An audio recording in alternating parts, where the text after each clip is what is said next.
Okay, welcome everyone to my San Andreas No Major Glitches tutorial slash guide for beginners. Just to fully reiterate and stress, this is not going to be a complete guide with all the most incredible strats you've ever seen. This is entirely going to be a resource if you've never speedrun GTA San Andreas before, or you have basic ideas or you've watched runs or whatever, and you want to get into running the game. This is going to be a great resource for you because it's going to show all the important strategies to get through a run in a reasonably quick manner without, wasting loads of time, filling your head with nonsense and strats that barely save any time. We're going to be prioritizing the stuff that actually matters to get you through from start to finish, because San Andreas is a gauntlet, it's a marathon rather than a sprint. So I would recommend looking at my setup guide to get the game functional. So this guide is going to assume that you've got everything ready to go, and we'll begin with the hardest mission in the entire game. I haven't played this in a while, so hopefully all my binds and stuff are correct. They seem fine. Good. So first thing you want to do is just bike over to Grove Street, simple as that. I saw a cop bike. Some people may argue that if you are being optimal, you could store that cop bike for later, which is true. But again, as I say, we're going to focus on things that actually matter, and your micromanagement of cop bikes don't really matter starting off.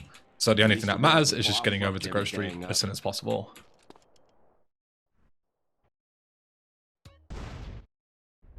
Follow my lead. Once you start the actual first mission, get on a bike, head over here, and there's always going to be a parked car on this right-hand side. I would recommend getting in it. You can kill a cop if you see one on the street, and do the whole strat where you kill the baller's car and everything. But I'm just going to turn the game down a little bit. Give me a second. But I ultimately wouldn't recommend it because, again, it doesn't save that much time. It's kind of annoying to do, and you'll just get stuck in a loop of big smoke resets until you get like the most ideal thing. The most important thing as you're a beginner is you want to push Sweet into the first cutscene, and then push Ryder into the second one. So push them as much as you can. If this guy is giving you trouble, the car, you can drive this way like this to get him stuck, and then just push Sweet into the first marker. As you saw, Ryder was ahead of Sweet, and I just body blocked him to make sure that Sweet was able to get ahead. That's ideal if you can do that, because Sweet won't overtake Ryder by default. He'll always stick behind him. But obviously the ideal thing is that you want Sweet to be ahead. And the same applies for Ryder here. So now Sweet has split up from the group, so you've just got Ryder and Smoke to deal with. And we are going to go for so Big Smoke is like a really complicated mission to do optimally. But this is the important thing that you want to know. So when you come out of this little alleyway here, I would go left rather than going down the stairs and just have a look for someone that you can kill. Those ballers would have been good, but I saw them kind of late. And again, don't stress. Like, the important thing is keeping an eye on Ryder and making sure that he is, going to his destination. The gun is really secondary. Here I got a cop here. This is another good spot. But because this is a convenient location to get a gun, I'm going to grab it while Ryder is still there. The important reason why you don't spend too long sort of dilly-dallying and, trying to prioritize a gun is because there's one in Grove Street that I'll show you as a backup anyway, in case you don't find one during this mission. But also, if you get too far away from the NPCs that are with you, they'll stop, and they will not head towards Grove Street. So obviously, as you can imagine, every second that, in this case, Ryder isn't moving towards Grove Street is time that you're losing. So a big thing that a lot of beginners do when doing Big Smoke is they spend like a minute trying to get a gun, and then they end up losing a minute because Ryder isn't moving for a minute, just to then save 10 seconds not grabbing a backup gun. So I've pushed Ryder to this point. At this point, we can trigger the mission at the end of the mission regardless, so just drive him to the marker. And if you didn't get a gun, for whatever reason, it's not a big problem. As I say, don't worry about it. You can farm all sorts of ammunition during this mission if you're optimal enough, but if you don't have a gun, just head to the northeast part of Grove Street, and there is a gun right here you can grab, and this will always be there, so don't worry too much about that. Head into CJ's house to progress. Usually people would just walk straight outside, but I would recommend saving 3 times, and that is to reset the time of day to effectively 6 hours earlier. So currently it's 12 o'clock, we're going to go to 6 a.m. And the reason for that is because later on we're going to have a mission called Life's a Beach, which is only available at a certain time. And if you're not quick, which you're not going to be because you're a beginner, then you're going to not be able to start that mission on time, and you're going to have to drive all the way back to Grove Street, which is really annoying. So that gives you 6 minutes and 6 hours in game, which is 6 minutes real time of extra buffer. So once you start Ryder, go ahead and shoot his car using this, using the gun that you picked up. This is a classic thing. The reason why you do this is because you can skip a really long cutscene in this mission. Simply put, without going into too many technical details, this mission is one of a few ones in the old GTAs. It's very rare that it happens, but it does sometimes happen, where if you do fail a mission and you restart it for the second time, you can skip cutscenes. So the quickest way to fail the mission and start it a second time is to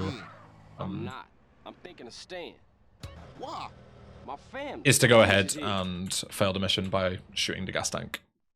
So here you want to pick up the Jerry curl. You can pick up the cornrows for a slight optimization if you have more money, which you might have gotten from like a drug dealer or something during Big Smoke. But if you're a beginner, Jerry curl, you have the exact amount of money for it, so there's no reason not to. This will be useful later on. The haircut is actually important if you're planning to do San Fierro in this like full game attempts, basically. That's the cutscene that you can skip as well. So that would usually be unskippable, and it's quite long and annoying. But yeah, if you're just doing Los Santos runs, you don't need to really worry. That's obviously a thing that a lot of beginners do. But if you plan on doing full game, there's no reason to not take the Jerry curl, because it'll be useful for a strategy later. So once you come out of here, you can look to the right. This is just to stop cars spawning. This isn't necessarily like a speed strat or anything, but there is a chance that on the right-hand side, an angry driver can spawn, and that will potentially run over Ryder, which will fail the mission.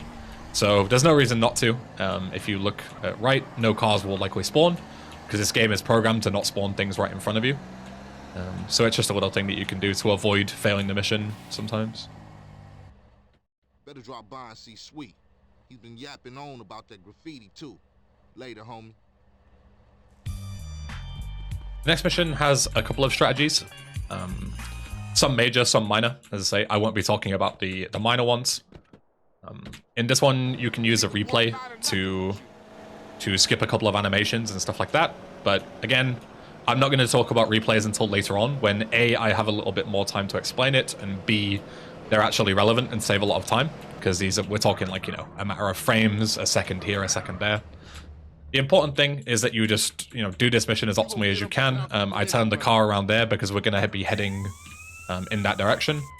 Spray the tag, hop over here. This one you can spray over the wall because the tag is actually here on the other side.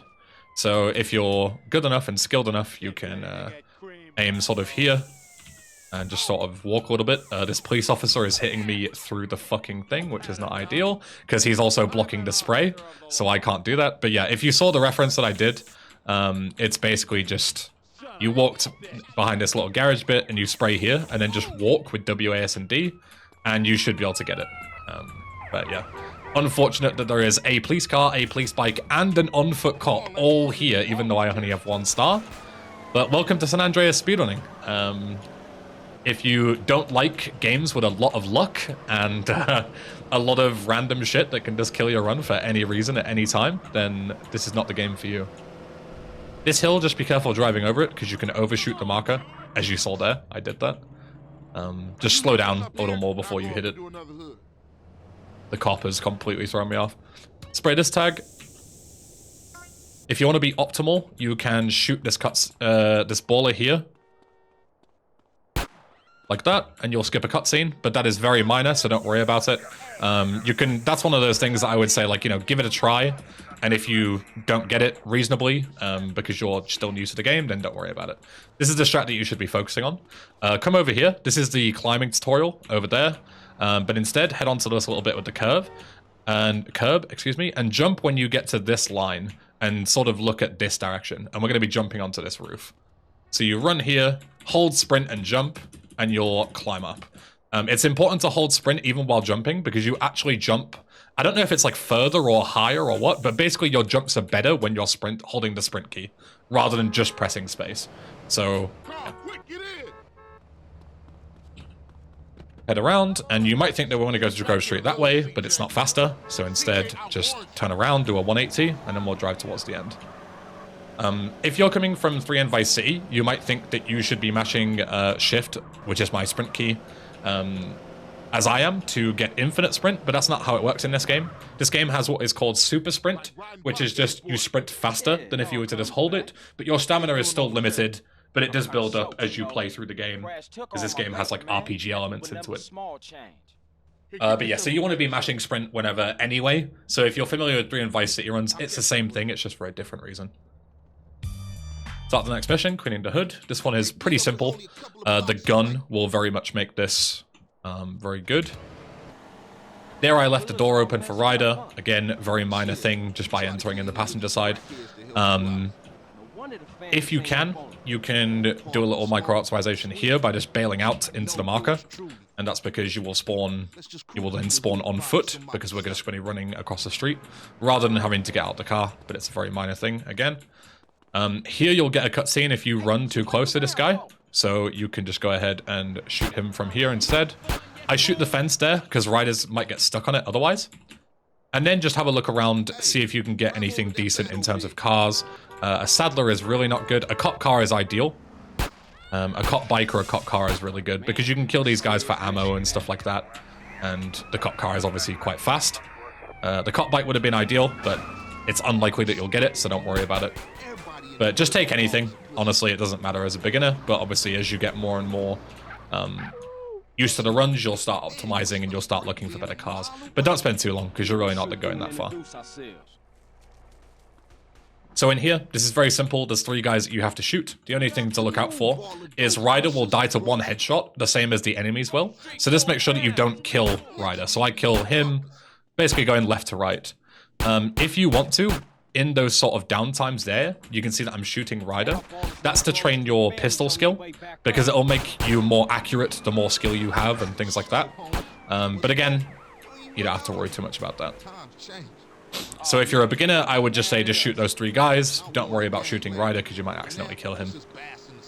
Oh dear.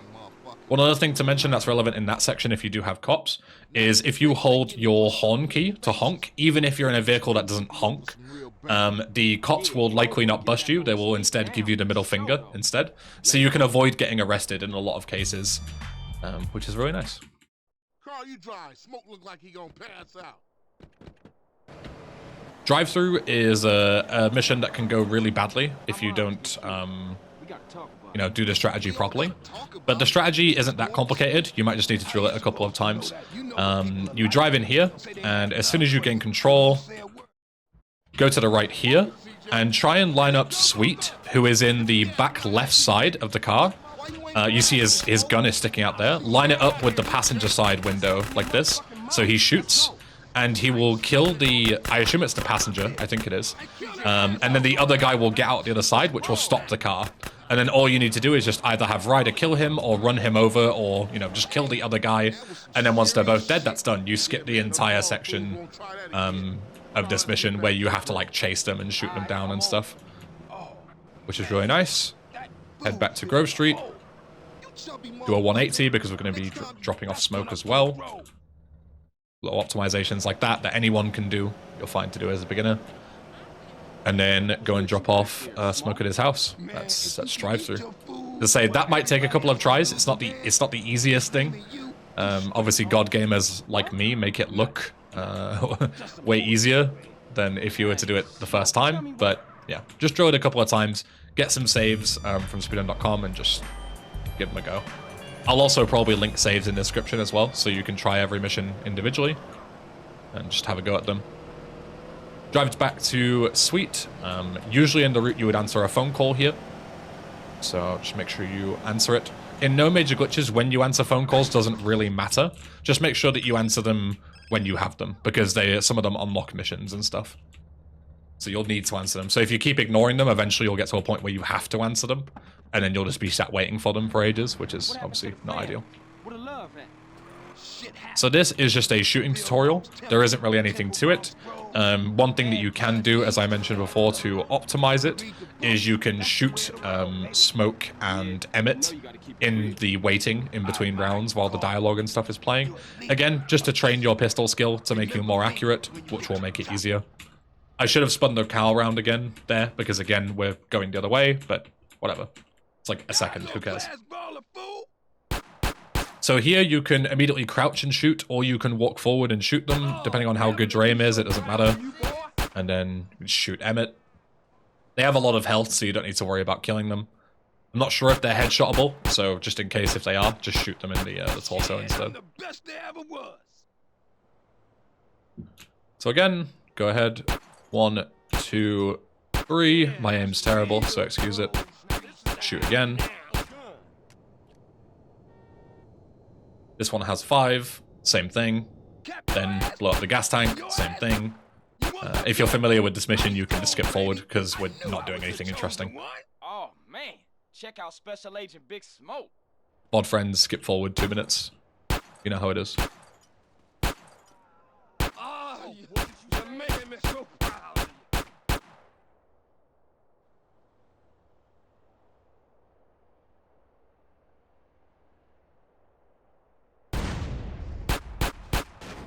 Damn, you're a killer, baby. Ice cold. The only other thing to mention, a sort of like beginner's trap in this mission is when you go to drop off smoke, there's like a sort of alleyway that you're going to cut through, and it has a curb. And if you hit the curb at full speed, you might flip and die, and that's not ideal. So just be careful. It's this one here. So I always just let go of the accelerator when driving over that, just to be safe, because you're driving over like a lot of curbs, and if you get an unfortunate bounce, you might perish. Also, as you saw there, I flicked my camera down to despawn traffic. That is something that you can do if you want to or not. It's completely up to you. Sometimes it will, you know, save your life. Sometimes it'll spawn a new car in front of you because it just sort of re-rolls the traffic. But it's definitely a benefit, blessing rather than a curse if you can get the hang of it. Let me see here. I can despawn those cars in front of me, so they're not a problem. Spin this car around. It's going to be going the other way. Parked a bit closer to the door. Here you don't have to buy any clothes. You can just walk in and walk out again. Welcome, sir. Welcome. Out we go. Mission done. And we'll go to Big Smoke.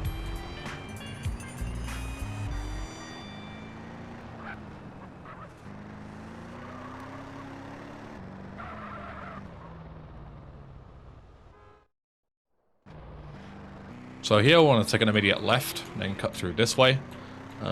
We're heading to the police station, and Big Smoke to the police station, there isn't really like a direct route. We have to kind of drive around a little bit.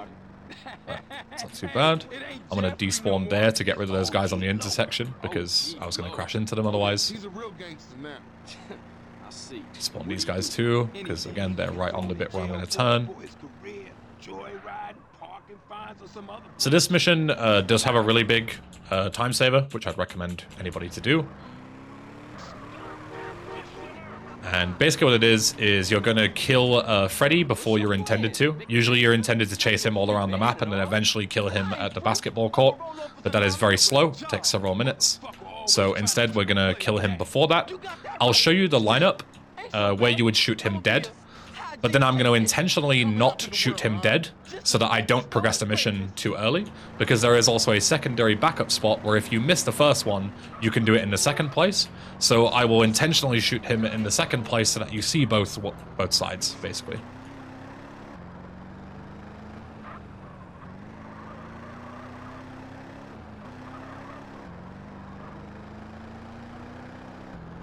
I was going to despawn that guy, but it didn't matter because he wasn't even close to the marker. So we head here, and here I would recommend pressing F2 as you gain control around where I did. You see my key binds at the top left. That's to save a replay of this bike. Once we've done this strat, I'll talk more about it, because this is the important part of the mission. So when he goes forward here, go left instead, and head this way to this little corner. Turn around, do a 180. And this is where you're going to shoot him dead here. So you just hold left click, shoot him like this. So just shoot him until he dies. But as I say, I'm intentionally not going to do that. So if you mess it up, you instead go right here. And he is going to pull up right on this ledge in front of you. So you just go here. You see he's coming up. And you can just shoot him here instead. And when he's on fire, you're good to go. Oh, I didn't mean to fall off there, but it's fine. We're waiting for the cutscene to end anyway. So you see we'll be at the basketball court, but in reality, we're actually still back here. Jeffrey can sometimes get stuck or fall off like that, which is a little weird. Look for a car. Ideally, the faster the better. Obviously, as you learn over time, you'll learn what cars are better and what aren't. The Tornado's fine. Also, as you saw, I hijacked from the passenger side rather than the driver's side. In San Andreas, it's actually faster to hijack from the passenger side. You can also hold your sprint key while hijacking from the passenger side.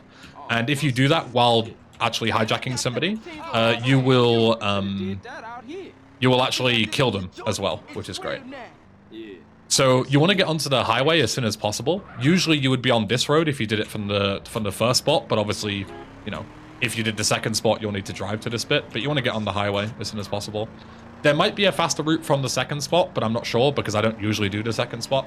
But for all intents and purposes, as a beginner, just get on the highway as soon as possible, and then you just drive all the way across, because here we're driving all the way across to the other side of the map, so the highway is ideal. Make sure you go onto the left side because it's going to be exiting from the oncoming lane like this. And obviously there's a divider later on, so you might get stuck if you don't pull into the left lane quick enough. Be careful with despawning traffic and playing replays around those escalators on my left. For some reason, if you do it around those, you can crash the game really easily. So just keep that in mind. It's unlikely that it will happen, but it's worth mentioning while we're driving. But yeah, so replays. So you saved a replay of that bike, and you might think, what's the benefit?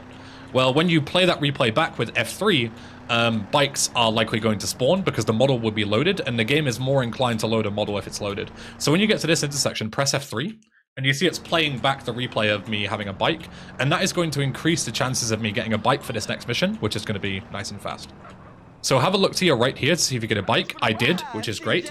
If you don't get a bike, you can sort of re-roll the traffic in the parking lot again by playing a replay into this marker. So you can walk into the marker, and as you're about to do it, press F3, and you'll re-roll the traffic to potentially get a bike. I'm not going to do that because I already have one. But yeah, this is the mission that you need to start between 8 p.m. and 6 a.m., or it might be 10 p.m. or something like that. But as I say, this is why you wanted to save 3 times so you can start this mission on time. Okay, so either way, again, if you don't get a bike, you don't need to worry about it. It doesn't matter. It's just a little bit faster, and there's no reason to not try for a bike. So you may as well go for it. So it's very important that you drive down this street that I'm doing so for the strategy that we're about to do. This, again, might take a couple of tries, but it is very important because it saves a lot of time. So head through here onto the beach. You drove through Grove Street territory, which should allow you to get a Grove Street homie here. If you don't get one here that you can recruit, head to the party to trigger this cutscene, and then you will sort of redo the spawns, and you can head back to try again and get one. But it's very important that you get one. It is luck-based, sadly. But either way, once you've got one, head here, head to the little party, mash F. You can see my inputs here, which will make it easier to understand. And then hold H to disband. I'm also holding A to move as well. And you'll see I've disbanded this guy into the car. I would recommend waiting until he gets out and in like this again, because this will give you more time to then shoot him. And once you shoot him, he leaves the door open and you can skip the dancing minigame. So we're just driving the van. Usually if you watch speedruns of advanced players, they will shoot the second he gets into the van. But if you're not quick enough, you will shoot him as he's exiting the van, because for some reason he gets out and in again. I'm not sure why. And if you do that, he will shoot. You'll shoot him. He will get out of the van and then die, which closes the door, and you're back in the position that you were. The door is still locked. So what I would recommend is wait until he gets out, and then go ahead and let him get back in. He'll get into the driver's side this time, and then you have all the time in the world to shoot him. Also, I stood at an angle, as you saw deliberately, sort of 45 degrees, rather than standing at the front of the van. And the reason for that is if you shoot or you aim at the guy through the front of the van, like full on, you know, frontal to it, then you will potentially spook the party by aiming a gun at somebody through the van, and that will fail the mission. Whereas if you do it at that angle, you can't possibly do that, and, you know, then you'll be fine. So take this slightly awkward route, head to the marker. Here you're going to need to get a car again. Ideally, obviously, the faster the better. But again, we're not going fast, so don't worry too much about it. Not ideal choices. The Virgo is fine. could get the cop car, but I'm on low health, so I don't really want to aggravate anyone that could shoot me unnecessarily. So I'll just get the Virgo instead. Again, hijacking it from the passenger side, holding shift to kill the driver, just in case they choose to attack you or whatever, or try and throw you out. You know, if they're dead, they can't cause you any problems. And then head to Big Smoke. This mission is very simple at a beginner level. It's quite complicated at an advanced level. If you're advanced enough, you would basically try and get a quick kill on this person. And you would do it by hitting like quite a difficult to hit shot. And you would also potentially take quite a bit of damage as well. Take this phone call for the gym, by the way, before this mission. But instead, what we're going to do is we're going to hijack a nearby car that is always parked there. It's a fixed spawn. And we're just going to run the guy over. And obviously, when you're in a car, you're going to demolish the guy because he's on foot. And you also don't take a lot of damage and stuff like that. It's very easy to do. But first, we're going to get there. So take the route that I do. I'm a bad driver, but the routes are the important bits, trust me. What you want me to roll with you for anyway? No reason. I just wanted to get in the carpool lane. Oh, yeah.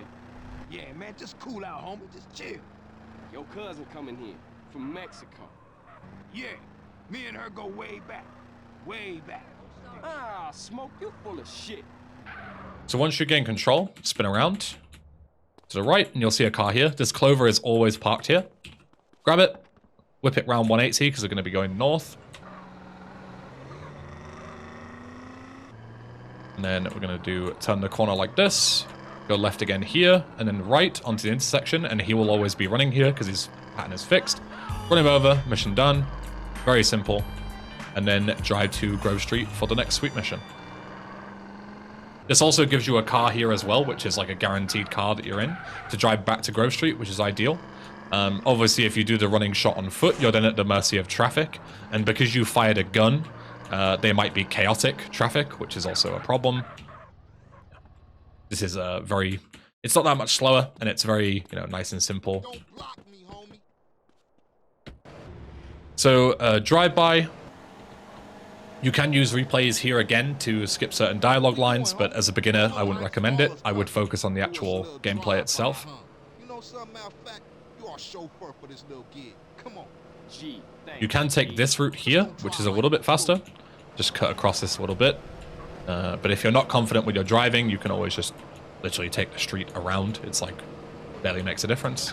Yeah, ball is turf. You don't. So all you're going to do here is try and run over as many guys as you can.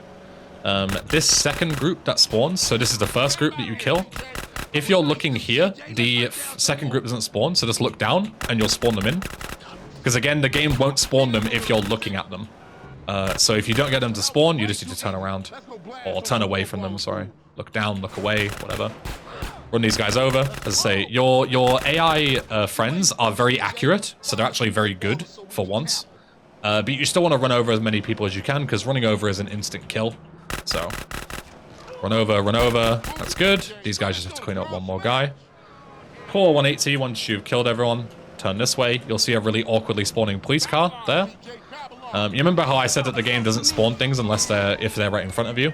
That is an exception to the rule.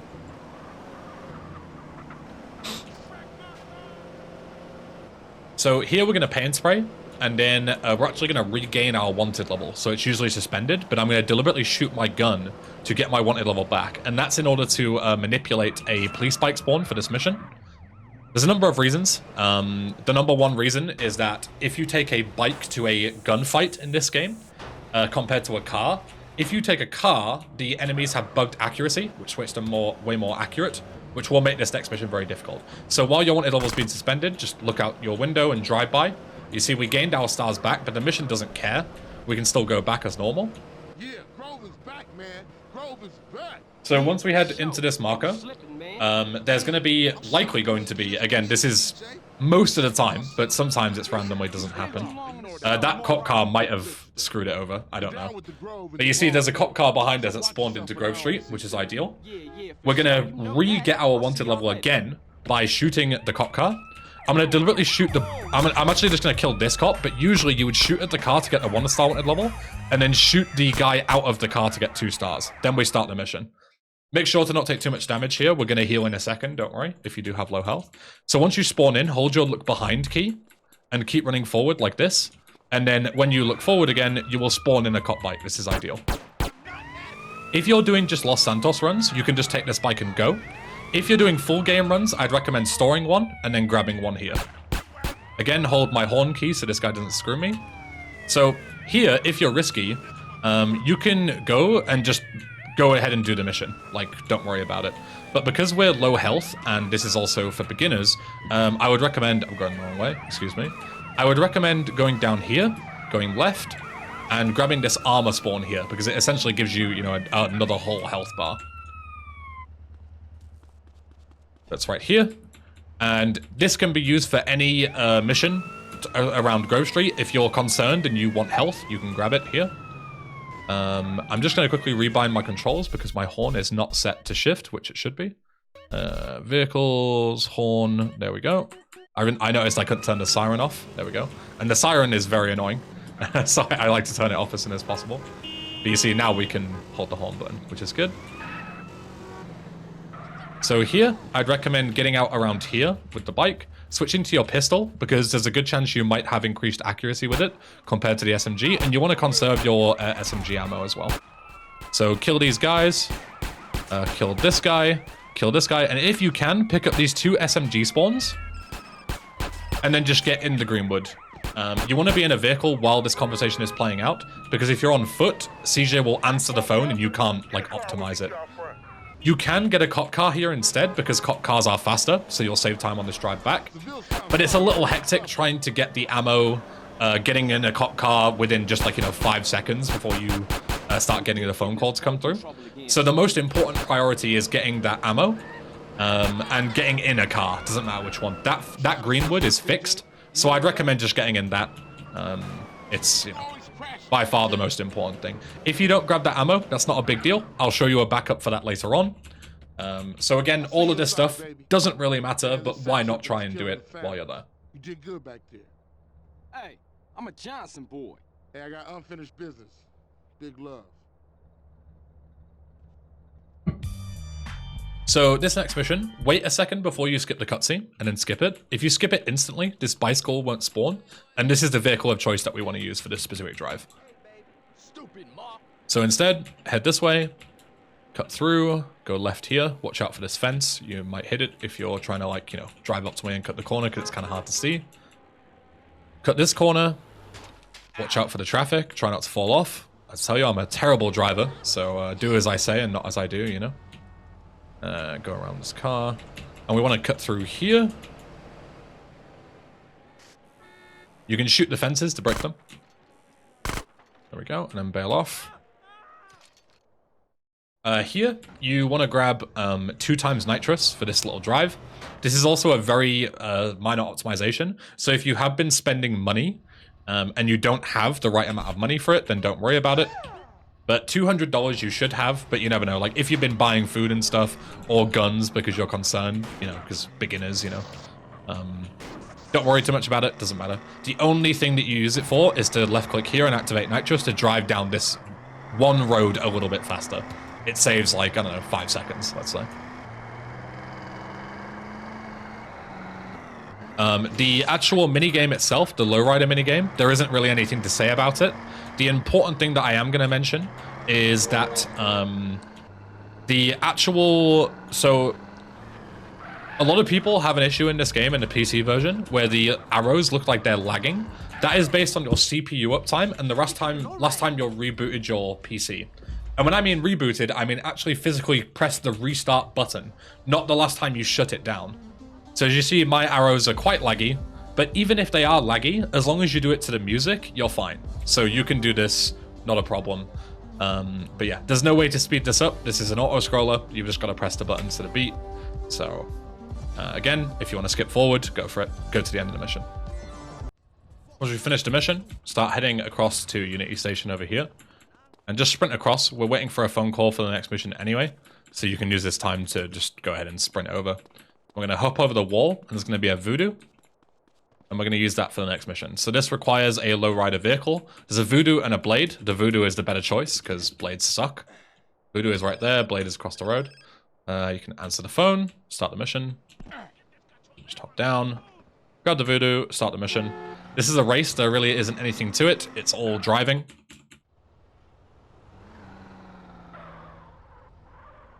There's only one small optimization that I'll mention when we get to it.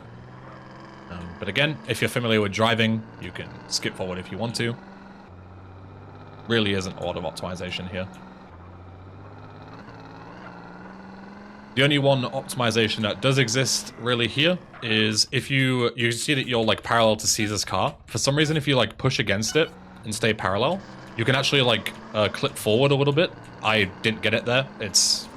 I don't know if it's based on like luck or if it's based on like, you know, slight physics. I don't know. But you can just like rub up against Caesar and you might get a little boost. That's it. It really doesn't make a difference. As I say, this is all driving. You want to finish this in like, you know, a minute if you're really good. I'm not good, so probably be more like a minute 10. I don't remember what an optimal time for this is, but it's around a minute, just over a minute. So if you're getting like, you know, 1:30 passes, then either you're me or you should probably work on your driving. But to be honest, I should also work on my driving as well.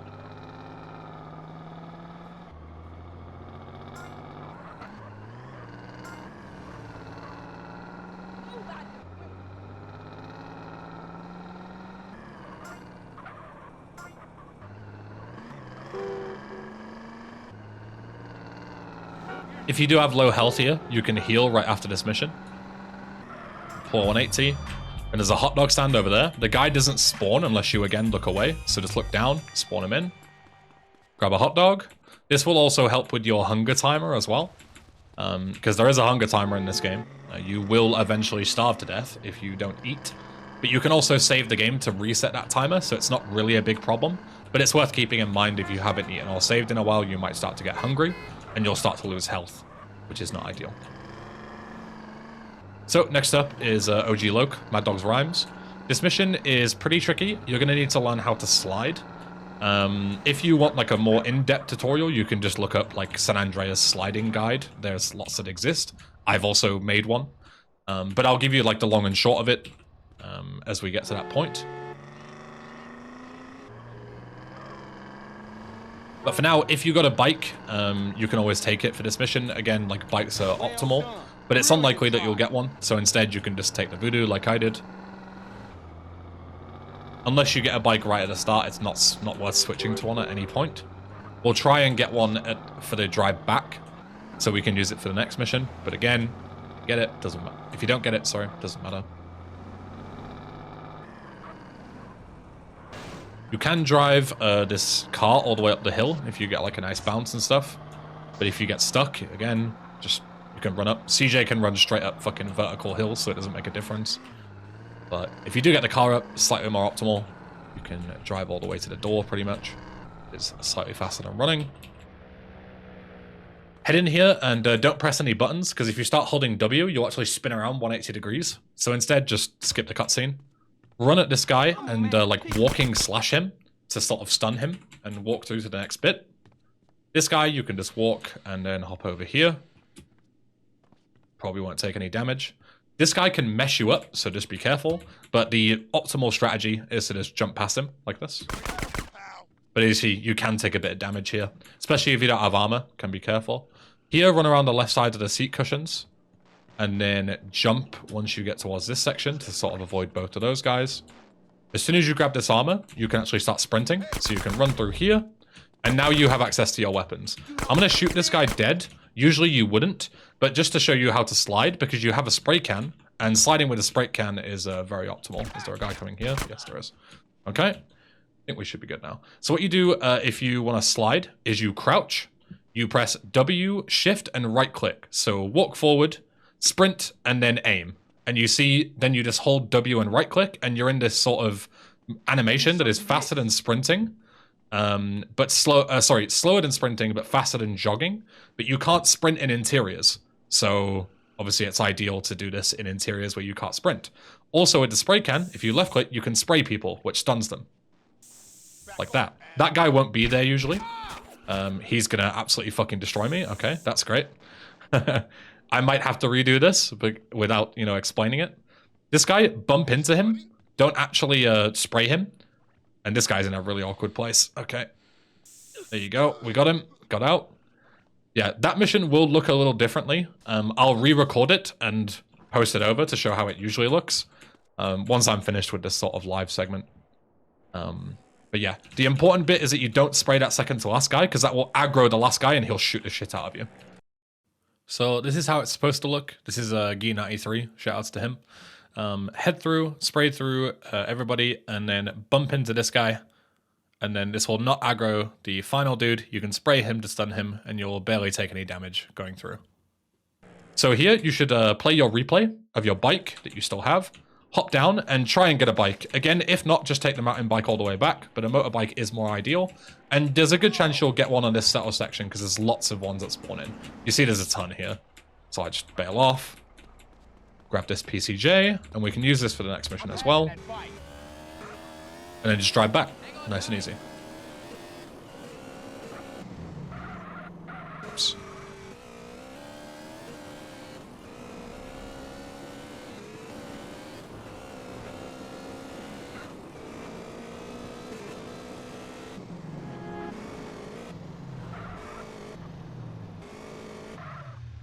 Hey, Loke, I got what you wanted. Holmes, you ice cold, dude. Hey, I'll catch you later. Peace, homie. Start management issues. Again, this is a time-gated mission, but you should hopefully be in time. The time is very generous, whereas Life's a Beach, the time slot is a lot smaller. Grab whatever vehicle you have, whether it be a bike or a car, doesn't really matter. Head straight north here, get onto the big main road that we just grabbed our bike from. Head east, and this is where you want to do the thing again, where you hijack from the passenger side to kill this guy, because he'll shoot at you otherwise. So just go here. He'll pull out of the drive-thru or whatever it is. Hijack, hold shift. You'll kill him, and then drive. An important thing to mention is that if you crash this car in this next segment here, you'll have to respray it. If you do respray it, the game tells you to go to the paint spray like all the way over here or some shit. But there's one literally here that the game doesn't tell you. So if you do crash, go to this one right next door, and then you can just go ahead and continue on. Pull a 180, because you need to line it up with the rest of the cars. You don't have to be exact, you just need to be sort of parallel to them, or sort of the same way they're facing. Here you can just hold W to push this guy, because we need to stay in formation. But obviously the quicker we get the formation to our next segment, the better. And this is another strat that I would recommend drilling a few times, because it saves quite a bit of time. We're actually going to be ditching this guy instead of all the way at the other side of the map in the ocean. We're going to be ditching him in like a river that is literally right next to our next mission. So you need to be fast here. If you're too slow doing this, the guys that are chasing you here will spot you. I'm going to cut through this alleyway here to try and lose them. And you see this is the body of water here. I can't fucking swim, you fucking psycho. Ah, so I've heard. Head out here, bail out. And hopefully none of the guys spot you, and if that's the case, you'll pass the mission. Sometimes they can spot you anyway, because this mission is done. If they do, you'll just have to kill them. You don't really have a choice, and then the mission will pass. Go here and trigger the house party cutscene. This is required to progress. I haven't got it on the splits because it doesn't really matter. And then try to avoid getting a wanted level. You can steal a car, you can look for a bike. I'm even going to play my replay to try and get a bike, because it's more optimal. But we're heading towards the clocking bell. Which is where our next mission is, Burning Desire. But we need to take 2 phone calls beforehand. So you can use this section. You have like 30 seconds worth of phone call taking. Because it's phone call and then 15 seconds between that and the next one. So just, drive around on the main roads, look for a bike. A police bike, don't take, because obviously you'll get a wanted level. And that's not ideal. Also, I misspoke. I meant to say the donut shop, not the clocking bell. This is where the mission starts. Yeah, don't get a wanted level, because you can't answer phone calls while you have a wanted level. Another thing to mention is that if you don't have a shotgun at this point, which you probably won't, you need to enter the police car and grab a shotgun here, because you automatically get 5 shotgun shells. If you don't have a better car than the police car, like a bike or something, just take the police car anyway. We haven't got a lot of health here because of Mad Dog's rhymes going weird, so I'm going to play this very conservatively. But you can play this risky if you have health. There is a hot dog stand somewhere, which is like kind of optimal to get for beginners, but I don't quite remember where it is, and I'm not going to try and, you know, look like an idiot driving around trying to find it, because it's very rare that you'll need to use it. Let's say the only reason I took so much damage doing Mad Dog's Rhymes is because I was fucking around and took half my health describing the sliding thing. But grab the Molotovs, then head to the house. Also, as I say, this is also a mission where you ideally want to take a bike because of the aiming glitch, so I'm going to have bugged accuracy, guys, which is going to make this even harder. So I'm just going to kill them all. Optimally in runs, you can just run past them. But again, if you want to be safe and a bit slower, you can kill them all anyway, because, you know, beginners, why risk trying to go fast? Throw a Molotov here to kill these two guys. Molotov in here. Molotov in here. Pull out your SMG. Somehow that didn't count. I don't know how. Pull out your SMG because there's a guy here. He can be at the bottom here or up here. Kill him. Kill this guy as well. Then you can throw the rest of the Molotovs in pretty safely. There is another car that spawns, but you should be fast enough to not worry about it. But you can always kill it if you're unsure. You can kill that guy as well, but it's rare that he shoots you. I say as I get shot twice. But yeah. It's up to your discretion, ultimately. So here, the exact same thing, sliding with the shotgun. The reason you slide with the shotgun is because when you pick up this fire extinguisher, you'll lose your spray can, so you can't use it anymore. But obviously, sliding is more optimal than jogging. Switch to the fire extinguisher. Free Denise. Make sure that you take a very, like, don't try and cut too many corners, because Denise might get stuck on them, because the AI in this game is not smart. Take this out. Head downstairs. I would wait here to make sure that she's coming down. But she is. Good. Get rid of this one. Go to the right. She's still coming. Yes, she is. And then here, I would wait in this corner again to make sure she doesn't get stuck. And then head here, wait at the door. Once she gets past into this room, like past that yellow chair, then you can go ahead and leave. Otherwise, if she's too far away, it won't count. Grab your car. You can grab the Voodoo if you don't have a better option. Police car is slightly faster, I think. Where you live? Just off Grove Street. No shit. What you doing in Bargo City? I like to live dangerously. You're CJ, right? Go and drop off Denise. You know me. If you do have low health here and you're concerned about health, another convenient place to heal is you can actually stop here and you can buy a sprunk. So you can heal here at the machine, which will heal you a little bit, as you see. Heals like, I don't know, a third of your health. But as I say, as a beginner, you can take that as an option if you want to. Because we're literally right here. Denise's house is right around the corner. If Denise would hurry up. This is my place. Cool. Hey, what's your name? Denise Robinson. Give me a call sometime. We should go out or something. Yeah, I like that.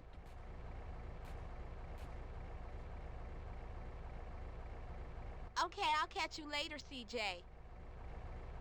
You can also grab armor at Grove Street again, because we're right next to Grove Street if you want to. But otherwise, head to the most infamous mission, San Andreas. Wrong side of the tracks. The strategy in this makes it far easier. But again, you might need to practice it a little bit. It's not the easiest thing, excuse me. Where to, Smoke? This is where you're going to want to use that SMG ammo that you picked up on Sweet Skull. Again, if you don't have it, I'll show you where to get another SMG, which is in a really convenient location.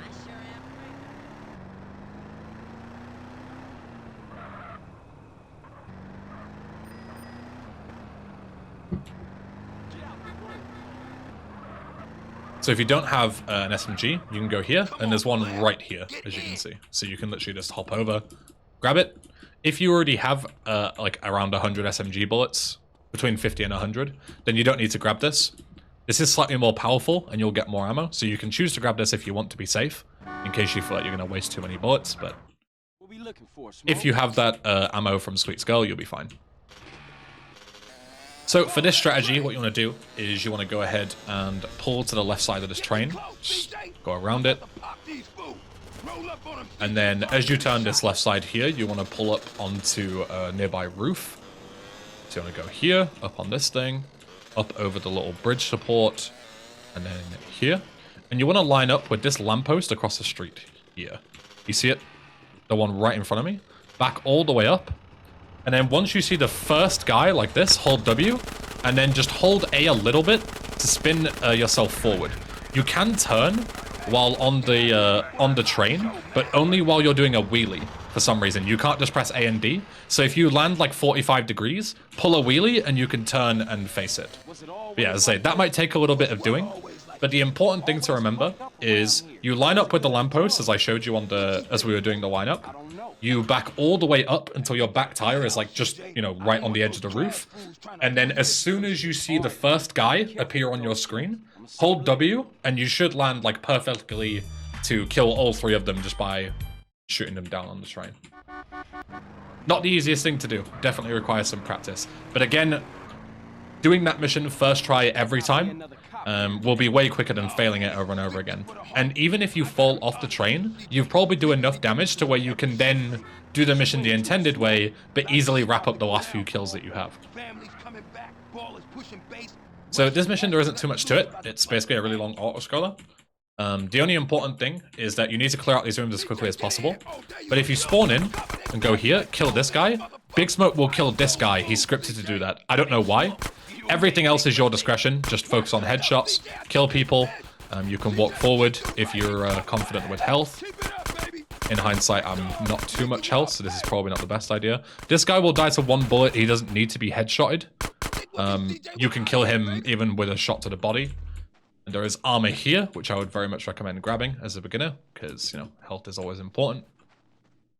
This section is exactly the same. You just got to kill everyone, so just go for headshots. 1 guy there. Here. Here. Here. Here. I missed that shot.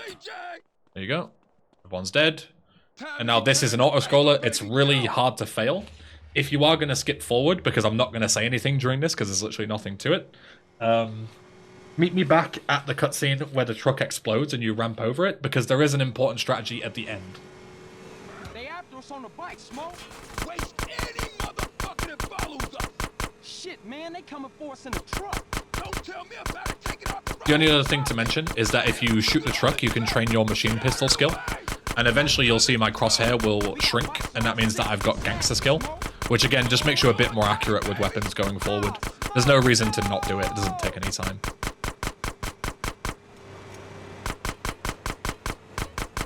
There you go. There's the gangster level. At this point, you'll never get Hitman. Gangster is the sort of highest skill you'll get, so you don't have to worry about shooting after that. Oh, Smoke, these cats is organized. It's something you ain't telling me, man. Look, Carl, all I know is they real pissed with us right now. Hold on, though, I got an idea. Smoke, what you thinking? Flood control is a dead end, man. The hell with that. We had to lose those cars. Don't worry about that. I know a way out up past Grove Street. The old sewer tunnel. Oh, man. Watch our back. Smoke is more bikes.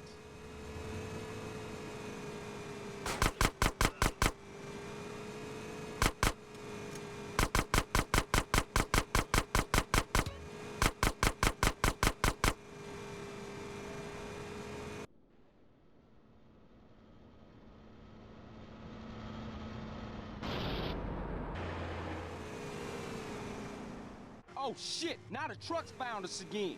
Man, stop being so negative. Focus on the good news. Such as? We ain't dead and your trigger finger still works, fool. I think the gearbox is screwed up on this thing. I can't get no speed. Yeah, who negative now, bitch? Point taken. I'll keep my mouth shut from now on. Watch our backs. Oh shit! Oh man, the car's found a ramp. Don't tell me about it, shoot! Hold on! Get us up that ramp, Smoke.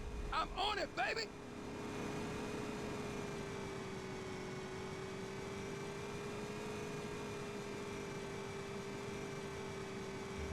We still got bikes on us, man.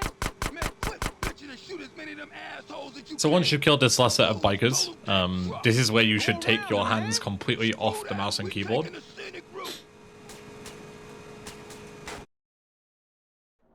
So now we've hit this cutscene. Don't touch anything. And that's because we're going to want to spawn in a specific vehicle for the next couple of missions. It'll save us a lot of time. You can't possibly die on this section if you have enough health, because you won't take any damage, really. But yeah, if you start looking around and flicking the camera, you can accidentally despawn that vehicle, and that will be bad, because you'll have to, like, you know, go away to get it to respawn back in, and it's just a pain.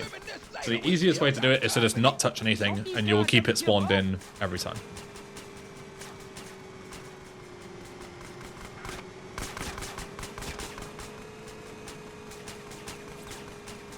We lost him, Smoke. Man, we better split up. I'll take it another block and dump it. Man, that was some crazy shit back there.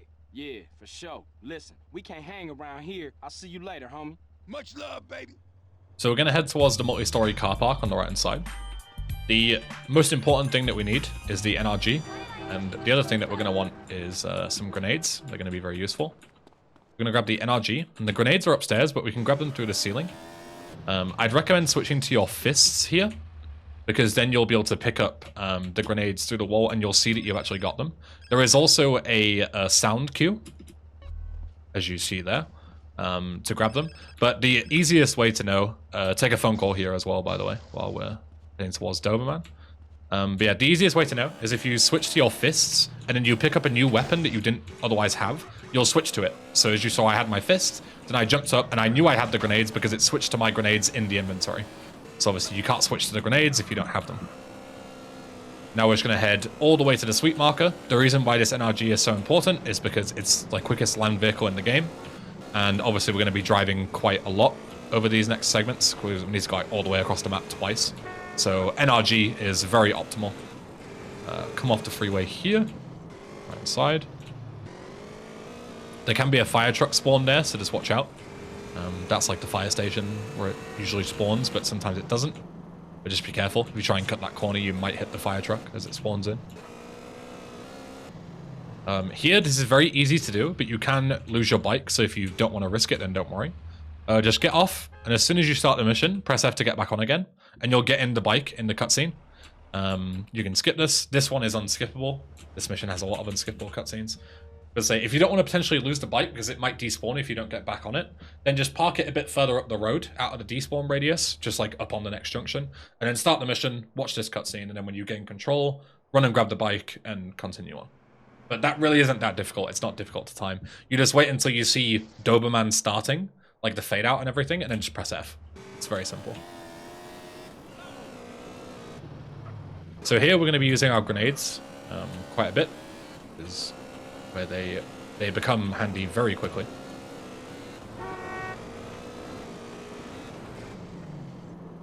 So park your bike around here, out of the way, because we're going to be throwing some grenades, and obviously we don't want to blow it up. If you see a group of 3, that's ideal, because we need to start a gang war. Absolutely ideal. And then once you start the gang war, you want to go here and look at this bridge, because the gang spawns will spawn where you're not looking. So as you see, they spawn behind you, and you can sort of manipulate the spawns, throw a grenade at the group, clear up any stragglers. Where's the last guy? There he is. If there's any extra guys that spawn around shooting you, you can just kill them. Doesn't really matter. And then go back here, quit the grenades, look at the bridge again for round 2. They spawn behind you, turn around. Sometimes they can split off like that 50-50. I'm not sure exactly why it happens, but again, if you get any stragglers that miss from the grenade, just shoot these like that with the headshots. There'll always be health and armor that spawns in between waves, so you can use that for a full heal while you're in between waves. You don't lose any time. Round 3, come here, look at the bridge. Turn around. Got a grenade. Should kill those 2. Kill these 2. This guy's being annoying. There we go. Final heal if you need it. Wait for this long unskippable cutscene. And then we're going to have to kill one more guy, and it's just going to be, again, a grenade. We line it up, throw it full pelt, kill him, and off we go. Very easy mission.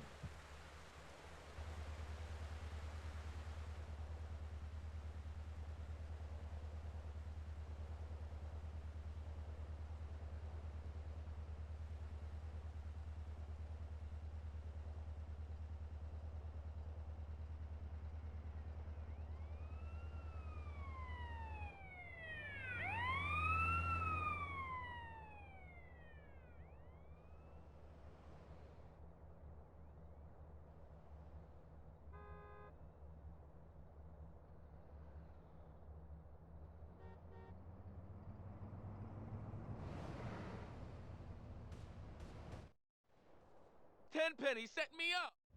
This is the guy. Whip your grenades, run a couple of steps forward. Throw a grenade as hard as you can. He's dead. Off we go. Now it's time for grey imports. So again, kind of a long NRG drive, but we're just going to be sticking to the main roads, making use of the massive top speed that this thing has. Just be careful, because obviously if you hit traffic, you'll fall off. And you'll take a bit of damage, so just watch out for that. Err on the side of caution. Slow down if you need to. Don't hit any parked cars like a dumbass like me. So here the despawn radius is quite large, so I would recommend using these WL lines here. So just park up on the middle of the WL lines and they won't despawn. But if you park too close to this marker, the bike will despawn. But should be good. And then we're going to head through the sewer here. This route is a little different, but it's very fast, so compared to taking the road. So I'd recommend, again, sort of drilling this one. Head south when you see this little corner, cut it. And then the sewer is right in front of you on the right-hand side. Through here. There it is, behind those trees. And then you just hop down into the sewer. And then it takes you straight to where we need to go. So you just follow it. When it forks, you take right. And then literally it takes you right to our destination. So, could not be more optimal if you tried. Go.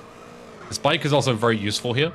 I'm going to skip this cutscene, and we're just going to take the bike all the way through this segment.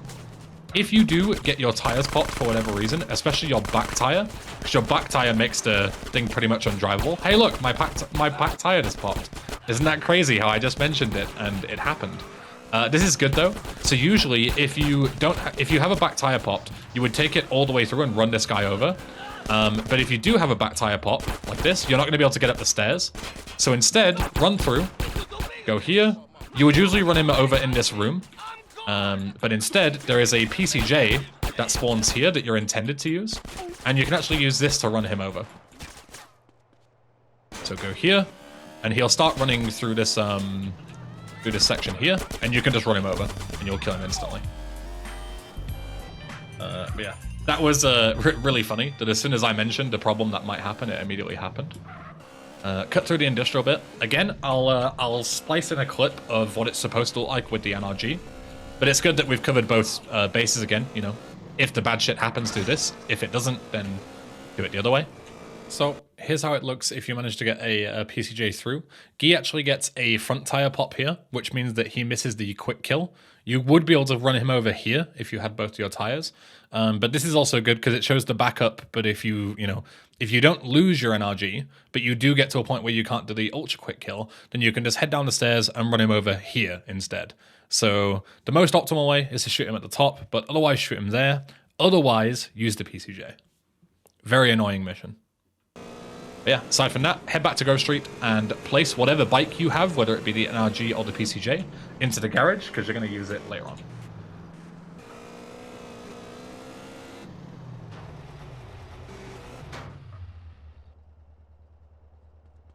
So here, there is a debate as to what mission to do. Some people believe that if you're in time for Lost Sepulchre, which is between like 12 and 17 or 9 and 17 or something like that, that you should do it because it's more optimal. That isn't true.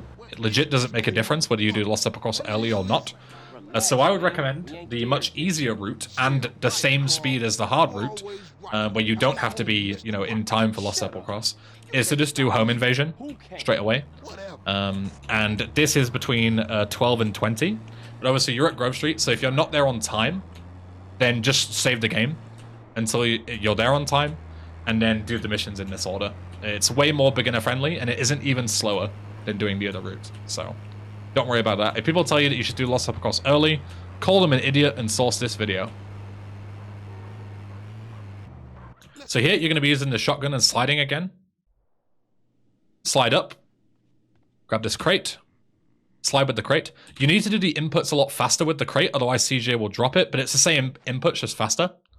Slide again. Double tap F, keep holding right click, and then only let go when you're at the door, like that. You might be better off slowing it down a bit and rewatching it. But basically what happens is you skip the animation of actually depositing. But if you do just want to walk and drop them off like this, doesn't make a difference. but I'll run it through you again as we get the final crate just in this room. So all that you do is you slide, and you're in a sliding animation, you're holding W and right mouse. Double tap F, and then only let go when you're at the place where you want to be. In this case, it's at the door, because we're going to be leaving. You see it skips the animation of putting it down. It's not that difficult to do. All that you've got to do is, instead of pressing F once to put it down, press it twice. Very easy. But as I say, if you can't get the hang of it, it's fine. It makes no difference. Just put them down normally. And then just drive back to the garage, and that's mission complete. I'm on it. Very conveniently, House Party, which is the next mission we're going to do, requires to be during the night, and this mission forces your time to be during the night, so it makes sense to do this and then House Party right afterwards, and then we'll continue on with the Riders missions. So you see, this route is very, you know, it's planned out very deliberately. It is very optimal. You see, I told you, simple. Yeah, that was a real breeze. Say, CJ, you gotta get it in your head that this is everyday shit, homie.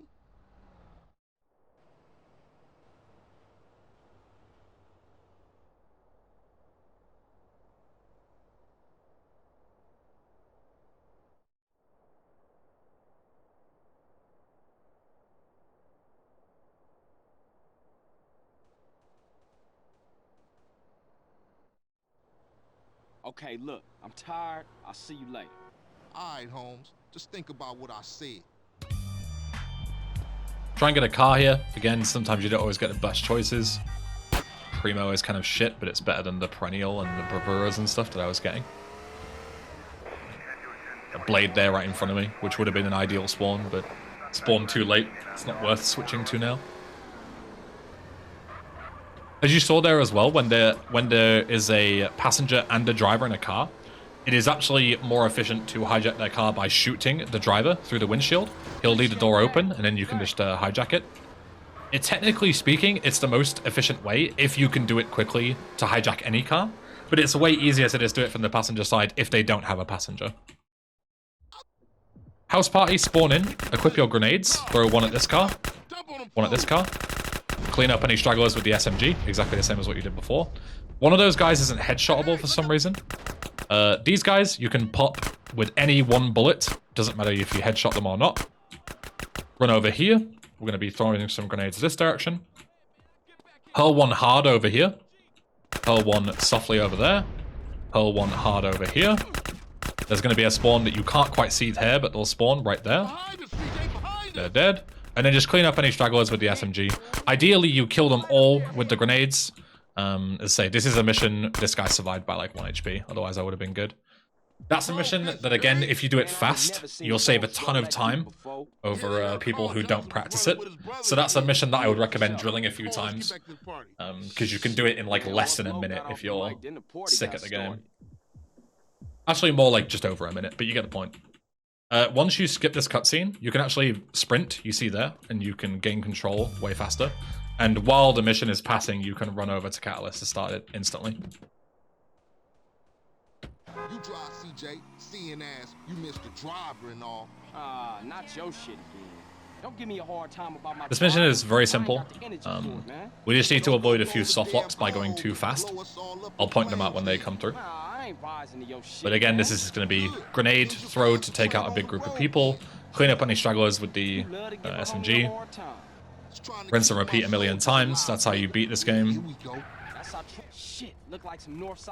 Throw a grenade, kill as many as you can. Any that survive, kill them. If you don't survive, come here. Shoot the gas tank, but wait until they get out of the car before doing so. Because if you shoot that too fast, you won't trigger the next section of the mission and you'll soft lock.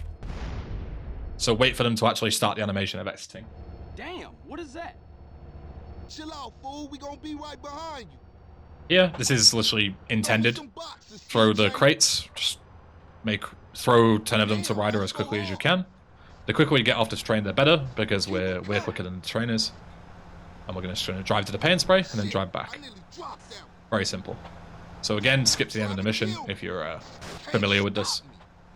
Okay, CJ, that's all I can carry. Hop in the car and stab out, fool. Man, we got one time on our tail. Good shot.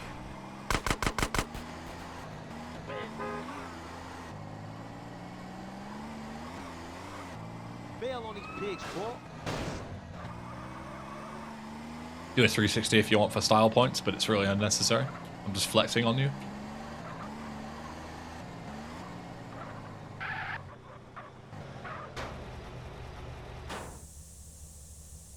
Head back to Grove Street, fool.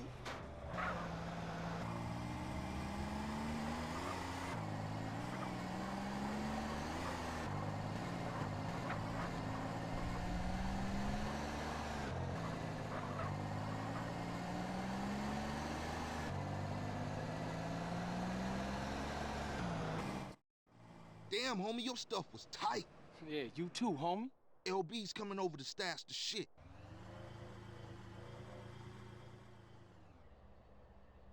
Okay, later then.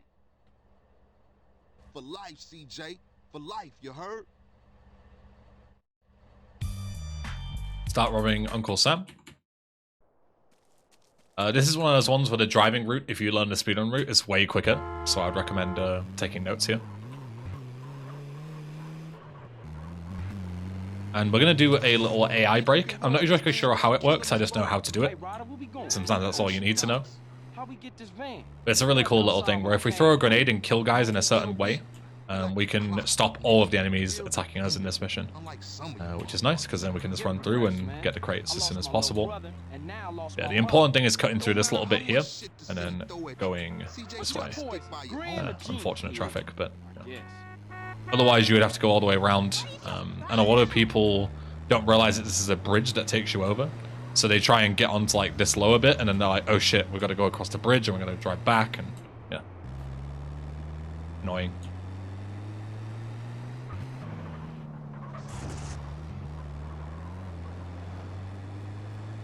So here, equip your knife. I find it a bit easier. I'm pretty sure you can punch; it doesn't make a difference, but I like to do it with the knife. Slash the thing. Equip your grenades, run to this bit of the pavement, do a fully charged grenade throw, and you'll kill this guy and blow up the thing at the same time. And as you'll see, these guys just don't attack you. Get into the forklift, press E or Q to reset your camera, because otherwise the camera will fix it in a certain place. And then we can start picking up crates. It's optimal to pick up 2 at a time. It might be a bit tricky to get the lineup to start off with. I still struggle with it to this day. But obviously it's a lot quicker to just come back 3 times than it is to do it 6 times. As long as you're quick enough, Ryder will take like basically no damage. So you can just focus on getting the boxes. If you want to play safe, again, you can get out and shoot the guys that are shooting Ryder, but it's really unnecessary as long as you go quick enough.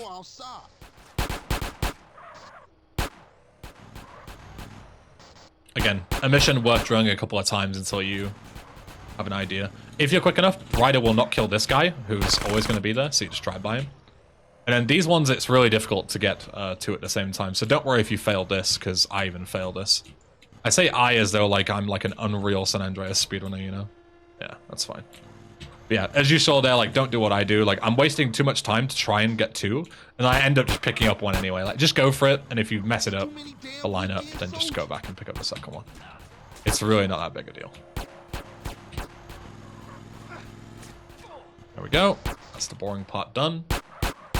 Come on, CJ. We got enough. Ryder just getting absolutely messed up in the cutscene. Excuse me, sir.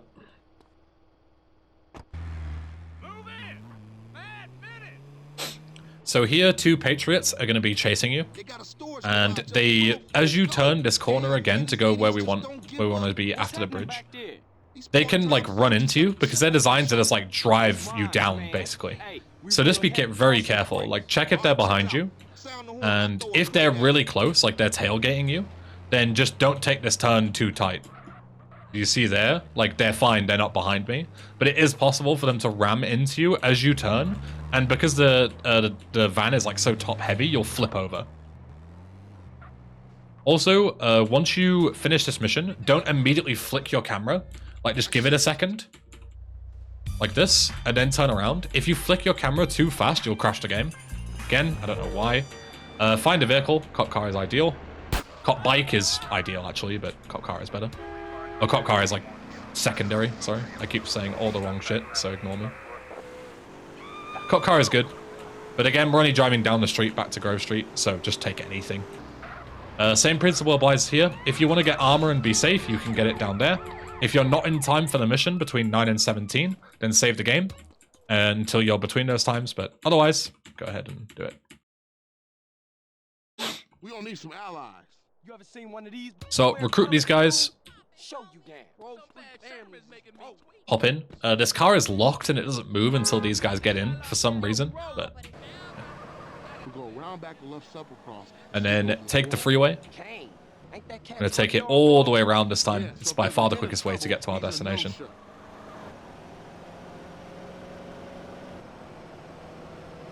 Once we get to the graveyard, it's going to be exactly the same as what you've seen a million times before in these missions. Throw a grenade over to take out the big group, clean up any stragglers. The only difference is there's going to be a boss fight with Kane. He has a lot of health, but again, with bosses in this, or like mini bosses, or like, you know, any kind of enemies like that, running them over will insta-kill them, so we're just going to run him over, which makes it very trivial. Cut to on the left side here. Again, we want to be going west, so we want to be coming off the freeway soon.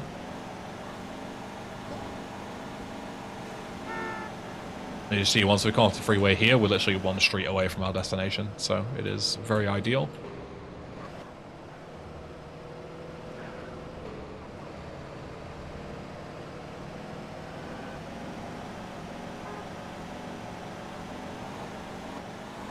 CJ, I warned you.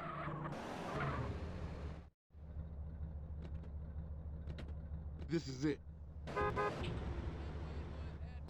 Hop over, watch the cutscene. Have your grenades selected already, because we're going to use them as soon as we gain control. Y'all take up positions and wait for Kane.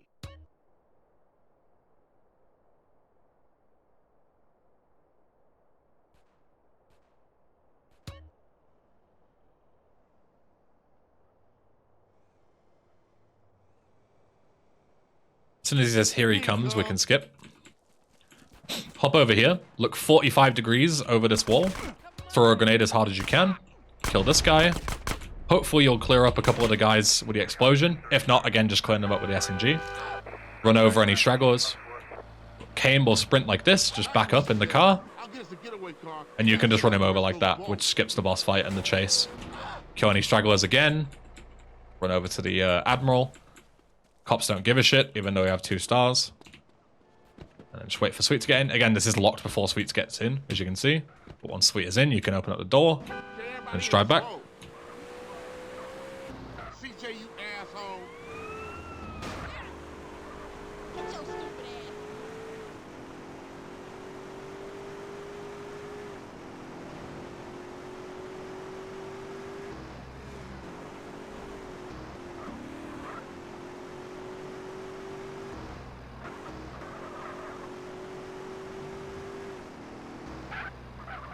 You spend too long in the sun, moron.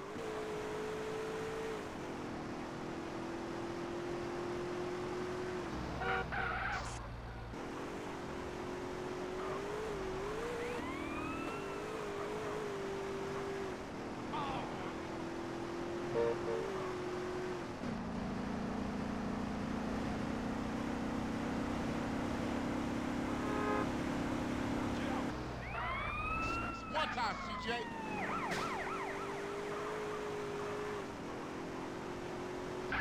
Man, we was a force back there.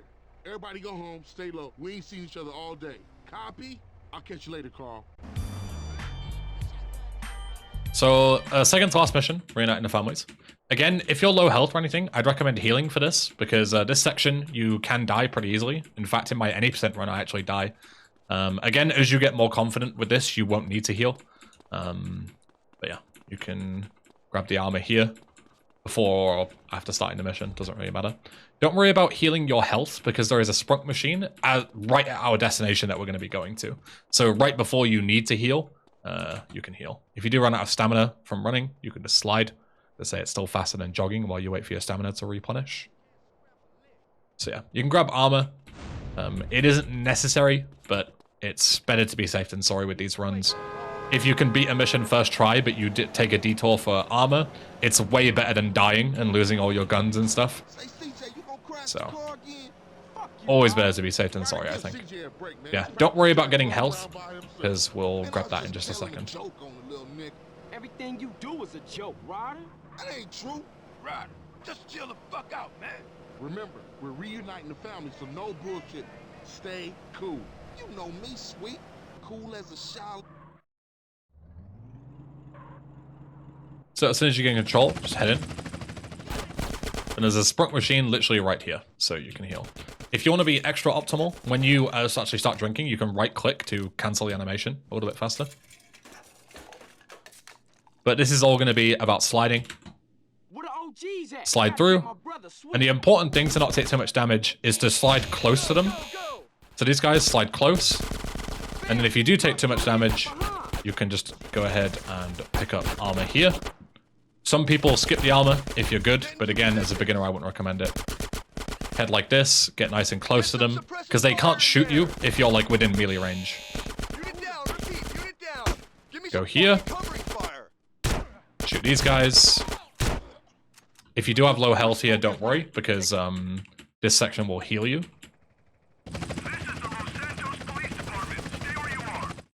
Then here we're going to do a thing called pause buffering. Grab your grenade, throw it full pelt, and then hold escape to pause buffer. Epilepsy warning, by the way. That will actually cause the grenade to explode at the height of its throw, rather than, you know, coming back down and you would usually miss it. Wait for Sweet to say, "Come on, let's go." Has he already said the line? I'm not actually sure if he's already said it. When he said it, you can hop down. He did already say it. Usually he says it later. I don't know why he said it so early. But, yeah. It's smoking Ryder. You can hop down only once he said that line. That's where the trigger is. If he doesn't say the line and you jump down, you won't trigger this next section. Again, this is an auto-scroller. There's nothing really to say. The only thing that's worth mentioning is to shoot your own vehicle when you're not shooting the police cars. Because this will train your AK stat. And it's very important that you get Hitman level for the AK for full game runs. Again, if you're just doing LS runs, you don't have to worry about it, but there's no reason to not do it. So just in any downtime, you can just shoot and you'll gain Hitman level, which will make your AK shooting later on in the game very much more trivial because you'll be a lot more accurate. And you can also move while aiming and stuff like that, which is very nice. But aside from that, you can skip this part of the video, go to the end. There's nothing else to say.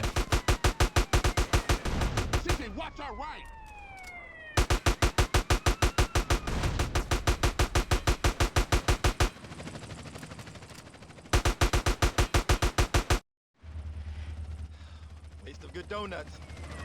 Let's roll. Eyes front, DJ!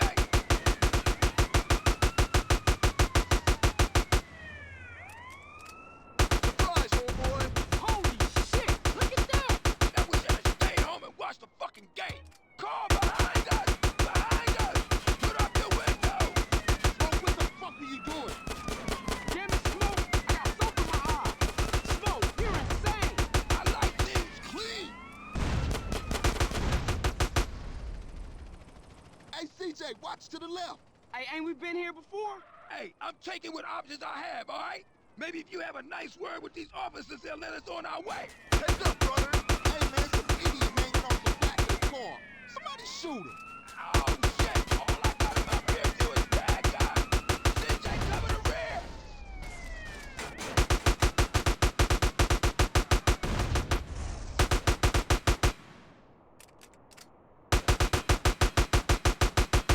Oh, shit! Roadblock up ahead! The cave's jammed. Fuck it, I'm going through! CJ, we got the ghetto bird up here. This is LSPD. Do not. Hey, what the fuck? Too low. You'll kill us all. Back up, Smoke, back up. Hell no, I'm going through! Oh, man, we gonna die. Oh, shit! Slow down, Smoke, slow down. Oh, shit! The brakes is out!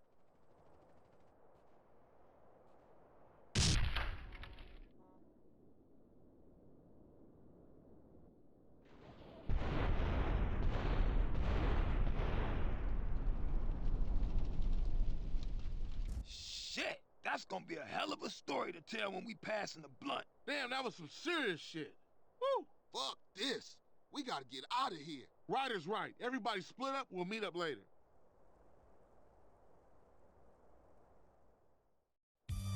Once you gain control, head to the east.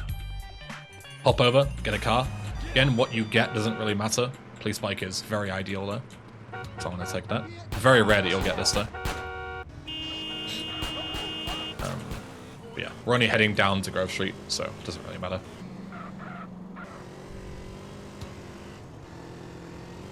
And start the final mission of Los Santos.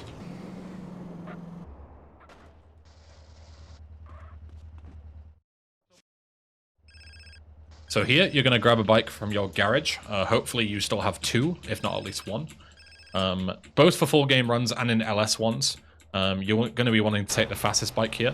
For LS specific runs, just take the fastest bike. If you're doing full game, deliberately leave the police bike in there, because you're going to want to use that all the way in the final chapter, A Return to Los Santos, for a very big glitch we'll be talking about way later on. But either way, just grab the bike and head to your destination. The marker at the actual place that we're going to, don't head into it because it'll just slow you down. Just make sure you get off your bike or out of your car or whatever you have before that marker, because then you won't get like stuck. I don't know what it is, like for some reason you just like, you can't move for like 2 or 3 seconds. But if you park like here and get out, then you can get out straight away and just run into it and then get in the car.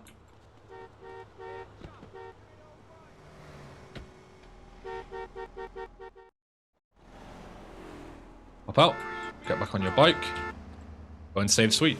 It's worth noting that the more optimally you do this mission, it's kind of weird, the more chances you have of soft-locking by going too quick. But there isn't a known way to avoid the soft-locks to my knowledge. It's not as simple as if you go too fast, you soft-lock. So instead, I'll show you a way of doing the missions somewhat optimally, but as far as I know, is like risk-free of soft-locks. It's all based on the vans that are going to come, and if you kill them like really quickly, then there's a chance you'll softlock. So instead, go kill these guys. 1, 2, as you kill this third guy, some baller wheels will start joining.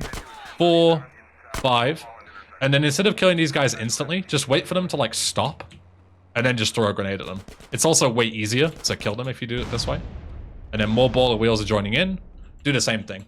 So you can kill them like all the way here if you're ballsy enough, but you might soft lock. So instead, just do this. If there are any stragglers, you can kill them.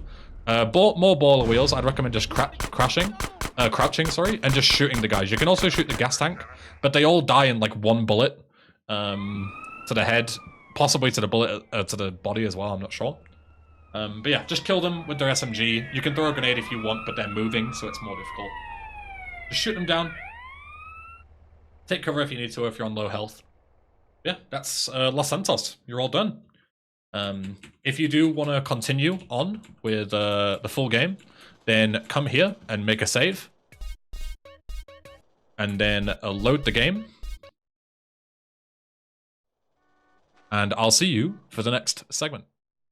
Hello, and welcome back to part 2 of my San Andreas No Major Glitches tutorial. Last time, we looked at Los Santos, which is the first segment in the game. If you haven't seen that video, I would very much recommend you to go back and watch it first, because it will explain a lot of, mechanics that you will have learned during the first segment. In this second segment, I'm not going to go over and reteach them, but if you're looking specifically just for Badlands, then you're in the right place. This one is a lot shorter. It usually take about 30 minutes compared to like an hour plus for Los Santos, and all the subsequent ones are a lot shorter than LS as well. So a lot easier to practice, a lot less things to learn, but still important to get it down. You can lose a lot of time, especially if you get lost, as there's a lot of, driving around the map, long distances and such. But without further ado, we'll get started.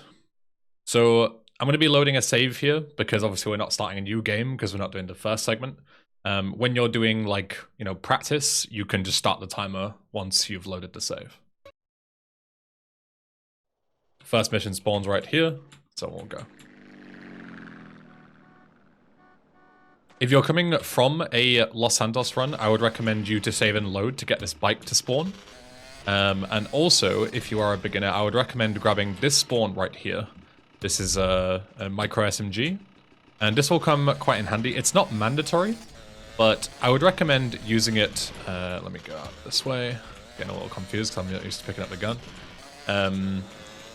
Yeah, I'd recommend using it because it'll make this first mission quite a bit easier. But it's completely up to you. It is purely preference.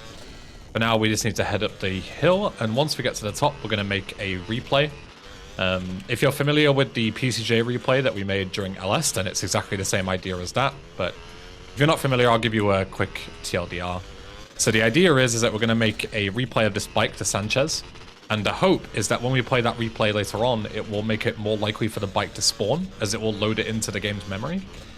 So later on, when we need, you know, a fast vehicle and we don't have a lot of options, we can try and get a Sanchez to spawn. It's not guaranteed, but it's, you know, it's consistent enough to be worth doing. So we're going to pull up to the actual cutscene just here in a few seconds. And all I'm going to do is I'm going to reach over and I'm going to skip it and immediately press F2 like that. And then when I play F3, you see I've got that really short replay. Now we go here, and if you're fast enough, you can run down these guys and run them over, which will give you a gun, which you can pick up. And then you can use it to headshot this guy and get a quick kill on him. Obviously, the reason why you picked up the micro SMG is that if you miss it, you've still got a gun that you can use, and then you just can take this guy's photo. Obviously, shooting these guys isn't mandatory. You can just kill the important guy, but I'm just killing them for the sake of, you know, so I don't die while doing it. If you do get a tire popped or anything like that, we need to head back down the hill. There is another bike here that you can use. You're intended to use that to chase the guy down. But you can use your bike or that bike. It's completely up to you. Now, as for getting down the mountain, the way that we went is quite slow. So there's a number of options that you can do. You can go over this side and just fling yourself off, but it's like very inconsistent and you will likely die doing it. So what a lot of people do is they send themselves down this side of the cliff, as you can see.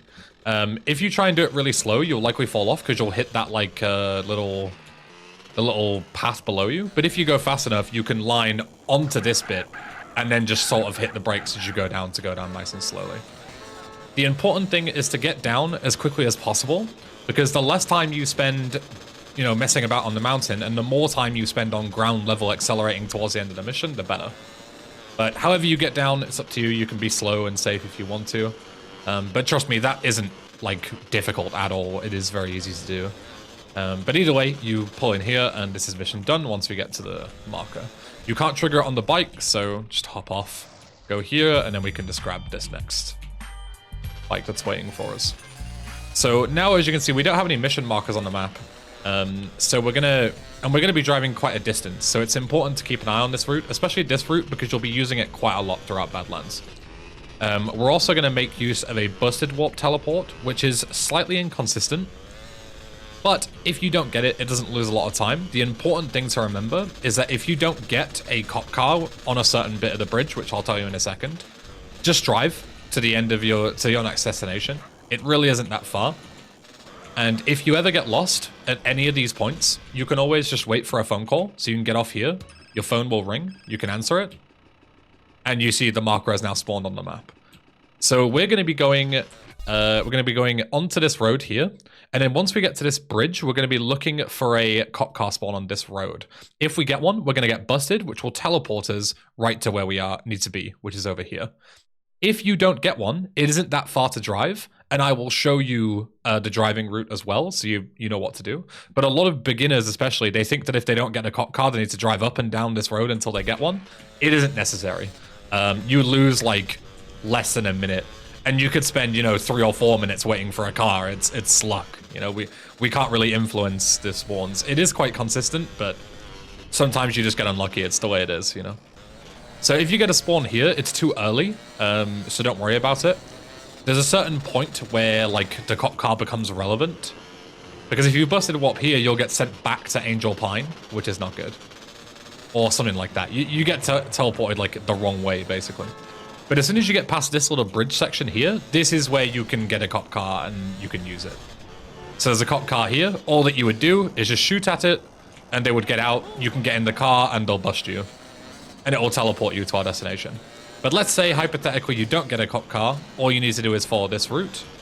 And we're just going to take the road back through LS and then back through Badlands. As I say, it really doesn't lose a lot of time at all. Just go here, take the first left, and then left again. And this will take you all the way to where we want to be.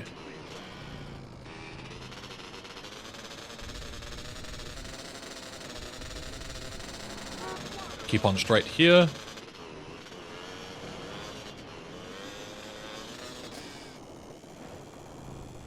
Watch out for the jumps, because sometimes you get stuck in midair and you hit a car, which is quite annoying. But yeah, this big intersection here is where we're going to turn off, because this is where we need to be in Dillamore.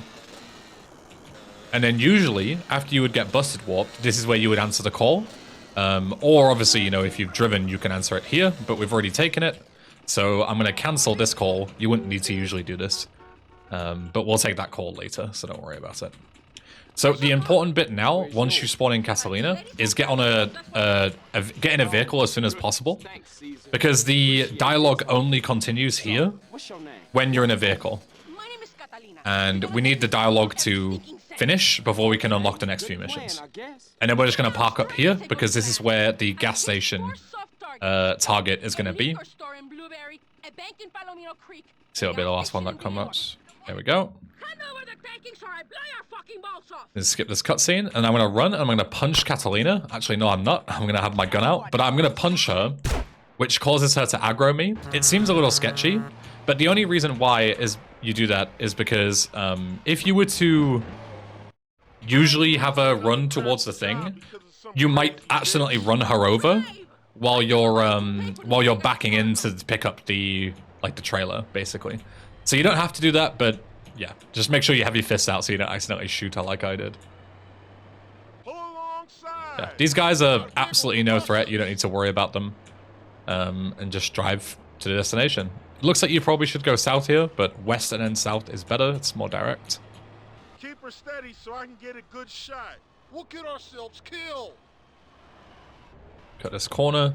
Just be careful that you don't jackknife it. Basically, jackknifing means, like, you know, disconnecting the trailer from the rig, because if you do in this particular mission, the mission instantly fails for some odd reason. I don't know why. So yeah, you can stick the roads if you're not confident with taking these little shortcuts. There's another shortcut that you can do over here, over the corner, but ultimately these are pretty safe.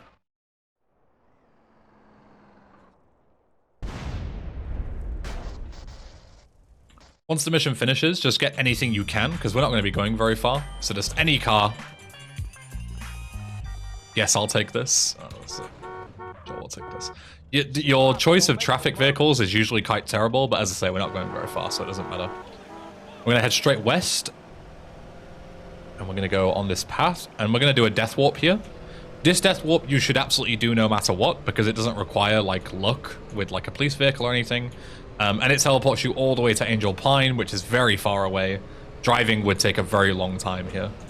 So we're going to go cut across. Be careful on that little ridge. You can flip. I said to do it and then immediately flipped. And we're going to go to this like little ridge here. It's kind of dark, so you can't really see it, but I hope it comes across okay.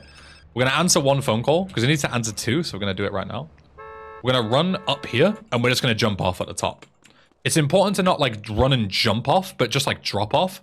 Because then we're going to stay in the zone to teleport to Angel Pine. If you run and jump off the edge, then you might end up in a situation where you're, you know, getting teleported somewhere else, which is not good. If you see a bike here, you should absolutely take it while we're taking this second call for Body Harvest.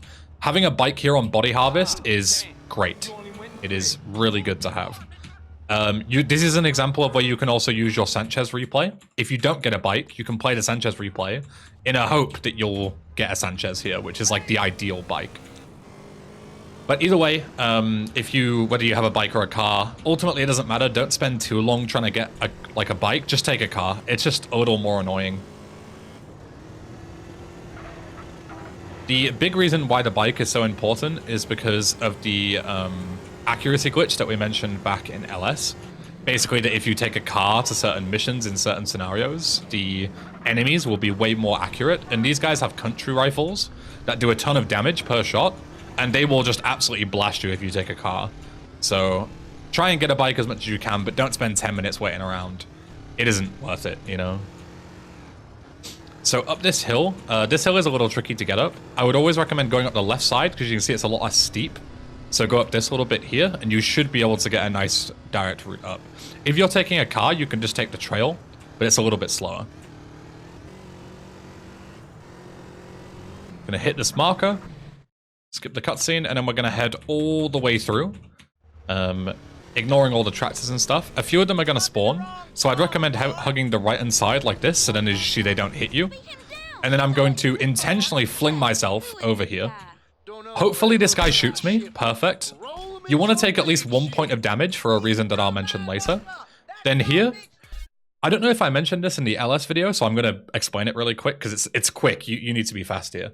So in San Andreas with melee combat, usually you just like mash left click with your fist to punch people, but that doesn't do a lot of damage. But what you can do is you can do like your like fighting combo moves by holding right mouse button and pressing F. And that does like a combo that knocks somebody onto the ground, and you can stun lock them with stomps. And you'll see how quickly I kill this guy. And it's important because if you try and just punch him with left click, you'll punch and knock him away, and then he'll just shoot you dead. And that's obviously not good. So instead, we're going to go in front of him. As you can see, he does a ton of damage. But I'm going to hold right mouse, mash F, and I just absolutely destroyed him there, as you can see. I want his rifle. He usually doesn't get stuck into the combine harvester when you do this, so I'm just going to back up, get out, and grab the rifle and get back in. But usually you would be able to pick up this guy's rifle pretty easily. Health doesn't matter because we're going to death warp after this, so it's all good. But yeah, once you got the combine harvester, we're just going to drive back and send it to Truth's farm. But yeah, the reason why your health total is important is because if you... So at the end of this mission, we're going to be stood right next to a BF injection, and we need to die somehow to get back to Angel Pine for the next mission. Again, death warping is massively worth it because Angel Pine is quite far away. So we pick up this guy's rifle, and we're going to shoot the gas tank with the BF injection to blow it up. But the issue is that blowing up a car, even if you're stood next to it, only does like 82 or 83 % of your health, basically. So it's not enough to kill you on full health. So the ideal thing is that you take enough damage from the rifle so that the explosion will kill you.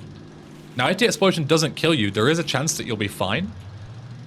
Because the car will create fire and you can stand in the fire, but that doesn't always happen. Sometimes the fire doesn't spawn. So in the event that the fire doesn't spawn, the only other way to die effectively is to jump up on this fence, the shed, and routinely take fall damage, which I'll show you as well. So we skip this call, we end the mission right here, and we're going to shoot this gas tank. As I say, if you take full damage and you don't die from this, which I'm going to die, so I'm not going to do it just yet, jump on this shed and take full damage until you die. Yeah, the ideal thing is that you blow up and die straight away, like this. The second most ideal thing is that it creates fire, and then you step in the fire and die.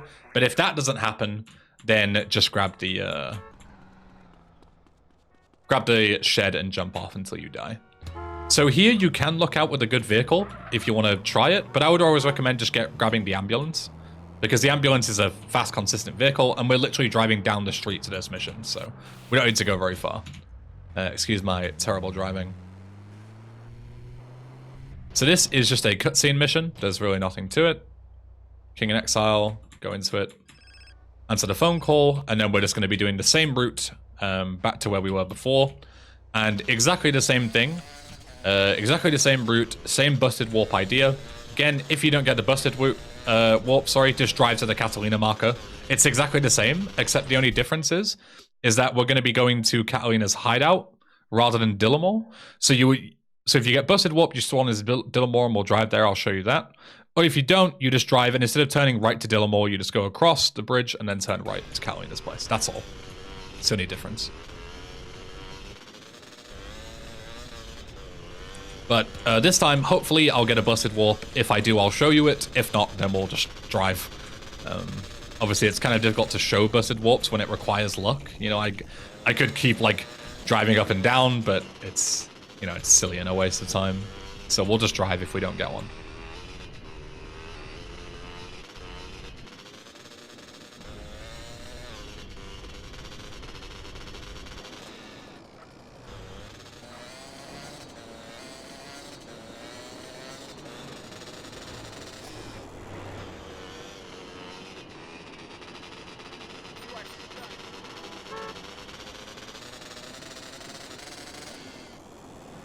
So from now on, I'm going to be looking out for a cop car.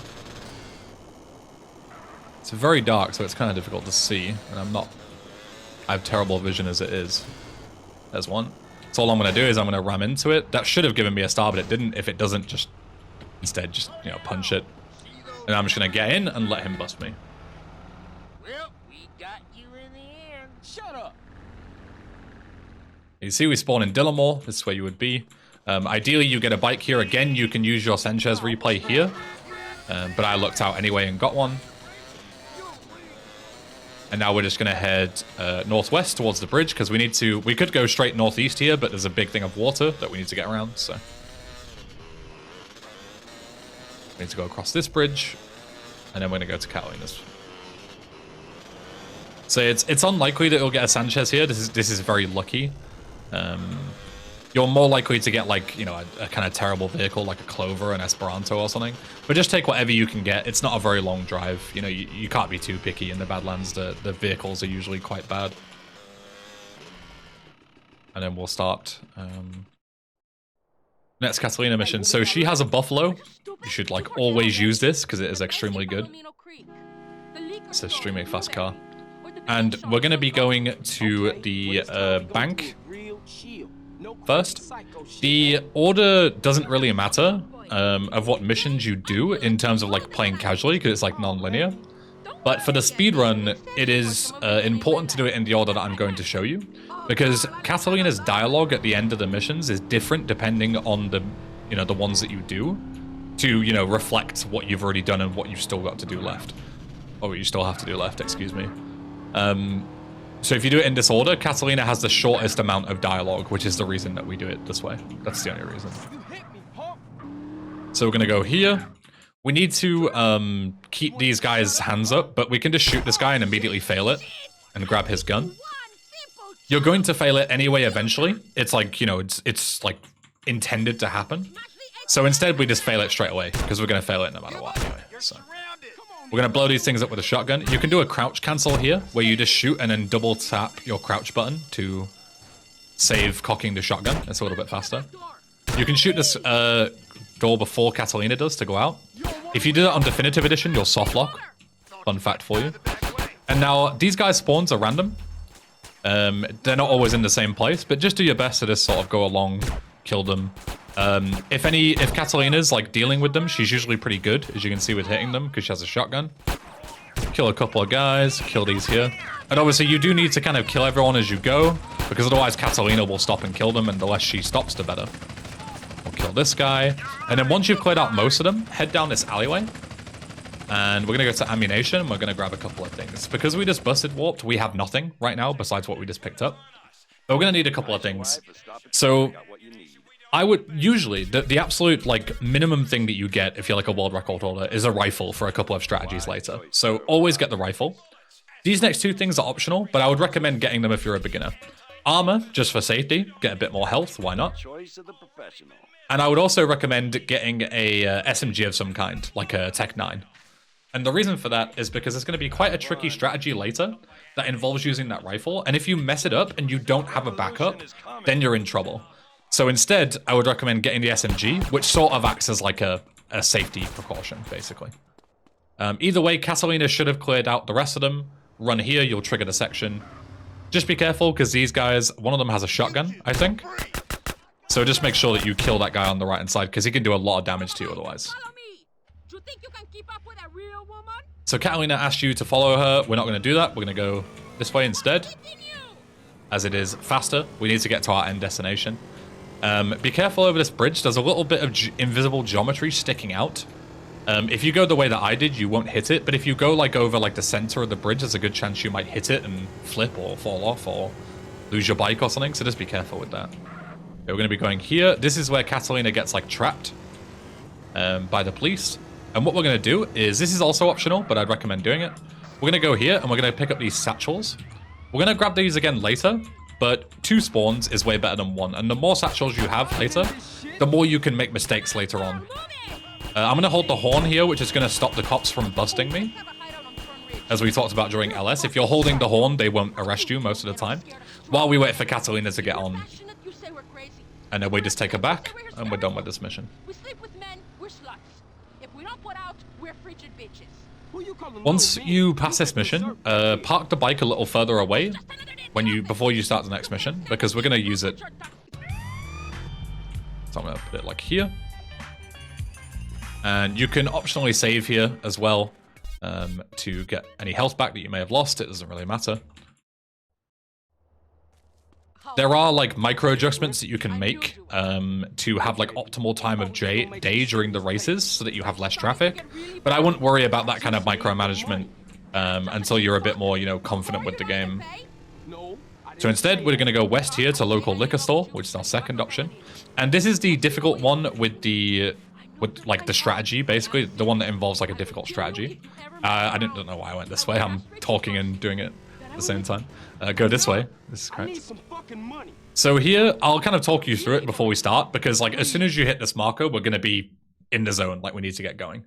So the idea is that these guys escape on quad bikes that we're going to be chasing, and the idea is that you take the quad bike and Catalina sits on the back and shoots them, but she takes forever to kill them. And we're right next to Catalina's hideout right now, so ideally that's where the mission ends. The quicker we kill them, the less distance we have to travel back to the hideout. It saves a ton of time, as you can imagine. So what we're going to do is we're going to do a lineup, and we're going to pull out our rifle and snipe these guys. They both take 2 shots each, so you need to hit 6 shots, and you only have a few seconds to do it, which is what makes it difficult before they go out of reach.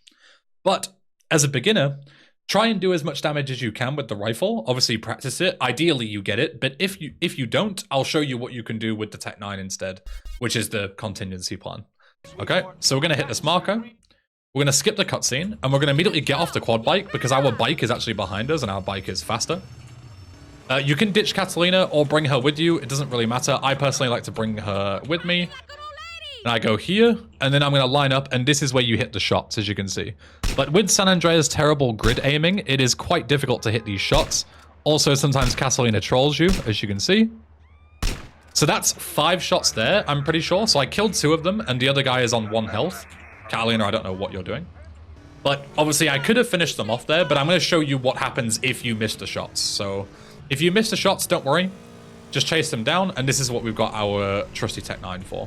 So grab the briefcases on the way. If you can pick them up while on the bike, so you don't have to worry about it. And then we're just going to go down and gun him down ourselves, because Catalina is too slow. So we're just going to do it ourselves. Obviously, if you have all three guys on big health, this will take a bit longer. But yeah, as you can see there, you can just absolutely demolish this guy really quickly. So if you get to this situation, do not cut across here, because it's actually a massive jump over a hill to get here, and you'll likely kill either yourself or Catalina or both. So instead, just go around. I've done this before in a run, and I've killed a run this way. But yeah, as you can see, you would like launch yourself off this massive cliff, and that is not a good idea. But you gotta calm down. So yeah, that's probably the hardest mission in this segment. So if you're able to get that down, then you're in business. This is quite an easy segment, but that is definitely a tricky part for sure. Come and see me again when you think you understand it. Goodbye. So you can save again here if you need to. I don't need to, so I'm not going to.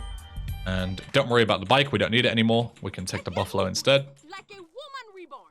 Cool. Maybe you won't. Bikes are usually faster when you don't have a passenger, because you can use the lean up exploit. But obviously, when you have a passenger, you can't lean forward on a bike. So the bike doesn't become nearly as fast as the Buffalo. So Buffalo is the way to go most of the time in this segment. Here's your break. So here, if you did save the game in between Small Town Bank, it will have passed 6 hours in game, which is how long it takes for a weapon to respawn. So we can grab the satchels again here, and you see now we have 40 instead of 25. It barely loses any time, and it gives you so much extra wiggle room in terms of using satchels or potentially making mistakes with strategies later on in the run, that I would heavily recommend making sure you have 40 before you come out. Speaking of strategies with satchels, here usually you would blow up the door and then blow up instead, but if you stand right next to the door and aim like this, you can throw a thing through the door and then blow everything up at once. The door didn't explode for some reason. I have no idea why that happened, but sure. Try again. There we go. As you can see, you can blow it up at the same time. Once you make that detonation, while you're waiting on Catalina's dialogue, don't go towards the safe because that explosion will damage you. And it can kill you if you're, stood too close to it. So just keep that in mind. So here we're going to spawn. Catalina's going to say, get in the car. We've got a 4-star wanted level. Do not kill any cops. As you see, they run at you like that. Be sure to avoid them, because we're going to do a strategy here that instead of going to the pay and spray, which is absolutely miles away down here. I think it's in, Dillamore, which is all the way down here. Instead, we're going to be picking up a couple of bribe stars and abusing the sort of wanted level system. So whenever you're in Badlands, usually if you've played GTA, you would know that your wanted level would not expire by itself when you have a higher than a 1-star wanted level. But that is not the case here. If you run over a cop, that will be the case. But otherwise, your wanted level will eventually, what's the word? Like, expire. Mine hasn't, because I think I actually killed that cop. So what you would usually do is you would go down to 3 stars here, and then you would pick up this bribe star, you would pick up the next bribe star, and then you would go down to 1 star, and then you would drive back to Catalina's place, and that would expire by itself. But it's actually good, because I'm going to show you what happens if you accidentally kill a cop. So we're going to go here and pick up this bribe star, then we're going to wait to pick up this bribe star until we go down to 2 stars.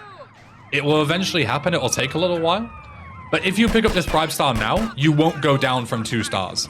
So you have to wait. The important thing to remember is to just wait around and make sure that you're mobile and drive about, because Catalina is extremely dangerous with her deagle shooting from the passenger side, and she can blow up cars very easily and will kill you.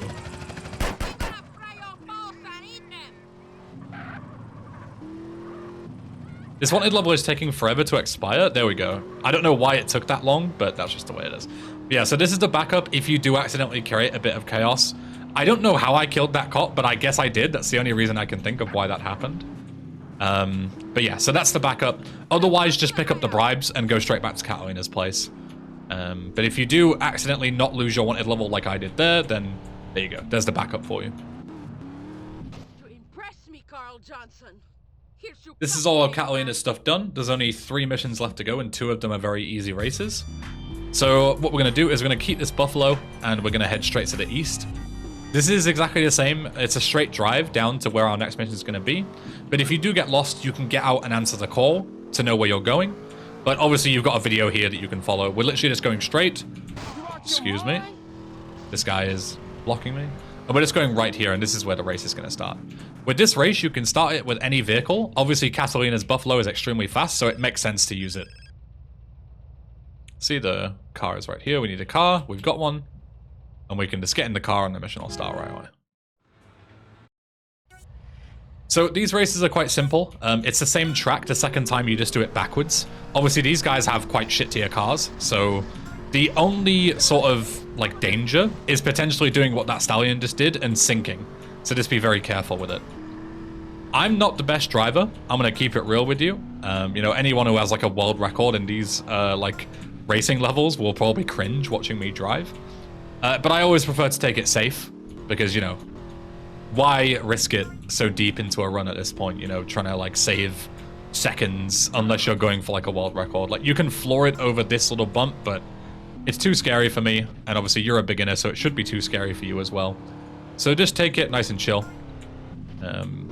You'll aim to beat this mission in like 2.5 minutes or something, I think is a good time, something like that. For like a sort of beginner intermediate level. World records hit like 2:10s because they're ridiculous and they know every micro optimization possible. But yeah, this is all about just like sort of learning the route, cutting the corners. There isn't too much to it. The second race is going to have a very important thing, like very, very important. So do not skip both the races if you're like, oh, it's just racing, there's nothing to learn. Skip until the start of the second race and I'll give you a very important thing that you need to remember. Because it's going to affect the rest of your run if you don't do it. So yeah, if you're skipping forward, go to the start of the second race and I'll see you there.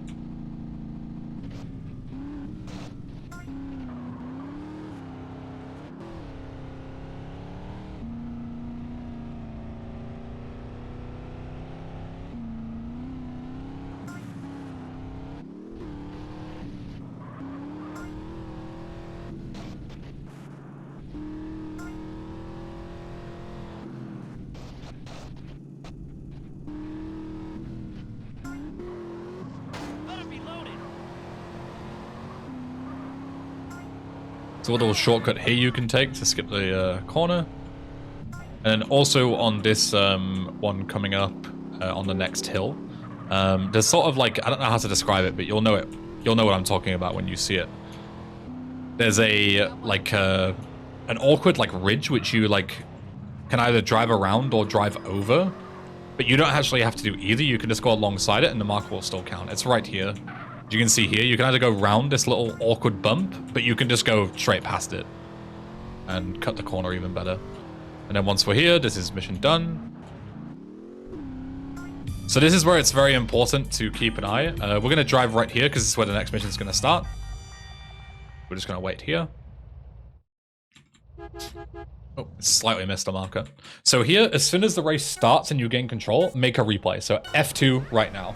And this is going to give you a replay of 2 ZRs, an LG, which is that pink car, and a Sultan, which is that red car in front of you. This is super, super important.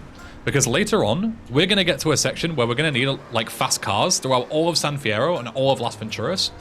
And that replay is going to spawn them for you. So it is very important to make that replay.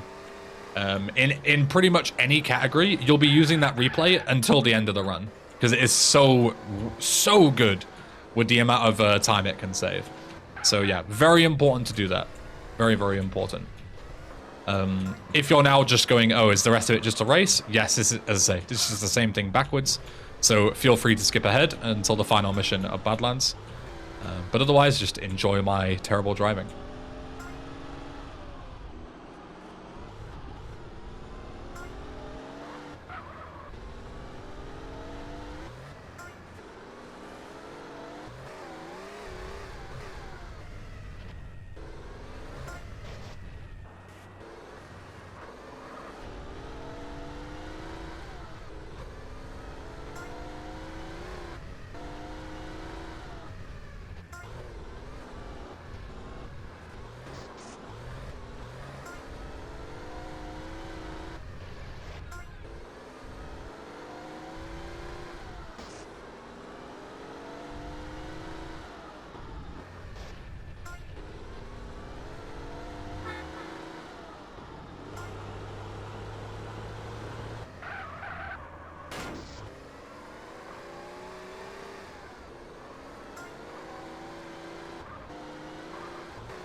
That was almost very bad. As I say, terrible driver.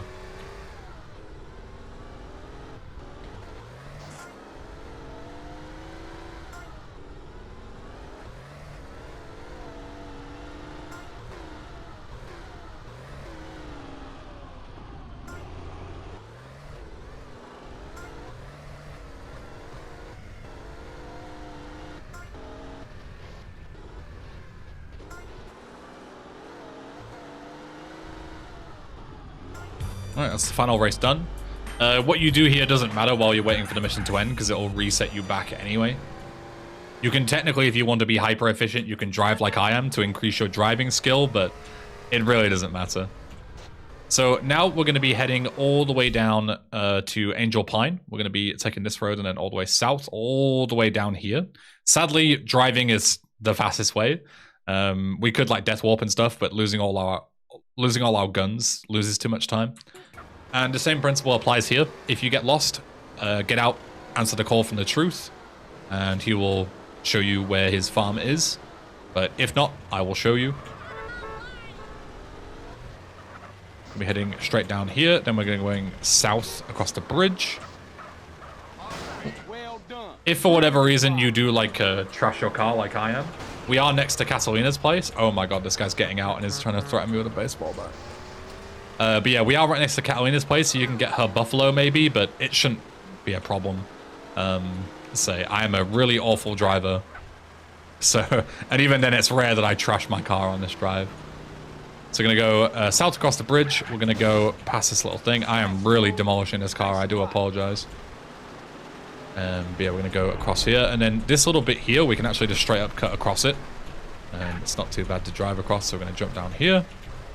Cut all the way across. And then we're going to be where we finish Tanker Commander. And then we're just going to drive along the west road and we'll be at the farm. So yeah, I've really made this look as difficult as possible, but trust me, it isn't that bad. So down there is where we took the tanker. We're going to go west instead. Be careful trying to cut this corner because it's quite a steep. You know, it's like a... It doesn't look that steep, but when you hit it, you will flip. So just keep that in mind. I'm just going to follow this road all the way around. And then once we're there, we're right on top of the Truce farm. We can just send our car off into space. It doesn't make a difference once we're there. A fun fact about this next mission is you don't actually need to answer the call to trigger the marker. If you know where the marker is, it's invisible, but you can start the mission if you want to. I don't recommend to, because obviously we need to answer phone calls later anyway in No Major Glitches to unlock missions. So I'd recommend answering the call regardless, but yeah, just a fun little fact while we're driving along. Yeah, so at this point, don't need to care about the car. The mission marker is right here. We'll answer the call. There it is. We'll start the mission. So here we're going to be using the satchels. Immediately switch away from the flamethrower because it's terrible and slow. And the cops arrival's in 5.5 minutes, even though the police chopper is right there already. I don't know how we haven't already failed, but whatever. It's, you know, weird San Andreas stuff. Throw a satchel around here, do a jump, throw another satchel, jump, and then throw another satchel. This is just a reference for destroying the weed. Blow it up, and ideally you'll blow up everything. Obviously, if you accidentally miss or there's any stragglers, then just go back and blow them up. But it's still way faster than doing it with the flamethrower. Same again here. Because these ones are quite long, so you need 3 satchels to destroy them. These ones you only need 2. So throw the satchel, walk to where the satchel was, and then do a fully charged throw. And you should be able to destroy them all. And then rinse and repeat here as well. Throw, walk forward, full powered throw. Walk forward, full powered throw.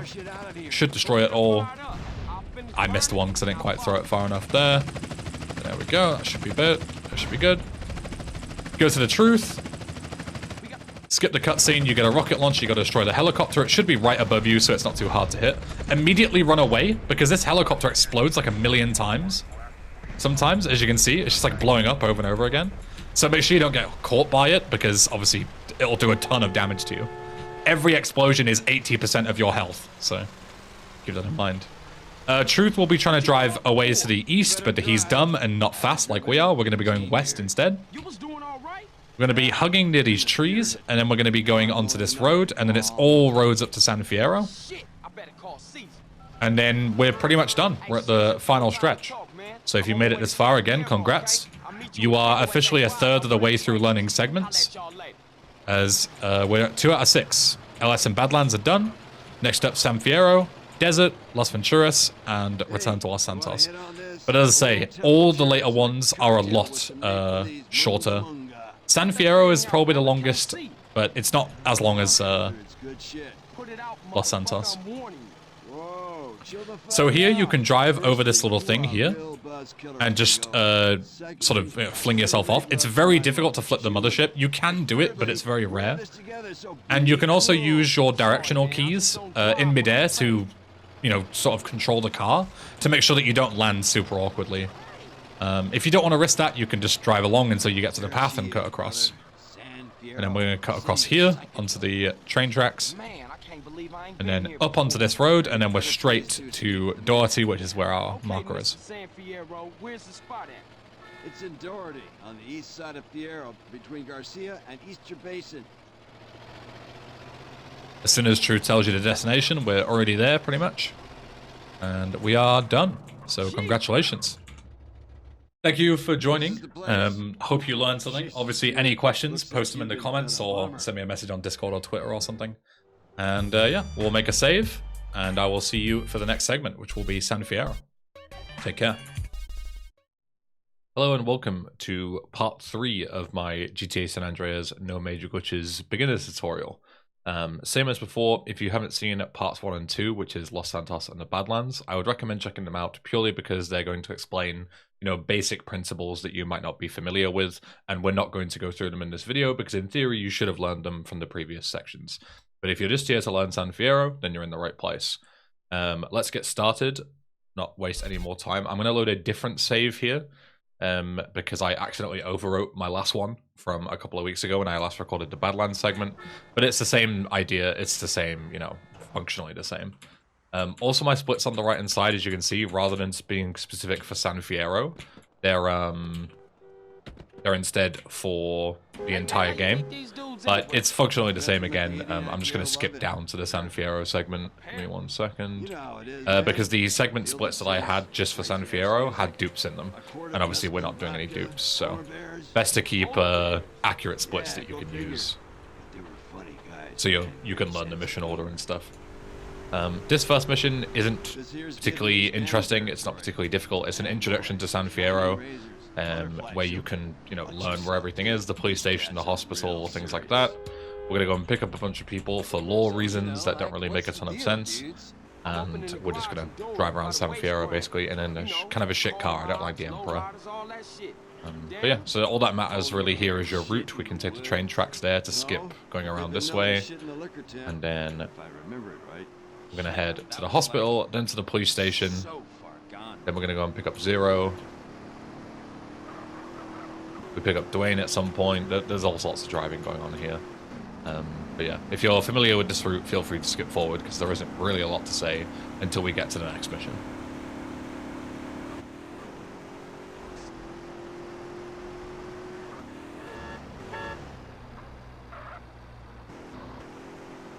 You can spin around in these markers if you're facing more of one direction than the other, if that makes sense. Like, even if you're like 1 degree facing the east rather than straight south, you'll get faced east rather than west, which is a little thing.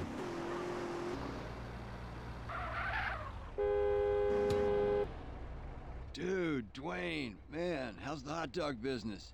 For some reason, some of these lines you can only skip once they've played a certain amount of dialogue as well. I don't know why. Some of them you can skip instantly, some of them you can't. It's really weird in San Andreas. Like, every cutscene is like a random variable when you can skip them or not. It's just something that you'll learn over time.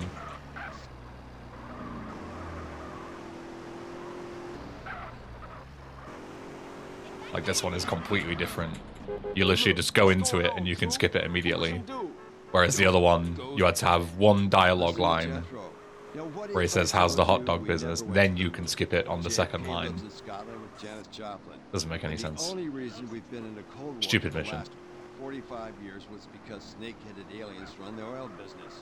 I think you popped another micro dot. Good. Keep it that way. Maybe you can despawn traffic here by flicking up and down if you get any inconvenient spawns. Slow down a bit while going over the construction site here, because you don't want to flip. If you hit it too fast, you'll flip over. And then also be careful when you're coming up this way, because there is a chance that a car can spawn on the other side like this, and if it's angry and you block it, it can actually run over Zero and kill him, and you'll fail the mission. So just keep that in mind. So if a car spawns on that other lane, like you saw that happens to me, see if they're driving like normally, and then you're fine, but try not to block them. Like, if you're unsure, just let them go past like I did. And then I went a bit wide here, you don't have to do it, but you have to be facing this way for the marker to trigger. You can't just drive straight into it.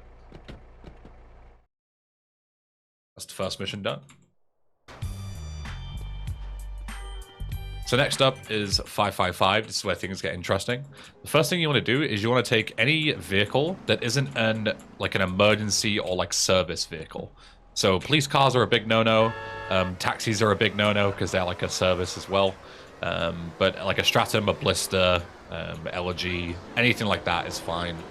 I don't remember if bikes work or not, so I would say don't get a bike just to be sure. It's not that much slower. If you're unsure, you can ask someone who's a bit more knowledgeable than me.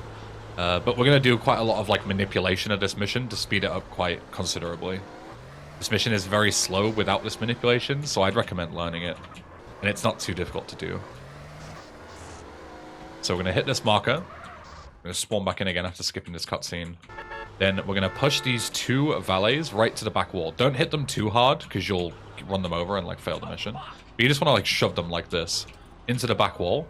Then park your car here at the valet place, and then go and take out the ZR guy. Sometimes you can get stuck because of like ped traffic and stuff. This time he didn't, so I'm chasing after him. Usually you don't have to, but you can just shotgun him Should die. Go, grab his clothes. Try not to get a wanted level, because if you get a wanted level when you go into the garage, you'll fail the mission immediately, because this mission is really stupid and has like a million different ways to fail the mission. Yeah, and then when we walk into this marker, we're going to be deliberately looking at this intersection here. And the reason why is because the DA's car that you need to get is actually dedicated to spawn where you're not looking. So there's two different places that you can get it to spawn. You can get it to spawn at this intersection, which is in theory the fastest way, or you can get it at the southwestern intersection. But it's a little complicated, but basically the idea is that this intersection is the fastest one, so you want to be looking at the southwest section, but only if everything goes perfectly, because it can get stuck on traffic light cycles. So even the mission that we just did before, it depends how fast you were going. And 9 times out of 10, the southwestern one makes more sense for a beginner. Even though it's a few seconds slower, it's still way faster than usual, and you won't get memed by the traffic light cycles. Whereas if you try and go for the fastest strat here, and you look this way, and he doesn't spawn, then you're waiting for ages. But as you can see, he spawns in really quickly. Usually there's like 3 or 4 cars that come first, or something stupid like that. But he just comes in right away, and all you got to do is wait for that red light. It doesn't take nearly as much time. So yeah, once you've grabbed the DA's car, we're going to take it back to the garage. This is all normal. It's the same route that we did before, just driving back to the garage. You can smash it up here. It will be repaired once you go into the garage, so don't worry about crashing. You only need to worry about crashing on the way back. And also, this marker, you can trigger it like anywhere, even from like mid-air. It's like a, I assume it's a 2D marker, which doesn't check your like verticality. So you can drive straight over here, and as long as you hit the marker, you're fine. Even in mid-air, you'll just stop in your tracks.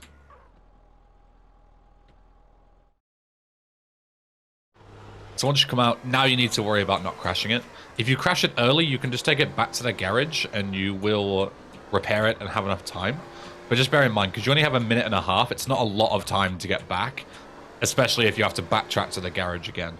So what I recommend doing is while you have time, you can despawn, because there, even if a car spawned in front of me, it wouldn't be a threat. And also look out for the red lights. If there are red lights, these guys are not going to turn in front of you, so you're free to just drive forward. But if they're a green light, like this one, there's a chance that a car could be pulling ahead of you. So just be wary. If it's a red light, you're fine. You can just drive. It's not a problem. Try not to run over pedestrians, because they can damage your car. And they also can give you a wanted level, which again is really bad. We don't want that. But once you've parked it in its spot, we're just going to go and run up to the marker, and that's mission passed. If you're able to get this mission down with the manipulation, you'll save a lot of time, so good job. And it's not easy to do consistently because of all the different factors and all the million different ways you can fail the mission. Hello? This weed tip? I seen something highly suspicious you should come check out.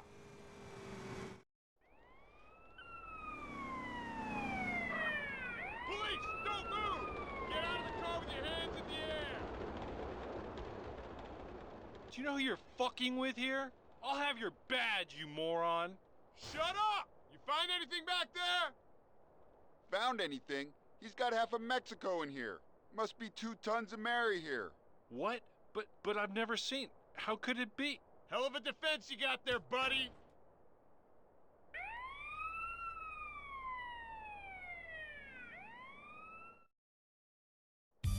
So once you pass the mission, try and grab any car you can. If you get a locked car here or one that you can't enter, it's not a bug, don't worry about it. It just means that it's trying to drive into the valet place, like it's scripted to do so. So it'll basically just mean that you can't access it. But as I say, it's not a bug. It's just as simple as you can't access it because it's going into the valet place. So just grab another car. Anything will do. You're not particularly going far. And then we're going to be grabbing new vehicles and stuff later on anyway for the longer drives. So Fortune is fine. Any mid-tier car is fine. San Fierro has pretty good spawns, so you shouldn't struggle to find one. Answer a call here. In no major glitches, call management doesn't matter too much, so you can answer calls pretty much whenever is convenient for you. You just need to make sure that you take Woozy's call, which obviously, you know, unlocks his missions at some point, because, you know, we need to do his missions, so we need to take his call at some point. So here, we're going to shoot 1 rocket here, 1 rocket here to blow up these portables. Don't use all your rockets, because we're going to need them later on. And then we're going to grab the cement truck. We're going to drive into this one,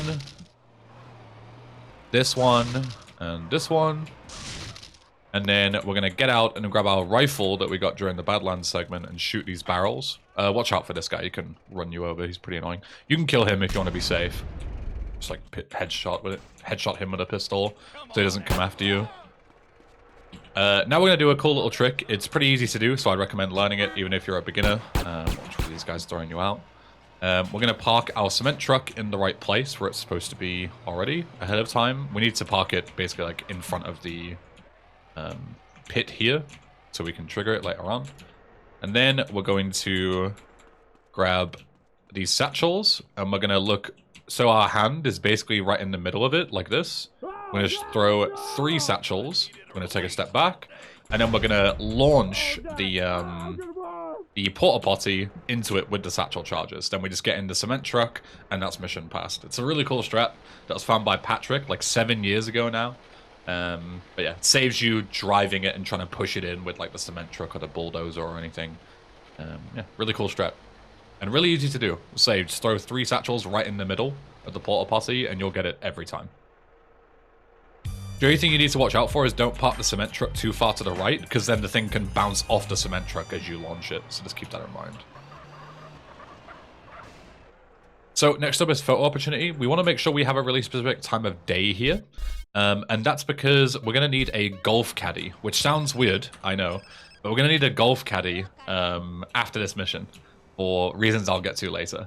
So you want to make sure that when you finish photo opportunity is like a 6 or 7 minute mission. You want to make sure that it's going to be after 6 a.m. and before, I think, 10 p.m., something like that. So I've saved until 6 a.m., so now I know that it's going to be after 6 a.m. And earlier than 10 p.m. for the caddy to spawn. If you're unsure, just save until around 6 a.m. or as close as possible. But like midnight would even work, because then by the time you've done the mission, you're going to be after 6 a.m. It doesn't really matter. It takes like 3 seconds to save the game if you're unsure. So I would recommend just setting the time to early morning, around 6 or 7 a.m. And then you'll know that you'll be in time, unless you somehow spend 20 minutes doing this mission, which in that case, I guess just save the game again if you ever get to that point. But yeah, we're taking a little weird route here. That's because we want to grab a boat here. It's much more convenient. There is a route that you can do where you grab a cop car and you drive and do like some sick parkour. But we're not going to be doing that right now. And we're also going to, rather than taking the boat right away, we're going to swim. And that's because for a later mission, Amphibious Assault, we need to get 2 lung capacity upgrades in order to start the mission. Otherwise, without it, we can't start the mission. So we need to swim at some point, and now is just a convenient time because we're in the water, right? Makes sense. The way swimming works is it's entirely based on how long you're underwater. So there's things that are really important to keep in mind. Number 1, don't swim unless you're swimming down to then float up to the surface like this. You can use your health as a resource. Even when you run out of breath, it'll just drain your health meter instead. We're going to be saving later on for the sake of getting health, and we're going to be death warping soon anyway. So don't worry about your health. You're not going to need it for this mission. The important thing is that we just stay underwater and dive. If you swim about underwater, you'll lose your breath a lot more quickly compared to if you're just like floating, right?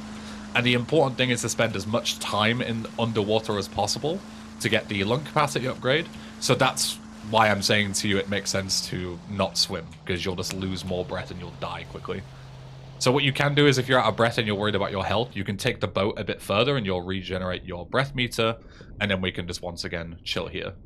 So in terms of how much you need to swim, it's kind of depends. Obviously, if you're like a world record contender, you don't want to be swimming right now because technically you're losing time. And there's going to be a mission later on, Snail Trail, where you can swim without losing time. But the problem is that if you spend too much time swimming during Snail Trail, then you will fail the mission. So you can technically fail. Whereas here, we have infinite time to get to Caesar. So what I would recommend is, you saw I got that lung capacity upgrade there? I would recommend getting that lung capacity upgrade and then doing 1 more full breath bar. It's technically a little bit inefficient compared to what you'll see people doing at the top of the leaderboards. But as I say, it means that we have more time to not fail Snail Trail later on. So yeah, I'm just chilling here. I'm going to do 1 more breath bar. And it's also worth noting that the way your like breath works is any progress that you have towards the next level is reset if you change your game instance. So let's say that you like saved the game, you're practicing, and then you want to quit the game, come back later and load your save. If you were 90% of the way to the next lung capacity upgrade, you will reset to 0% of the way back. So if you're ever wondering why it's taking forever to get lung capacity, that might be why. It might be that you've reset your game instance and you've lost all of your progress towards that level. Whereas now I'm going to be doing this in one sitting for the sake of recording. So I'm going to keep that, like, let's say I'm 25% to level 2 right now, because we did that extra breath bar. I'm going to keep that 25% until I quit the game. Or I increase it or decrease it, you know. So here you can ramp off here. Just be careful that you don't run over Caesar over there. If you do the angle that I did, you'll be fine. For some reason, if you press F to get in this car really far away, Caesar gets in this seat instead of the passenger seat, which is a little bit faster. I don't know why that happens, but that's just like a little minor optimization you can do. But yeah, swimming is the most important part. This drive is really annoying. The Savannah sucks to drive. It's really slow for what it is, and also it has like fucking input delay. I swear down, this car is garbage. So just be careful that you don't flip it, because obviously if you do, you'll be in the middle of Badlands with absolutely nowhere to go. And your only choice is to like load the save and lose your trip skip, or drive all the way back with like a shitty Badlands vehicle. So it's really not ideal. It's a big time loss if you flip here, so just be careful. There is a jump that you can do off into Truth's farm, which will save a bit of time, but again, if you mess it up, you'll flip and be really sad. So I'm not going to show you how to do it in this. You can look up like tutorials if you want to learn how to do it, but for the sake of this beginner's guide, we're just going to be going nice and slow down, because ultimately doing every mission without failing it is what you want as a beginner, rather than trying to do risky strats for a very minimal time gain. So instead, we're just going to slowly head down this ramp. Again, just be careful that you don't flip, because they are a bit treacherous, these tiny little bits. We're going to go here, break through the fence, and then we're just going to basically do like the you're going to San Fierro route, but we're going to be going to Angel Pine instead of up north to San Fierro. So we're cutting this way. And instead of heading up that way, we're going to be heading across the bridge and down into Angel Pine. Again, be careful on the bridges too, because there can be a lot of wide vehicles like the tankers and stuff that can spawn in front of you. But aside from that, once you're here, you should be pretty much good to go. You're driving on nice, clean roads now. You can despawn if you want to, but the roads are so wide that you shouldn't really need to. I'm going to cut down here. Again, be careful that you don't just go flying off, because you'll flip. And I'm going to cut just through the middle of Angel Pine here. Hit the marker. Hop out, and then just run and take some pictures, and this is the easy part of the mission. The only thing to note about taking these pictures is that you need to make sure that you are zoomed in enough, because if you photograph Ryder from here, it won't count. So you need to make sure that you zoom in and take a proper picture for it to count. I failed this mission before in runs, like, you know, 2 hours in, because I just forgot to zoom in, and by the time I realized it was too late, Ryder was walking over here. So you take the picture of Ryder, T-Bone spawns here. You have to wait for them to get out, and it like prompts you to photograph. Then there's Mike Torino, who comes in here. What now? Is that it? Don't know why there's this like weird like chain in front, but photograph anyway. And then Jizzy's gonna come here. This more than a few thugs pushing product. It's a serious organization. Go. Me. Photograph him. That's mission done. These clowns are there? I know a pimp when I see one. They being clever about this. It ain't no exchange of nothing incriminating.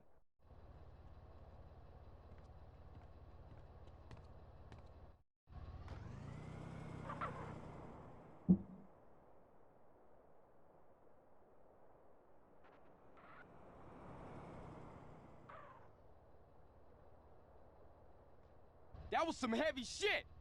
We better split up and get out of here. I'll meet you back at the garage, eh? Coolio, we got what we came for anyway. So, as a final fuck you at the end of that mission, Caesar leaves you in the middle of Angel Pine, even though you have nothing to do here except go and take missions at San Fierro. So we're going to run right here, and there's going to be a very convenient Sanchez spawn that you can take. You can also take a phone call here, should come in any second. Actually, I already took that phone call because I was messing about, talking about the time of day. But you should get a phone call there if you're not fucking about with the time of day like I was. And you can answer it there just before you get on the bike. But either way, we need to head back all the way to San Fierro.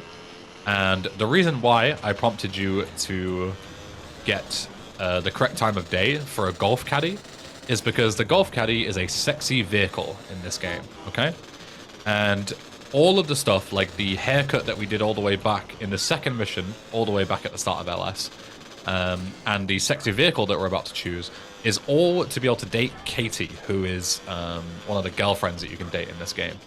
And the reason why is because she has a ton of benefits. It's a very small detour in order to get her, and her benefits are immense. So the biggest benefit is that you can die from now on once you start dating Katie for the rest of the game, and you don't lose your weapons.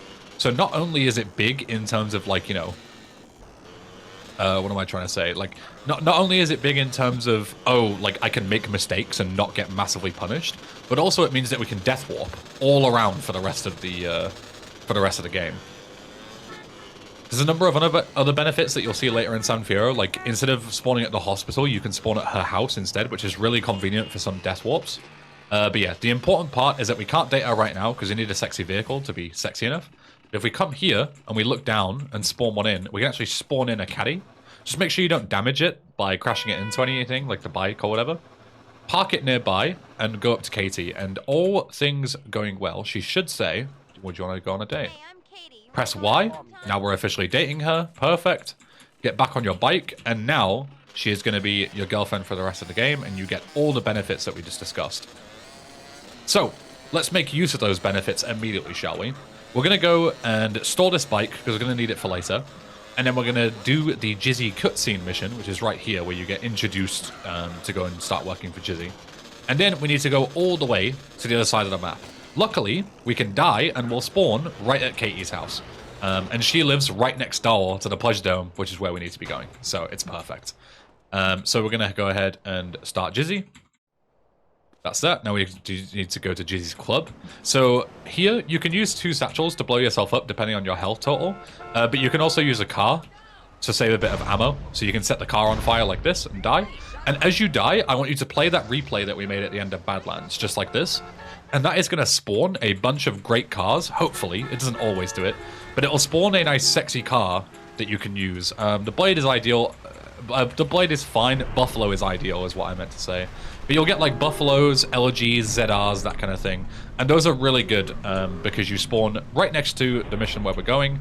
And you also get a convenient fast vehicle every single time that we teleport here. So that's really good. So we're going to slip down to the Pleasure Cub. This car that we get right now doesn't really matter too much because we're going to be switching cars right here anyway. So don't worry if you got a kind of shit car. It doesn't really matter. Or if you forgot to play the replay, it's not a big deal. But later on, we're going to be using that, and we're going to be like doing cross-map drives and stuff, so... You want a decently fast car there, you'll save a lot of time over getting, like, you know, a taxi or something. Right. So this mission is probably the worst mission in San Fierro, in my opinion. It's garbage. It's like 5 minutes of driving around in a really slow car all the way around the map. And then one, you know, interesting bit of gameplay right at the end. But, you know, by that point, we're already bored out of our skulls trying to do this mission, so... This route that I'm doing here from the Pleasure Dome back towards, like, the center of San Fierro is something that you'll do good to learn because you do it in so many different missions. So, yeah, keep this in mind. Very important. And also cutting through the construction site, you do that a lot as well. So we drop off this lady, and we need to go and deal with a pimp. Hey, Jizzy, it's Carl. I just dropped... For some reason there, you can only get that cutscene once he says, I've just dropped off, like halfway through the line. Again, I have absolutely no idea why. It makes no sense, but it's San Andreas for you.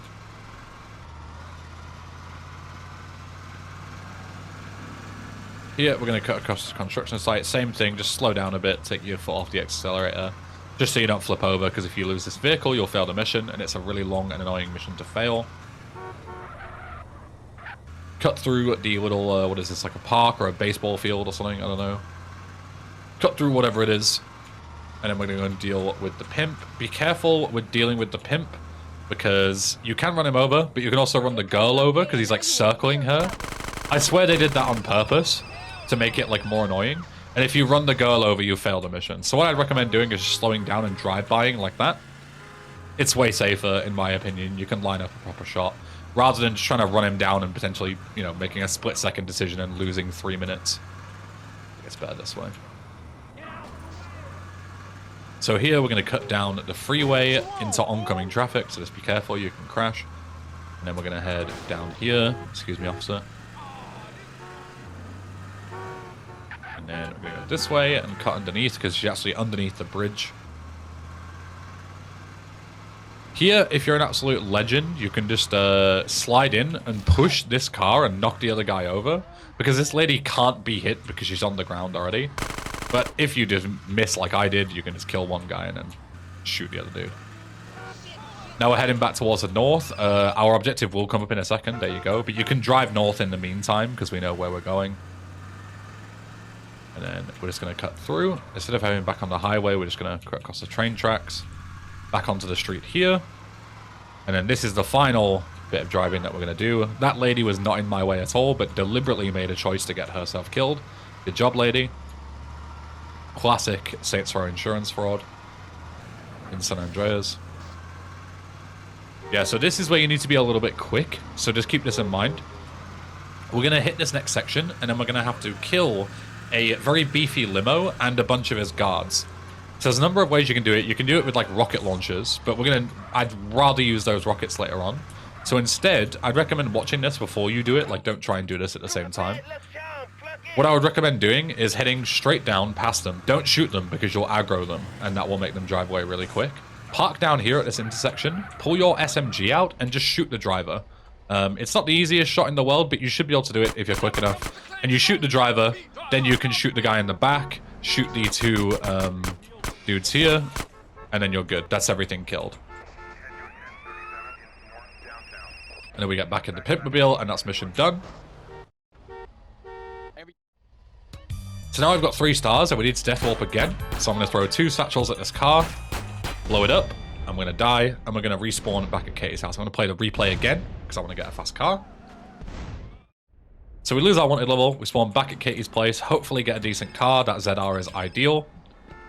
We could have answered that call there, it doesn't really matter, it's the woozy call, but we can just answer it before we go to the next section. I was going to drive to, what's it called there? Jizzy's Club again, out of habit. Don't do that, we're going to Woozy. That is my bad. So yeah, so for Woozy, we want to take this route here. And then we're going to cut through an alleyway just up here, which takes us right towards this place. Again, with the Badlands stuff, as I said, if you don't have Woozy's call right now and you're unsure on where to go, you can just get out. This guy's going to be a pain in my ass. But I'll try and lose him. Of course, he perfectly follows me up here. Yeah, you can take the call ahead of time, but I know where I'm going without the call, so I'm just going to drive there. It's completely up to you. Obviously, if you answer the call, you'll have his marker and you'll know exactly where you're going. But his place is right here. Answer the call. Perfect. And then we'll start the next mission. It's good to have a fast car here because we're going to need that any car. And obviously it makes sense to grab a fast car that we've got right here to take Woozy with us. So this mission is why we wanted the rocket launcher, because we can trivialize this whole thing. Is this guy coming after me again? Did I just bonk the same guy and now he's sharking after me again? Brilliant. Anyway. So here, we don't have to wait for Woozy to know where to go. We can just run straight to the place. It's very important here that on this cutscene, you don't mash the skip button because it'll extend the cutscene. I don't know why. So I'm going to skip. I'm going to let go of everything. And then you see it loaded in really quick. These guys you don't have to kill. You can just run past them. Same with the guys on the bikes. If you want to be safe, you can kill them. But I'm going to go rocket here, here, here. Wait a few seconds. Here. Then the car. And that will kill everyone. You can grab an SMG while we're waiting for the next, like, section. But yeah, that is, like, the really quick way to do that mission. And it's not that difficult. As you see, I took basically no damage. So I'd recommend drilling it a few times, but if you want to be safe, you can just kill everyone. It's completely up to you. You know, as I say, the important thing is getting through the missions without failing them. Here, you want to blow up these cars. Just be careful. You don't want to be too near the explosions. This car does have a lot of health, so you can survive 1 or 2 explosions. But again, it's better to not risk it, because if you blow up now, right at the end of the mission, that's 3 minutes gone. It's not worth it when you could just spend a second to chill. Okay, let's get back to my place. So, Woozy goes in, that's mission passed. Then we're going to start the next mission right here again, and we're going to take this Sentinel with us. It's a convenient, fast car. Your car doesn't matter, so if you get something really fast, you can take it. But for the sake of, you know, being consistent, I'm just going to take the Sentinel. That LG or Sultan would have likely been better. There was a bike there as well, but let's just take the Sentinel. Who cares? So here we're going to be driving all the way to the airport. It's quite a long drive. There isn't really too much to it. All I'm going to say is we'll cut through the construction site again. Slow down so you don't flip, because it's a bit bumpy. And then we're going to cut through the train tracks a bit later on as well. But again, here, if you're familiar with driving around in this game and where to go, feel free to skip ahead.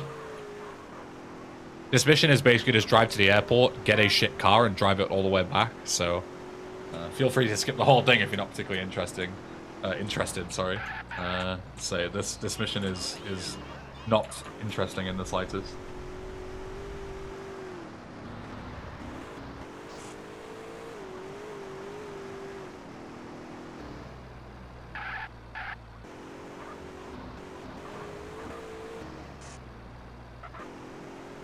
Taking it slow there because I was taking a sip of my hot chocolate. Love a good hot chocolate, man.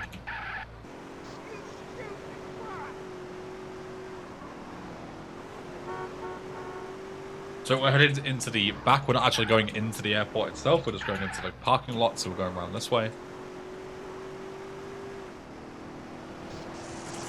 Appreciate that. Thanks. The car is on the left here.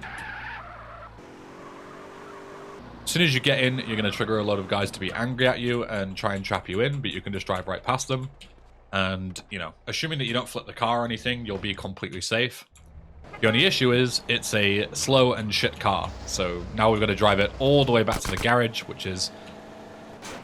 We need to drive all the way out the airport, then all the way around to the northwestern side of San Fierro. So we're basically like driving all the way across the city, which is really slow and really fucking annoying. I don't know why they put this mission in the game. It's crap. Like, this game isn't long enough already, you know. Yeah, once you get out here, there'll also be bikes chasing you. Again, you can, like, try and lose them if you want, but it's very unlikely that they're going to do any significant amount of damage. The important thing is just don't flip, because then you'll lose 4 minutes.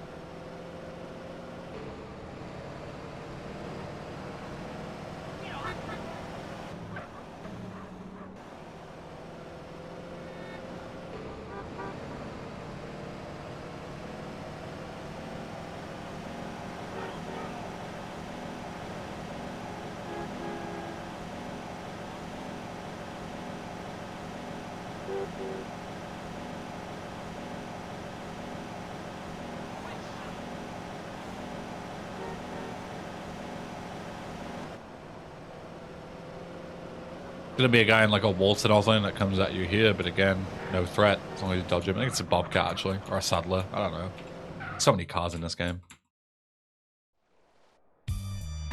So here we want to die again, so just one satchel will do it.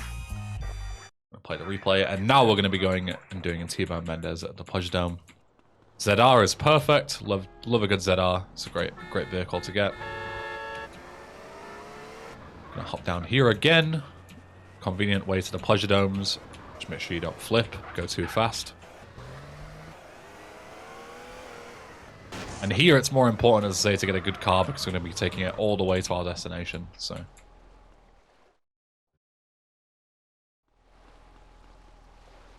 and this is the exact same route that we took in Jizzy. We just need to go back to Central San Fierro, so we're going to take a right here. I keep crashing into so many people. I am so sorry to all these pedestrians that I keep in... Well, not pedestrians. NPCs that I keep inconveniencing. Yeah, we're heading east, and then we're going to cut around the little... Whatever this is, like the little green over here. Cut through this bit. Nice little corner cut. Then just head straight south. But instead of going towards the construction site, we're going a little bit more east. So here there is like a set of bikes, and once we get into a certain radius, we're going to trigger the next section.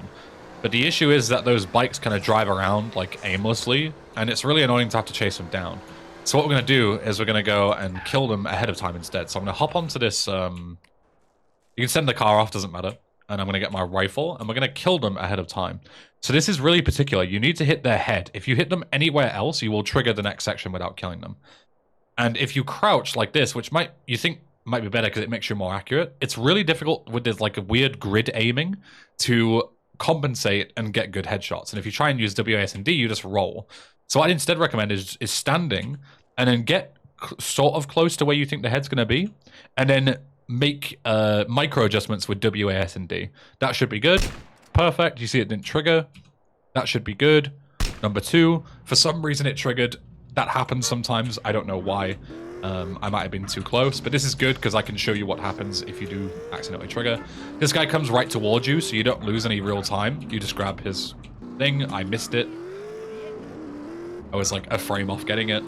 But yeah, then the other guy will drive in a very particular way, which is on your route anyway, so it doesn't make a big amount of difference. But ideally, you get the 3 headshots there.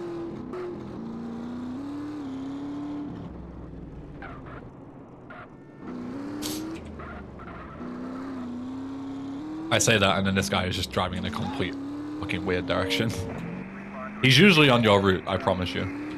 What I'll do is we'll finish up this mission, then I'll quickly show you, you know, what it's like to do it properly. Because you want to be able to like learn the route and stuff, assuming that you get it correct. There we go. Yeah, so either way, once you got all the packages, just head onto the northern road and go back to the Pleasure Dome.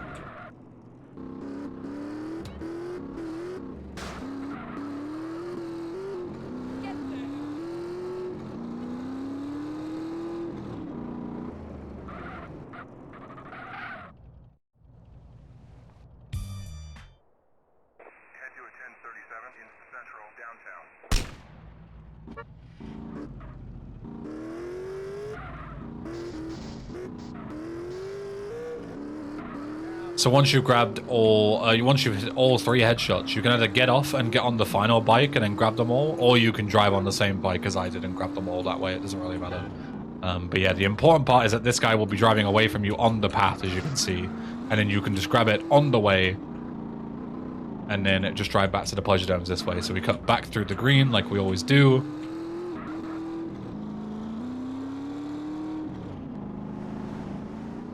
Head straight west. West, west, west.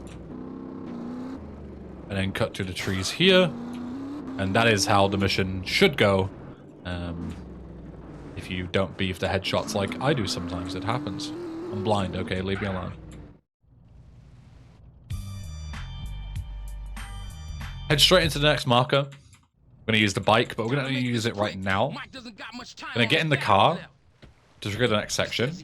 Then we're going to head out. We don't even need T-Bone with us. We can just take this bike and head straight to our destination that we need to go. Usually you would go to a bunch of different places. Like you'd go to like the docks, the construction site, a bunch of other stuff. But we know, because we've played this game before, that Mike Torino, who is our target, is in the airport. So we can just go straight to the airport, drive all the way around the eastern side like this. And it'll just trigger without T-Bone being with us or needing to go to any other section.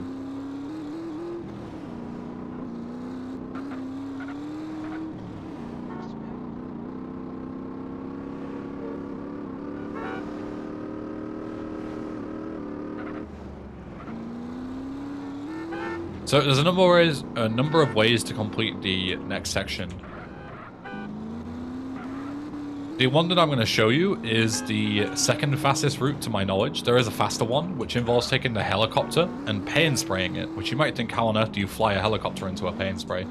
It is possible, it's just very tricky, and I wouldn't recommend it to beginners, and it doesn't save that much time. So I'm going to show you the next best thing, which is once we get the limo, instead of taking it to the pay and spray like the game intends, we're going to grab 2 bribe stars on the way back to the Pleasure Dome, and then we'll just basically get rid of our wanted level 0 time. So here, as you can see, the next section is triggered. Here, there's 3 different places where the thing can be.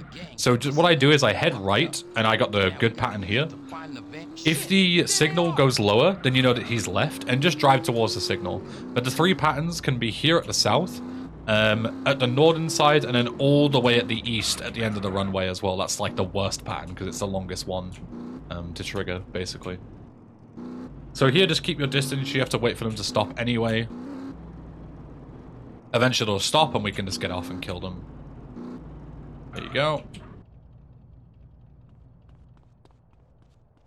They all get out and you can just chill here and kill all of them. It's kind of dark, so I can't really see very well, but say none of them are particularly a threat.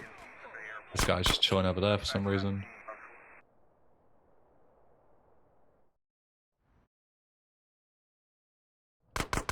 If you have an extra rocket here, you can use it to blow up the van. Otherwise, you can just use a satchel charge. Doesn't really matter. But then we're going to grab the limo. Say, world record contenders would grab a helicopter here in the meantime, but we're not going to do that. Instead, we're just going to drive back as normal. We're going to get a 3-star wanted level once we leave the airport, and we're going to bribe those stars away. That's the plan.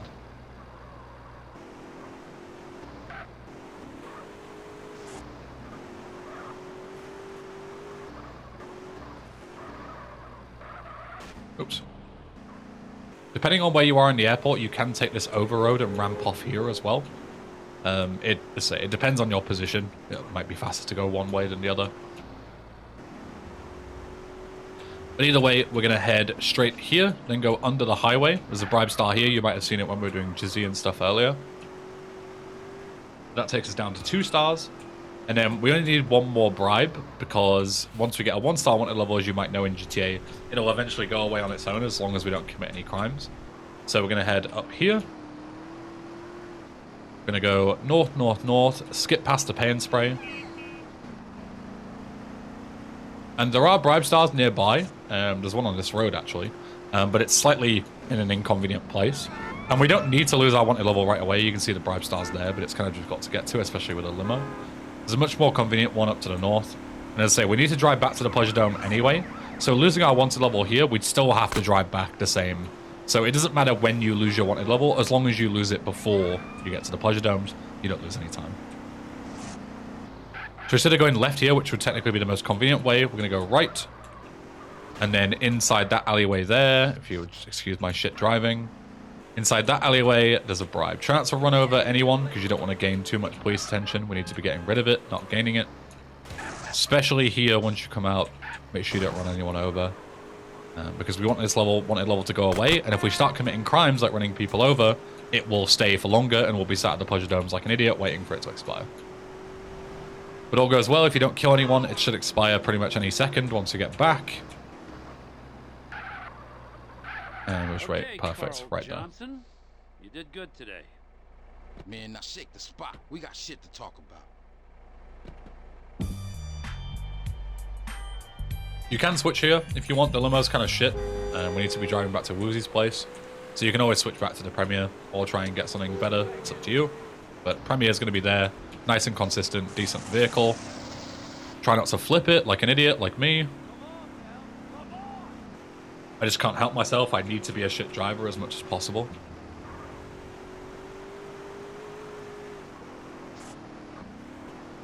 It might even be worth it to death warp here to get a faster car, but I'm honestly not sure. It really doesn't make that much of a difference because obviously we're right there anyway next to KE, so I don't think it matters. It's probably about the same in terms of speed, and it's extra resources that, you know, you want to keep as many as possible in case things go wrong. So I wouldn't recommend it, but maybe someone will say in the comments like, oh, it's actually a little bit faster. Either way, another terrible mission coming up. The phone call, we'll take it. That should be our last mandatory phone call. for San Fierro. There's 3 total.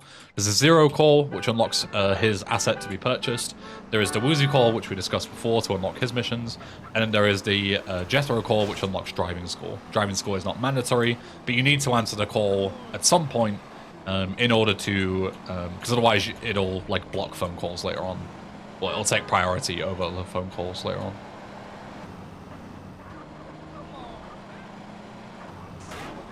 That's brilliant. Fucking Saber pulling right in front of me.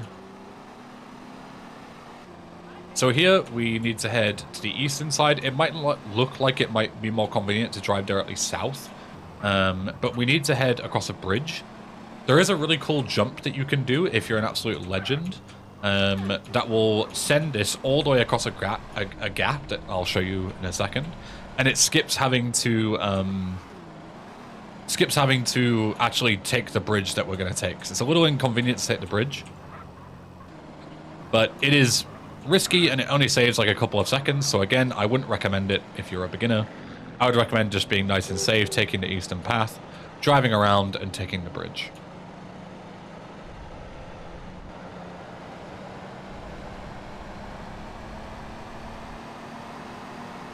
So here, as you say, our destination is right there. The jump would send you across this gap that I'm going to show you in just a moment. But instead, we have to go east, which is a slight detour to get the bridge over the river.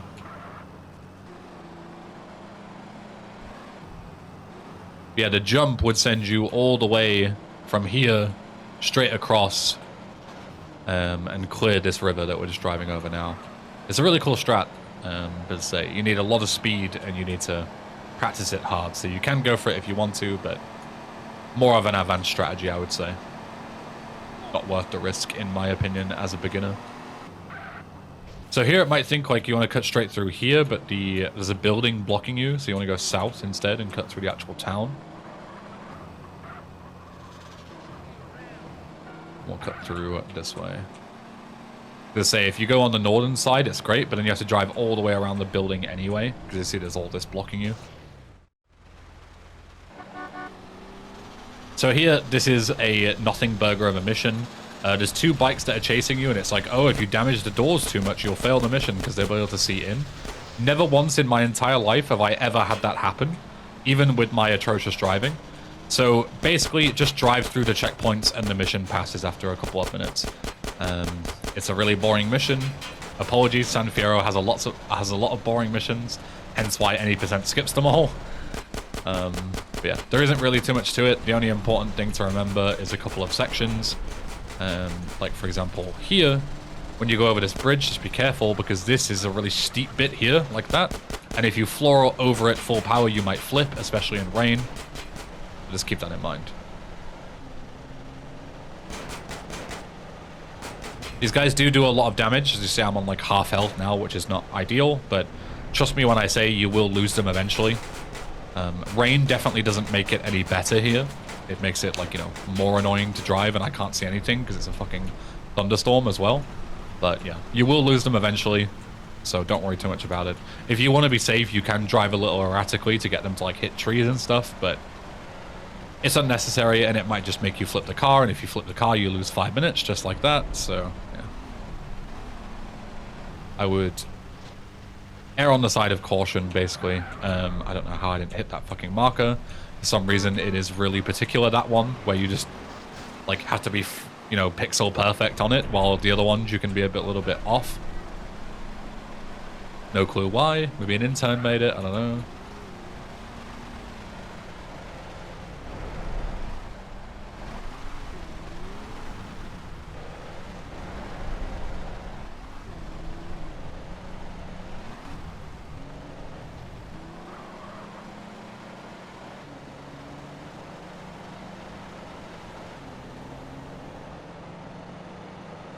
Thankfully, once you're back on the road, you're getting towards the end now. It's a shame that as soon as it becomes, like, nice to drive, you're already at the end of the mission, but it is what it is. And now we're going to be all the way back at Angel Pine again, with needing to get all the way back to San Fierro to actually do a mission. So we're going to have to drive all the way back. Luckily, we can switch out this shitty Rancher for the bike that we were taking during Badlands, right at Angel Pine next to the save point. And we can take that back to San Fierro. It's a bit faster than driving the rancher back. What a great mission, Rockstar.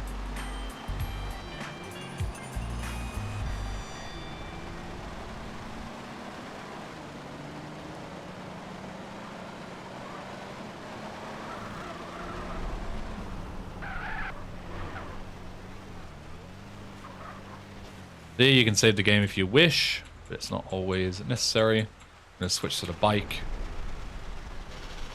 And then we're going to go straight back, just like we did at the end of, what's it called? At the end of Photo Opportunity, we're basically in the same place. Just going to head back to San Fierro, same way as before.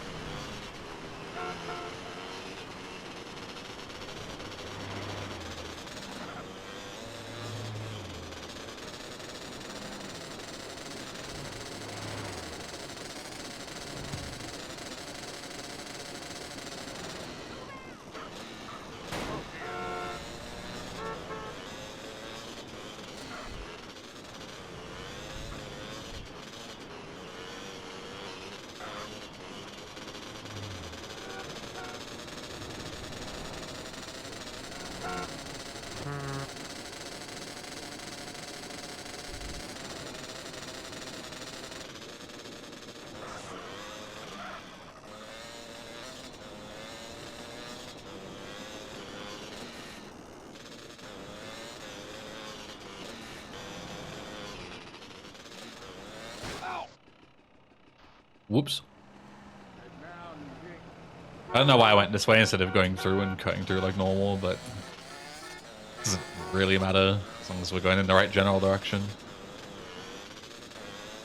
Do as I say, not as I do, you know, the classic.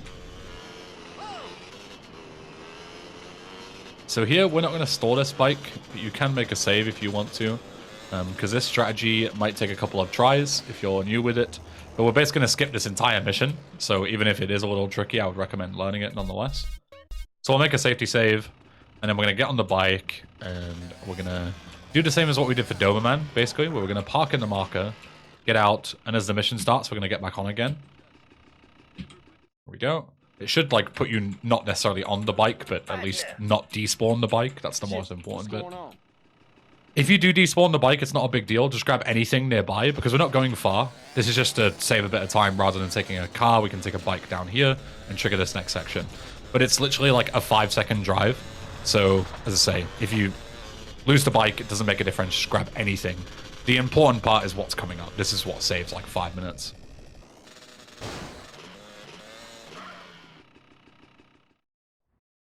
So usually here you have to escort a van to a lot of different destinations. There's a lot of roadblocks that stop you. And you need to like destroy them all one by one. It takes a lot of resources and it takes a lot of time. But we're going to skip it by doing this. So we're going to park up here. We're not going to drive straight into the marker. We're just going to park it like nearby so that we can enter the marker in a second. I'm going to pick up the rockets and the sniper rifle. I'm going to switch to my camera. This is the reference that I use. There's a load of different references. You can find one that works for you, but this is the one that works for me, so I'm going to show you it. Hop on the bike. Hop off the bike. Don't move. Right-click aim at the camera and aim at... You see this, like, this little thing here, the little scuff on the wall? Aim at that. Let go. Press Q to switch to your satchel charges, or scroll up on the mouse wheel if you want to. Hold and fully charge a satchel charge throw like that. Go to the detonator. Go to the car. When you detonate, it should be on fire, but it shouldn't explode. Like this. Head in, immediately go into the marker, and that puts out the fire. That's the most important bit. That's the hard part done. Now, this guy, as soon as you get into the van, which is like almost dead, as you can see, he's going to try and hijack it back off you. So what we're going to do is, the door can sometimes be, like, the van is locked. So if the door isn't fully open, you can't fully access it. So all you need to do is run into it like this, and you can push the door to be open, as you can see. I'm going to push the door to be open. As soon as you get in, he isn't actually doing it this time, but sometimes... Oh, it's because I'm not on the bike, that's why. So, let me, hold on. So, you want to get on the bike to trigger this next sequence. You don't want to get in the van, excuse me. So you come in, you go into the marker, blah, blah, blah. You can push it so the door's open. Then you get on the bike, and then it triggers the section. That's the bit that I missed. So then you see here, I'm aiming at him, and that stops him from running into the van. Because if he throws you out the van, it'll lock the door behind him, and then we can't use it, okay? So if you did what I did, and you were in the van, and you needed to get out to get onto the bike, what you want to do is you want to press F, and then hold W as you get out, and that will stop CJ from closing the door. If the door closes fully, you are locked out of the van, and you will need to load the save, because you can't, like, unlock it again. But yeah, that's the most important part. Just don't lock yourself out of the van.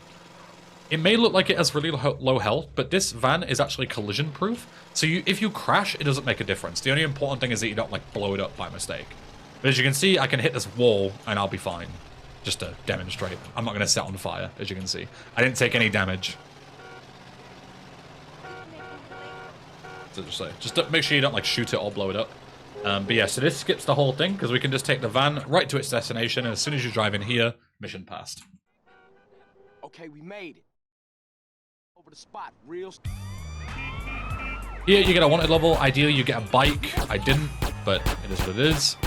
There was a convenient one, but it drove away. You can just grab a police car, whatever. It doesn't really matter. We're only going around the corner to save the game to get rid of our wanted level anyway, so even if you have to fucking run, who cares? We're literally just going here, so. Save the game to get rid of the wanted level. You don't want to do this next mission with 3 stars, I assure you. Watch out for the shotguns. In hell, classic San Andreas.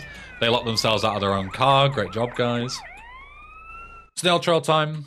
This mission is basically one big auto-scroller, but we can use our time during the auto-scroller to do the rest of the swimming that we needed to do, which is pretty ideal. Now go ahead, and we can also skip a big chunk of this mission as well. Here you need to be fast, so again, watch this before you do it. Get off, grab the sniper rifle, if I could pick it up. Thank you. Then immediately head out, head towards the train here that pulls up, and you can actually enter the train yourself and skip this whole section. So go here, get in, and if you get on the train in time before it goes away, you can press W. And just like that, you're all the way in LS along with the reporter. So now we're on a timer until the reporter gets off the train, finds a cab, and starts driving away. We need to get the rest of our swimming done. So run out and grab a car. Doesn't matter what, just grab anything.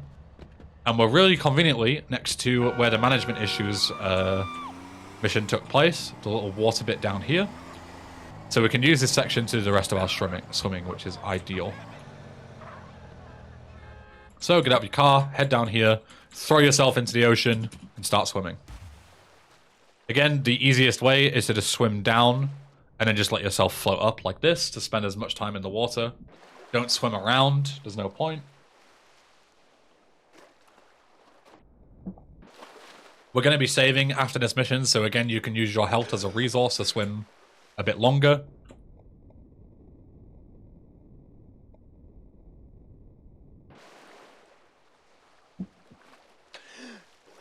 And as soon as you grab that second lung capacity upgrade, get out, get back in your car, and go and do the mission.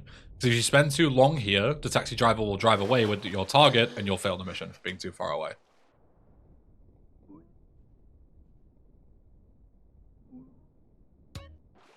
Got the lung capacity one, perfect. Let's go.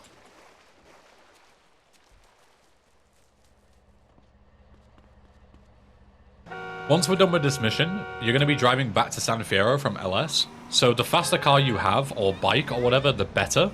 So if you see something better, like a cop car or a buffalo or whatever, I'd recommend switching to it. Just be careful with the police. There was 3 police cars there, which is why I didn't choose to switch. Because I didn't want to potentially, you know, get a million wanted levels. But while you're doing the chase, you can look out for a better vehicle. That bike was good, but it was going the wrong way, and I didn't want to risk it. But you have plenty of time here, as you can see, while you're just waiting for this guy to drive around. There's a Sultan here, which is much better, so I'm going to switch to that. Even if you get too far away, as long as you're looking at the taxi, you won't fail the mission. So you can just do this, and even though it says I'm too far away, we can catch up easily just by keeping him on camera. And we got a nice vehicle here. The only thing I'll switch this out for is a bike, because the bikes are way better.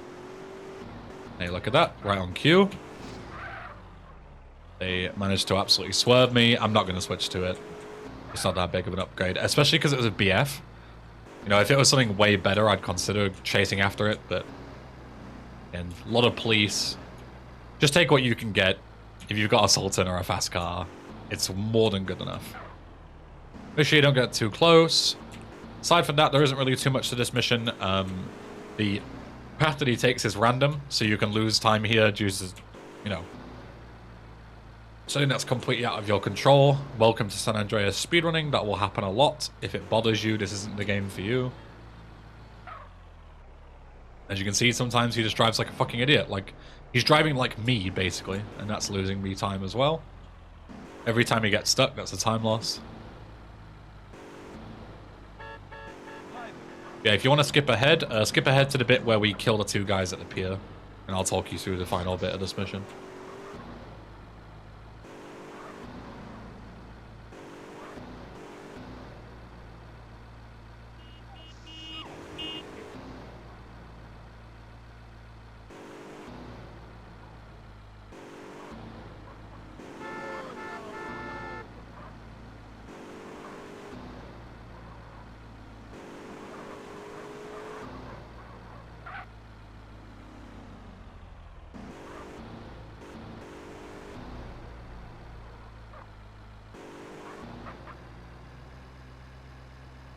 So once they start approaching their destination, you can head here and knock this fence down. This is the direction that we're going to be going.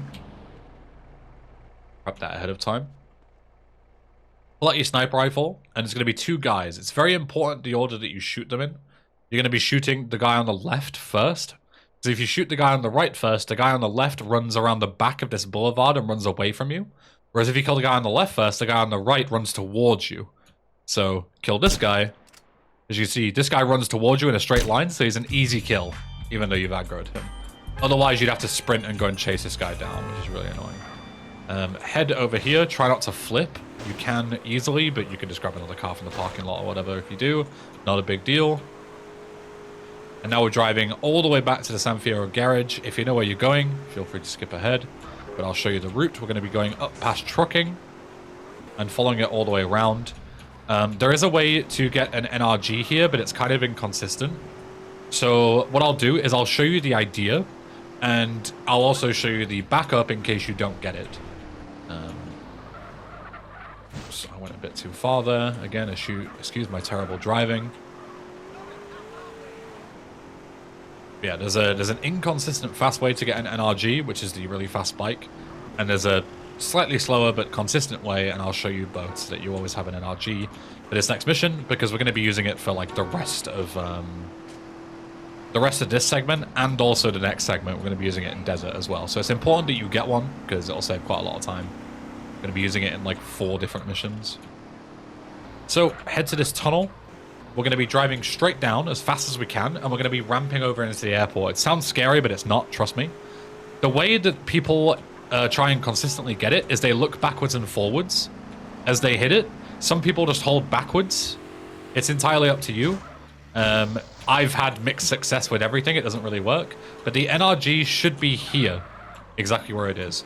There are ways that you can try and get it spawned by driving back and forth, but again, like, I've never had it consistently spawn for me, no matter what I've tried. I've asked all sorts of people.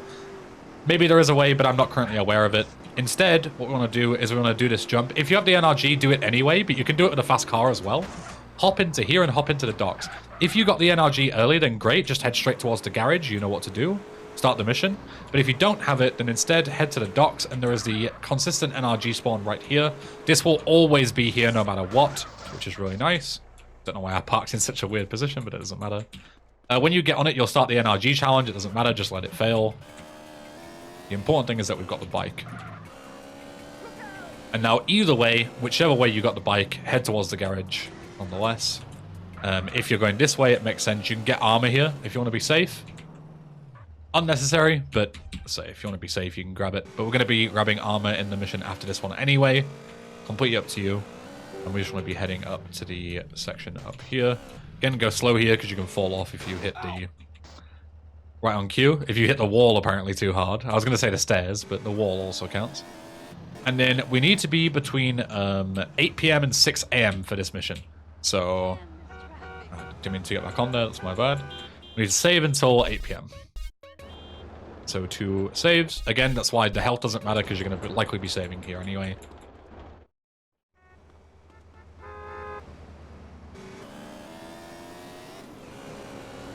So here we're going to be skipping the entire chase with Jizzy.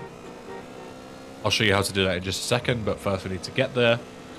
I would recommend saving the game regardless, even if you're on time and you have to save 4 times to get on time again. Because the more safety you have, the better in these kind of long and difficult runs. I'm going to head west here. Cut through to the north. And head west again.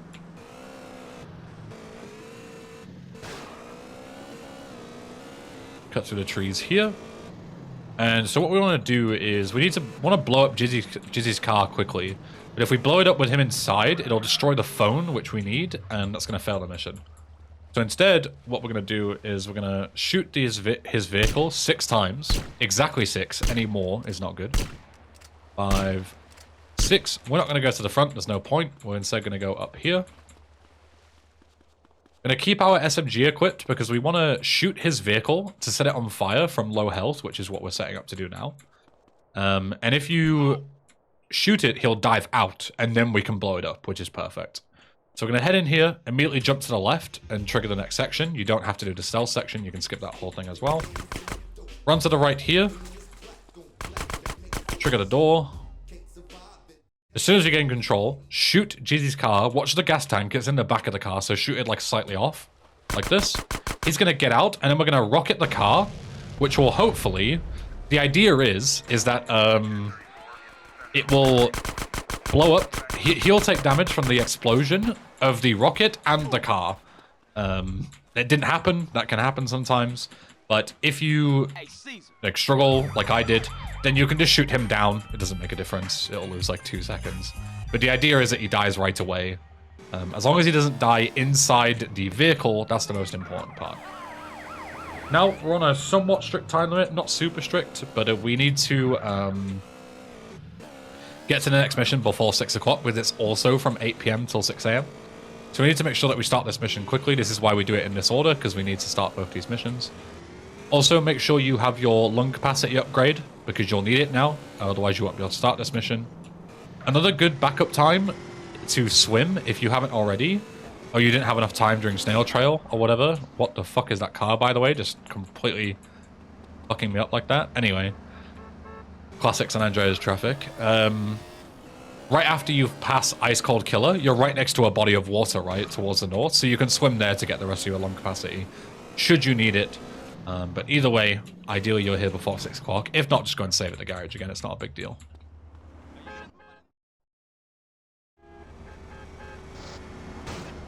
Take the NRG. We're going to head back north.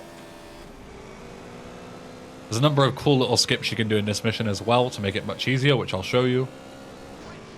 First, we're just going to head north, and we're going to head down just a little windy road here towards the northeast.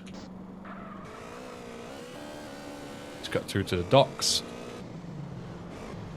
Right here. Just careful when going down because it's quite steep, so as you can see, you're going to lose control of your bike pretty easily. If you're not careful. Park your bike a little far away. You don't want it to despawn, so park it like here. Trigger the section where you jump and do the swimming bit. We're going to trigger this marker, but then we're not going to go any further. We're going to turn around. We're going to get onto this rock. This is one of the cool little skips I was talking about. Go right on the end. Try not to fall off. This is a little tricky to line up, so especially with CJ's fucking ass controls. And then don't sprint jump. Just regularly jump across to here. That's the idea.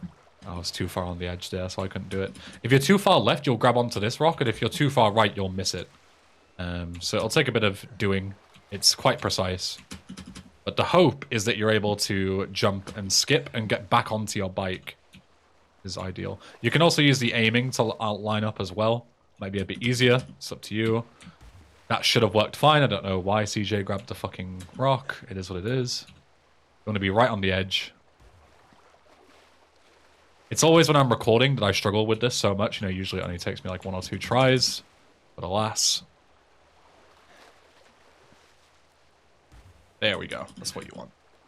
Then you can hop over this way. Jump, don't worry about that marker. Jump across here, then run up the rocks. It's a little tricky to run up, so make sure you don't go too fast and run off. But now we can grab our bike, and we can take a boat. Rather than swimming all the way across, we can take a boat. I'm going to send my bike all the way down here. That's because we're going to be finishing the mission over there, so we want the bike to be there as well. You can grab the armor if you didn't grab it earlier, or grab it again. It's up to you. Top it up. And I'm going to grab the dinghy, and we're going to drive over there. Way faster than swimming, trust me, even if the strat takes you a couple of tries. Practice makes perfect. I don't really run this game super often. That's my excuse as to why I'm so bad at it. Same with the dinghy. We're going to send this off a bit further down, because when we jump off the boat, we're going to be jumping off that side. So we're going to send it down there, and then we're going to head on here. It's important that you land in the water to trigger the next section here. And then we're going to run up the boat, and as you see, all the markers will spawn and the text will appear. That means you've triggered the next section again. Now, we just need to kill everyone. You can sprint and headshot them all. You won't be able to plant the bug or whatever it is that you have to plant unless everybody's dead. So it's important that you don't just run past everyone. Usually a guy down here as well, and there might be one more waiting for me here. There is. Perfect. Then press. It says return, but you can press F as well.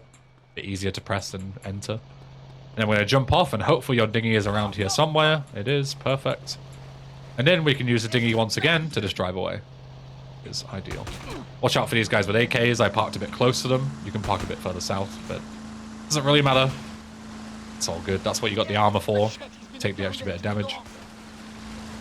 Then we can jump here. If you're an absolute legend, you can jump straight from the boat straight across without landing on the ocean. So here is a yay call. It is very important. This is something that we haven't discussed yet because I haven't got one yet. These calls, when this one is fine, it doesn't make a difference. But when you get another call from Caesar, potentially in San Fierro, that gives you an option to basically do yes or no, do we want to go and do the yay stuff, and you'll get a marker on the map, as you can see. These calls are extremely bugged. They can brick your save and make the save markers disappear for the rest of your playthrough if you're not careful. And the way that works is if you don't cancel it before you go into the next main story mission, that can happen. So what I would recommend is that if you get a yay call and you get a marker on the map for Smoke's yay, I would recommend instead of starting the next submission, I would instead find a taxi or a police car or anything, activate taxi driver, and then cancel it. And as you can see, it failed the what's it called, like the yay mission. That will fix any potential softlocks or brick saves that you have.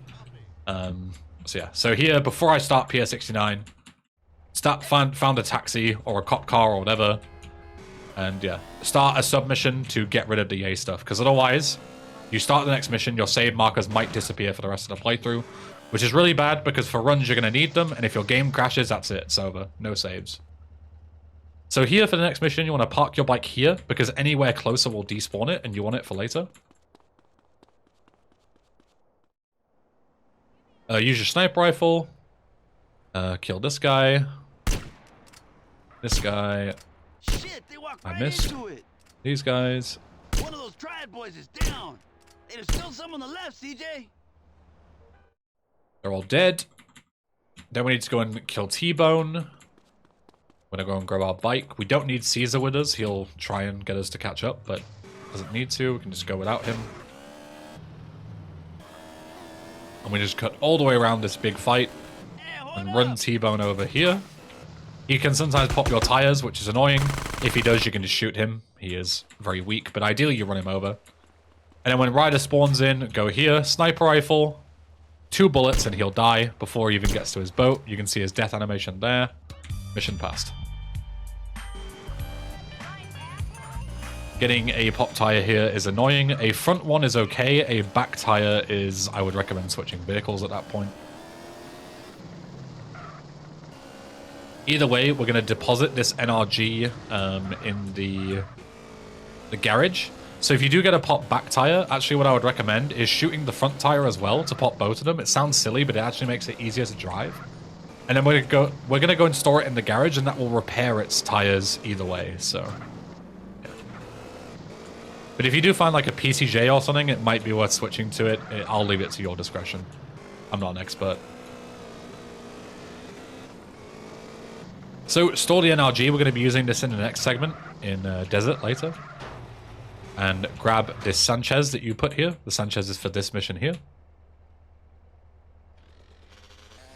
Because we want a bike. We're also going to be taking a bit of damage, so can save the game. Get a bit of health back. You see my save markers have not despawned, thankfully. Hey, Woozy, what's the business? My fucking bike despawned. That's very epic. If that happens, it's not a big deal. I'll show you the backup. Just grab anything. We're not going particularly far. The only reason that you want a bike here is because you want to fix the accuracy bug. Because otherwise you'll get melted trying to do this lineup that I'm about to do. But what you can do is there's actually an FCR parked where you're intended to use it to chase the helicopter. You can get on and off that FCR. And that will allow you to reset their accuracy either way. So it's good. Again, it's good that this happened because I can show you the backup. But ideally, you just have a bike here. Classic flip stalker doing front flips and shit. I'm just going to fucking get out. This car's garbage. So if you have a bike, ideal, just bring it here. If not, just get on and off here. And that will fix their accuracy so they won't absolutely demolish you. Stand here. And then we're going to do a nice little quick kill on this helicopter. I'm going to stake one step to the right so I don't hit a weird hitbox and blow myself up. I'm going to switch to the rocket launcher. I'm going to line up like this, and as soon as he turns the corner, I'm going to fire 3 rockets. And if all goes well, you'll hear the explosion of the helicopter, which is perfect. You don't need to worry about those weapons, it doesn't matter, you're not going to use them anyway. Blow him up, skip the entire chase segment, which is ideal. And then we're going to go and do Da Nang Thang, which is where we lose all of our weapons anyway, so it's why it doesn't matter if you pick up the rockets or not. Second to last mission of San Fierro. Ideal, because my voice is getting wrecked from talking so much. Bike doesn't matter anymore, you're not going to use it. So this mission, depending on your health total, can be risky or safe. I'll show you where all the health pickups and stuff are on the way. Obviously, if you have full health and armor, you can just run past everybody.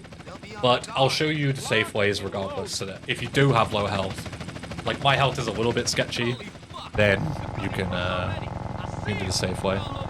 This is an auto-scroller, but I'd recommend killing all these guys anyway, because anybody that you don't kill will be on the ship later on and could potentially, you know, shoot you and kill you. So it's best to kill everybody because then there's just less targets to kill you later on. This guy is invincible, it's a scripted sequence. As soon as you go into the cutscene, you can skip it. And now we've lost all the weapons except a knife. This first guy is going to have a shotgun, so I would very much recommend stealth killing him. Because if you try and fight him, he'll just fuck you up. So, crouch. Go here, stealth kill, just like you did in Mad Dog's Rhymes. You can grab his gun if you want, but it's not super necessary. Climb up. There's going to be a guy on our right with an SMG. He's who we want. Say, you can just run here and run past everybody, but I've got kind of low health, so I'm going to take it easy. And stealth kill this guy, and now we've got a proper gun that we can run and gun with. Now we can stop stealth killing everybody. So grab his gun.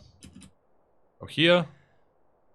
Kill this guy. There's going to be a couple of guys that spawn over here. Again, you can run past them, but I'm going to be safe and kill them. You can do a cool little jump here. If you stand here and jump at the last possible second with a sprint jump, you can actually head all the way across like this without having to climb up again, which is cool. There's going to be a guy here.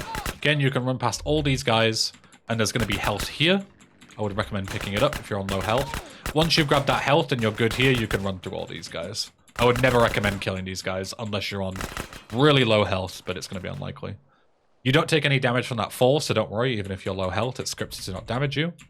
And then again, you can keep running, but I'd recommend if you're a beginner and you're playing safe, hopping over here, because there is armor and an SMG that you can grab. And then you can run through. With armor and a bit of health, you've got more than enough. But if you just had health, probably worth killing a few guys. Keep running past this guy. This guy throws a grenade, but obviously if you keep running, you can just run right through it. And then you need to kill him to trigger the next section. Kill the lock. or like shoot the log. It's not a thing that can die, but you get the idea. And then you can just run through again. You'll usually run out of sprint around here, so if you're taking a bit too much damage, you can kill guys or jump through. It's up to you, but I'm good. I've got plenty of health. It says leave no one alive on the bridge. Obviously down here doesn't matter, but you need to kill a certain amount of people upstairs that I'll show you. Well, it's one guy. So here, I'm going to climb up again. This way. Kill this dude. Again, not technically mandatory, but he's right there. Why not? Kill these two guys. And then this guy is going to force you into a 1v1 katana fight, but they didn't lock your weapon. So you can just go, lol. Just fucking one-tap him. Use the SMG, shotgun, whatever, it doesn't matter. But now it's mission done. All you need to do is go to the final section, which is just down here. Mission passed. Thank you for everything. Now we're in the middle of nowhere, and we don't have any guns anyway, so even if we didn't have KT, we would death warp, but we do have KT, so we can even keep our weapons. Here I'm going to set this thing on fire. See it's on fire now, then I'm going to get in, because that will kill me no matter my health total. Otherwise, I would survive this explosion. Play replay to get a nice fast car, hopefully. Gonna spawn at Katie's house again one final time. Try and get something that's a bit better than... There we go. A bit better than a taxi. Buffalo is ideal. Bike is also good, but whatever. Now, final mission. We're just going to drive back to the garage. Same route as always. Straight east here. Cut across the green around the corner. Straight south and you'll be there. Feel free to skip ahead. You already know what you're doing. Thanks, dude. Jesus. Thanks a lot.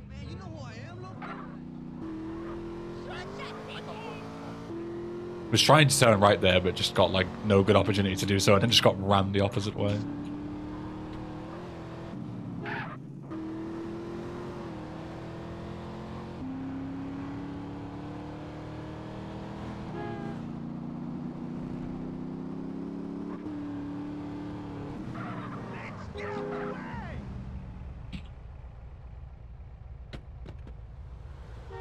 I think regarding that bike despawn on Torino's last flight, it was just because I parked it in the despawn zone. I guess it was bigger than I thought.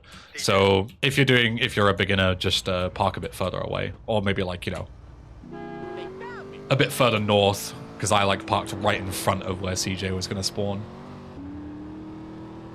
I honestly didn't think the range was that big, but apparently it is. So. Yeah, for this, we're just going to be going, it's better to go this way, actually. Cut through this way, go here. You know the same route that you did for Torino's last flight. It's difficult to talk and play at the same time, but you end up here, and you just head straight north. Again, a couple of my routes have been inefficient, because as I say, it's difficult to remember all the strats, talk about it, and also remember driving routes, but the important thing is that you get there in a somewhat efficient manner. Hey, man, is it ready? Skip this cutscene straight away. This mission is very trivial, so don't worry about it being like a super difficult one towards the end or anything.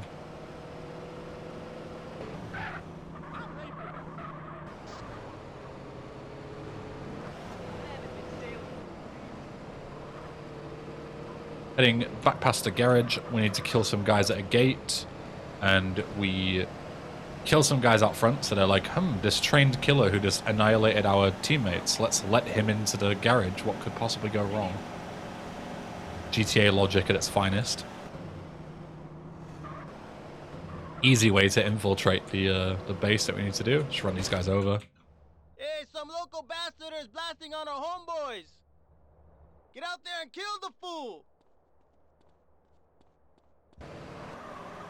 Can avoid these guys, you don't have to kill them. The only important bit is that we get inside and plant the bomb, the car bomb that we have. Don't hit this ramp too hard, because you'll hit the wall in front of you, or like the shutter or whatever it is, the gate, door, whatever. Head through here, go here, left click to activate the bomb. There'll be a bunch of guys shooting you, but you can just run through them, especially with full health. The only guy that I'd recommend killing is the guy at the end here, because he will block you. I got absolutely fucking smoked there, holy shit. Usually you don't take nearly that amount of damage.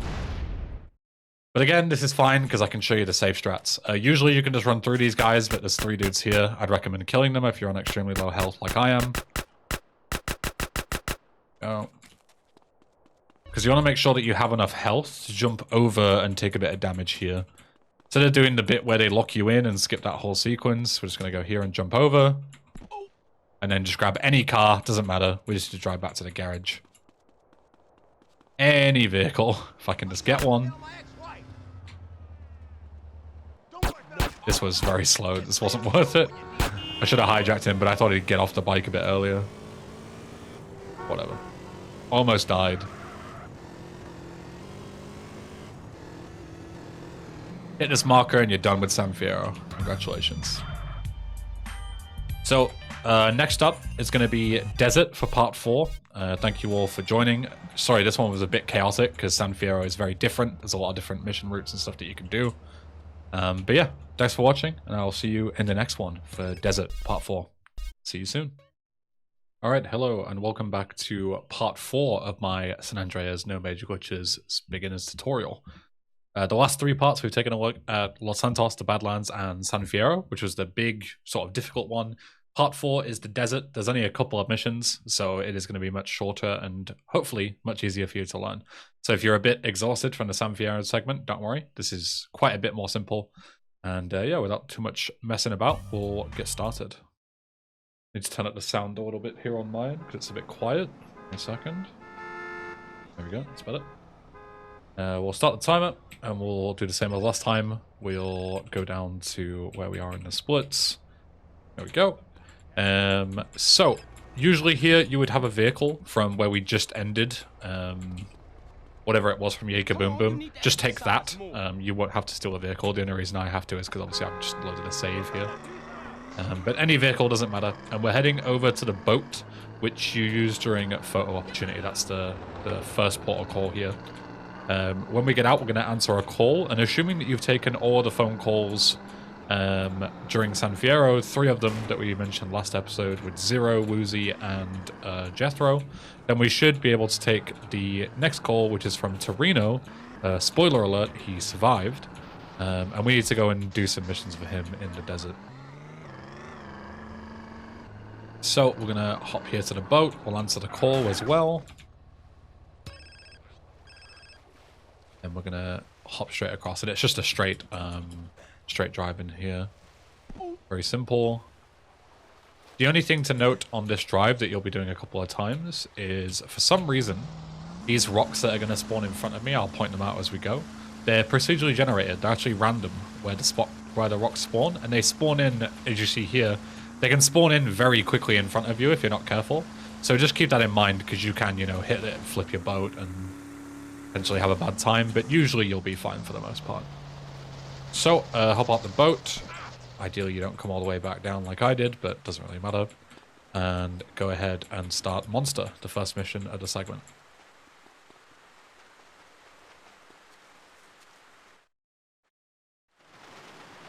So, Monster is very similar to San Fierro, where Flowers in Your Hair, which was the first San Fierro mission.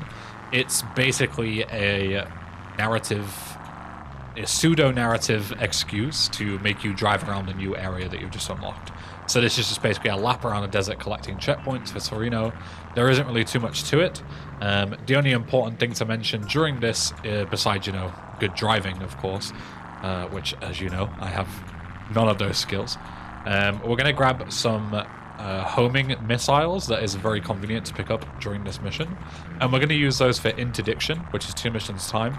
They're going to be very useful, so I would not recommend skipping them. So if you're not sure where they are on this route, then I would recommend sticking around just to know where to pick them up. You can just skip ahead a little bit, but if you know where they are and you know where to grab them, then feel free to skip through this mission, because it's about 4 minutes of driving, and as I say, there really isn't a lot to it. It's going to be even slower because I had rain physics, which is not ideal. You can always save the game to progress the weather, to get rid of the rain, but I didn't bother. I probably should have done it in hindsight. But yeah, not much to say on this first section.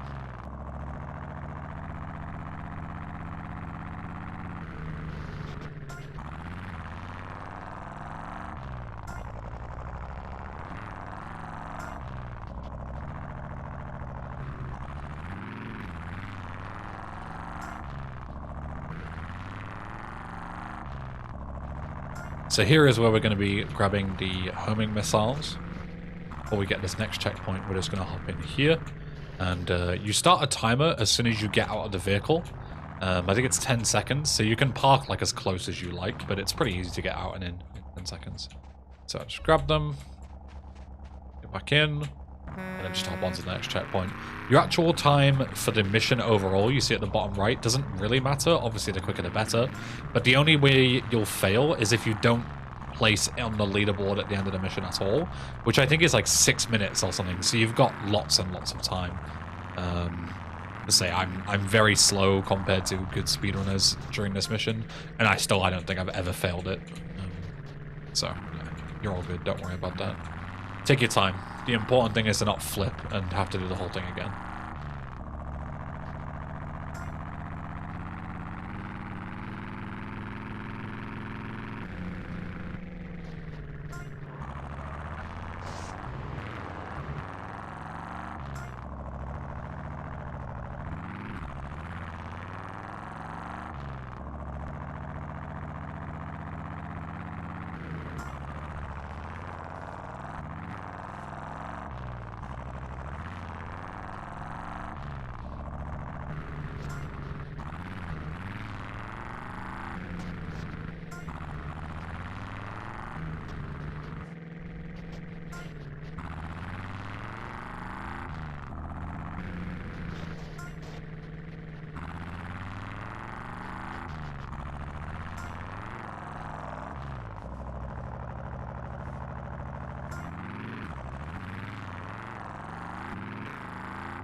This section might make you think that you want to like go straight across here, but it's a very deep like little dip, as you can see. It's like a ditch basically, so I would recommend going around it if you're unsure. It's a lot less likely to flip your car than just sending yourself nose diving into the ditch. Never an ideal scenario.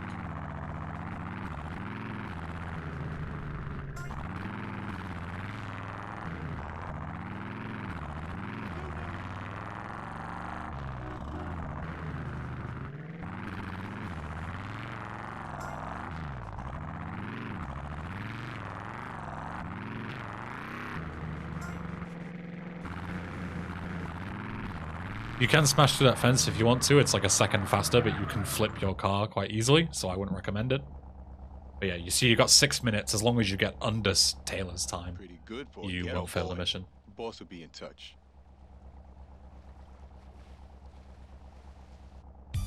So here there isn't too much to do. We're waiting 15 seconds for a call. You can check out the beta map, which is here, inside Sereno's Ranch. Look at his equipment or whatever, but we're just waiting for a call for the next mission to start.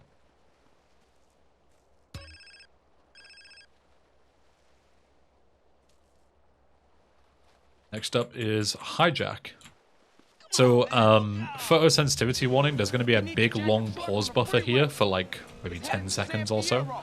So if you are sensitive to flashing images, you might want to look away. I'll tell you when it's about to happen, and I'll let you know once it's stopped. But yeah, we're going onto the highway here, and this highway is capped in terms of your speed that you can actually obtain, but it's not if you drive on the side here.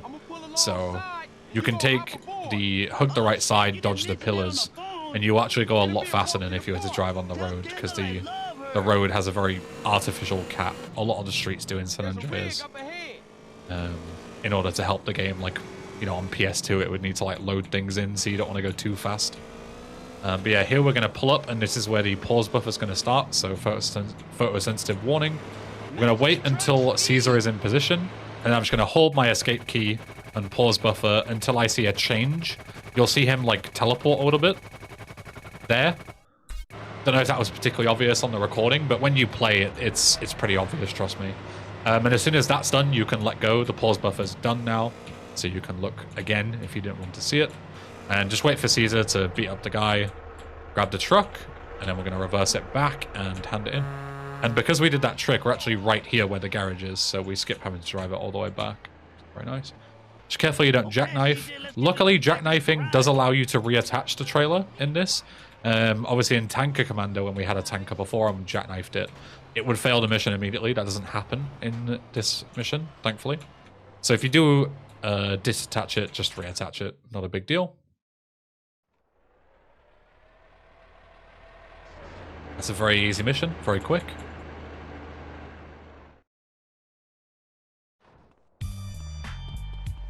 And then we're going to take our handy-dandy NRG that we parked during the San Fierro segment. And we're going to take this for the next couple of missions. Or for the next mission, excuse me. So here we need to get back to Tierra Barda. So the quickest way is to get back on that freeway.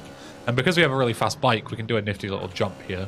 Where as long as you go fast enough, you can actually send yourself back onto the freeway just here. Get back on.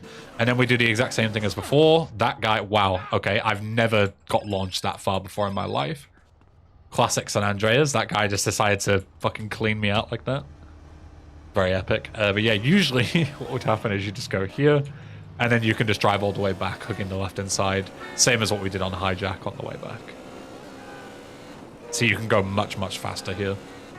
As I say, if you're playing on PC, then your PC is more than capable of loading everything in quickly anyway, so the artificial caps aren't really an issue that you have to deal with. You can just skip them. And then we're going to head back to the ranch, which is just over here. You can see it by the save icon on the map, or you can answer the call to get the mission marker available. It's up to you. I'm going to park this out front, because we're going to spawn out front once we start the mission. Answer the call.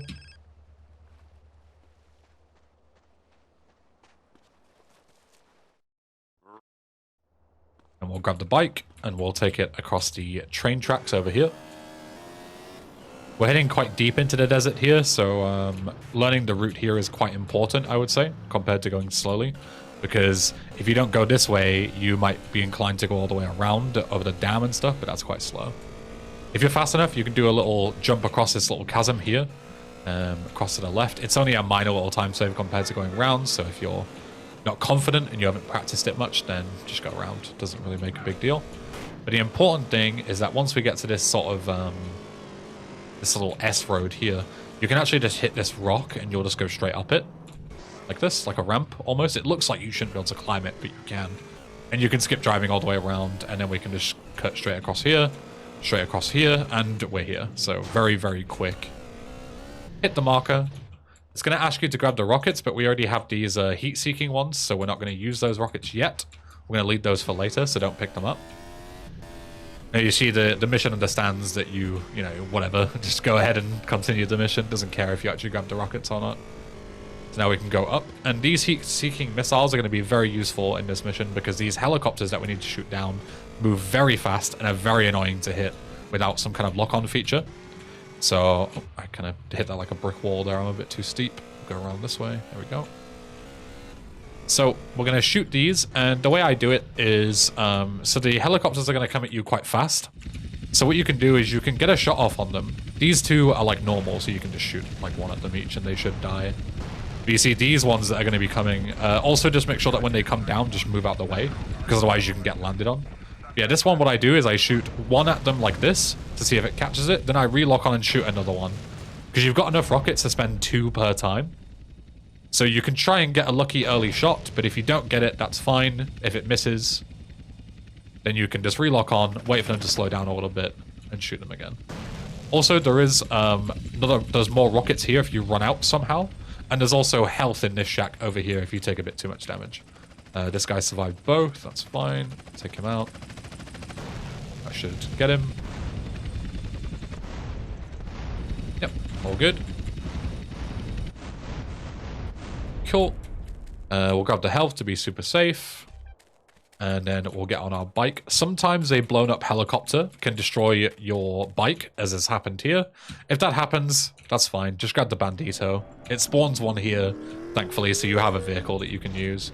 But yeah, usually your helicopter will be fine, but I just got unlucky there. It's the way it is. So we're going to go and pick up the package. The package is like kind of an auto-scroller because it takes a certain amount of time before you actually you know, before it actually is available to be picked up. So if your bike does explode, this isn't mandatory otherwise, but if your bike does explode, then you can spend that time to go and get like a Sanchez down here. Pretty sure there's one chilling. I'm trying to remember where it is. Here it is. This is where the thing is. And you can also grab the rockets while we're here, just to save a bit of time. So grab the Sanchez. As I say, if you still have your bike, then just take it all the way to where the package would be. And then we'll grab the rockets on the way back just before we pass the mission. But if your bike does explode, you can grab them now while you're waiting for the package to come down.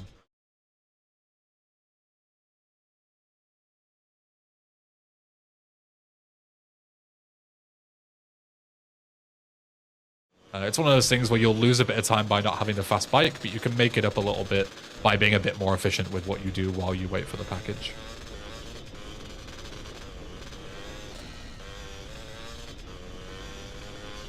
You know, while we're in the neighborhood, so to speak. Oops, watch out for those trees. They can knock you off very easily, and they're quite difficult to spot when you're a blind idiot like me.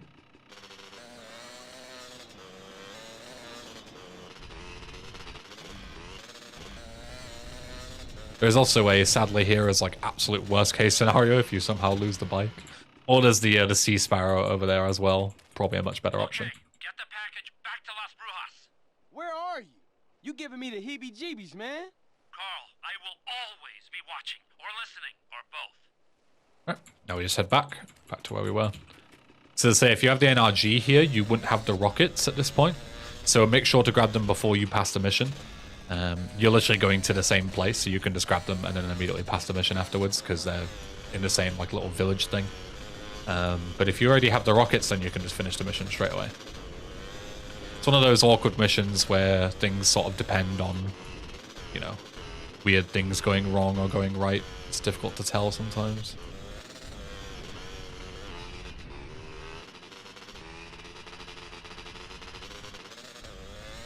So either way, you come back here and you can grab the rockets at the house over there. But if not, you can actually trigger this without going into the, what's it called? The little shack. You can just trigger it from outside. And then we're going to head a little bit south, and we're going to use the rockets to death walk.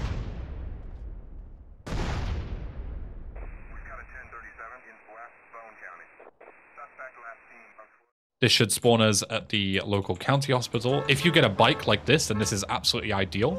But if you don't get one, you know, it's more likely that you won't get one.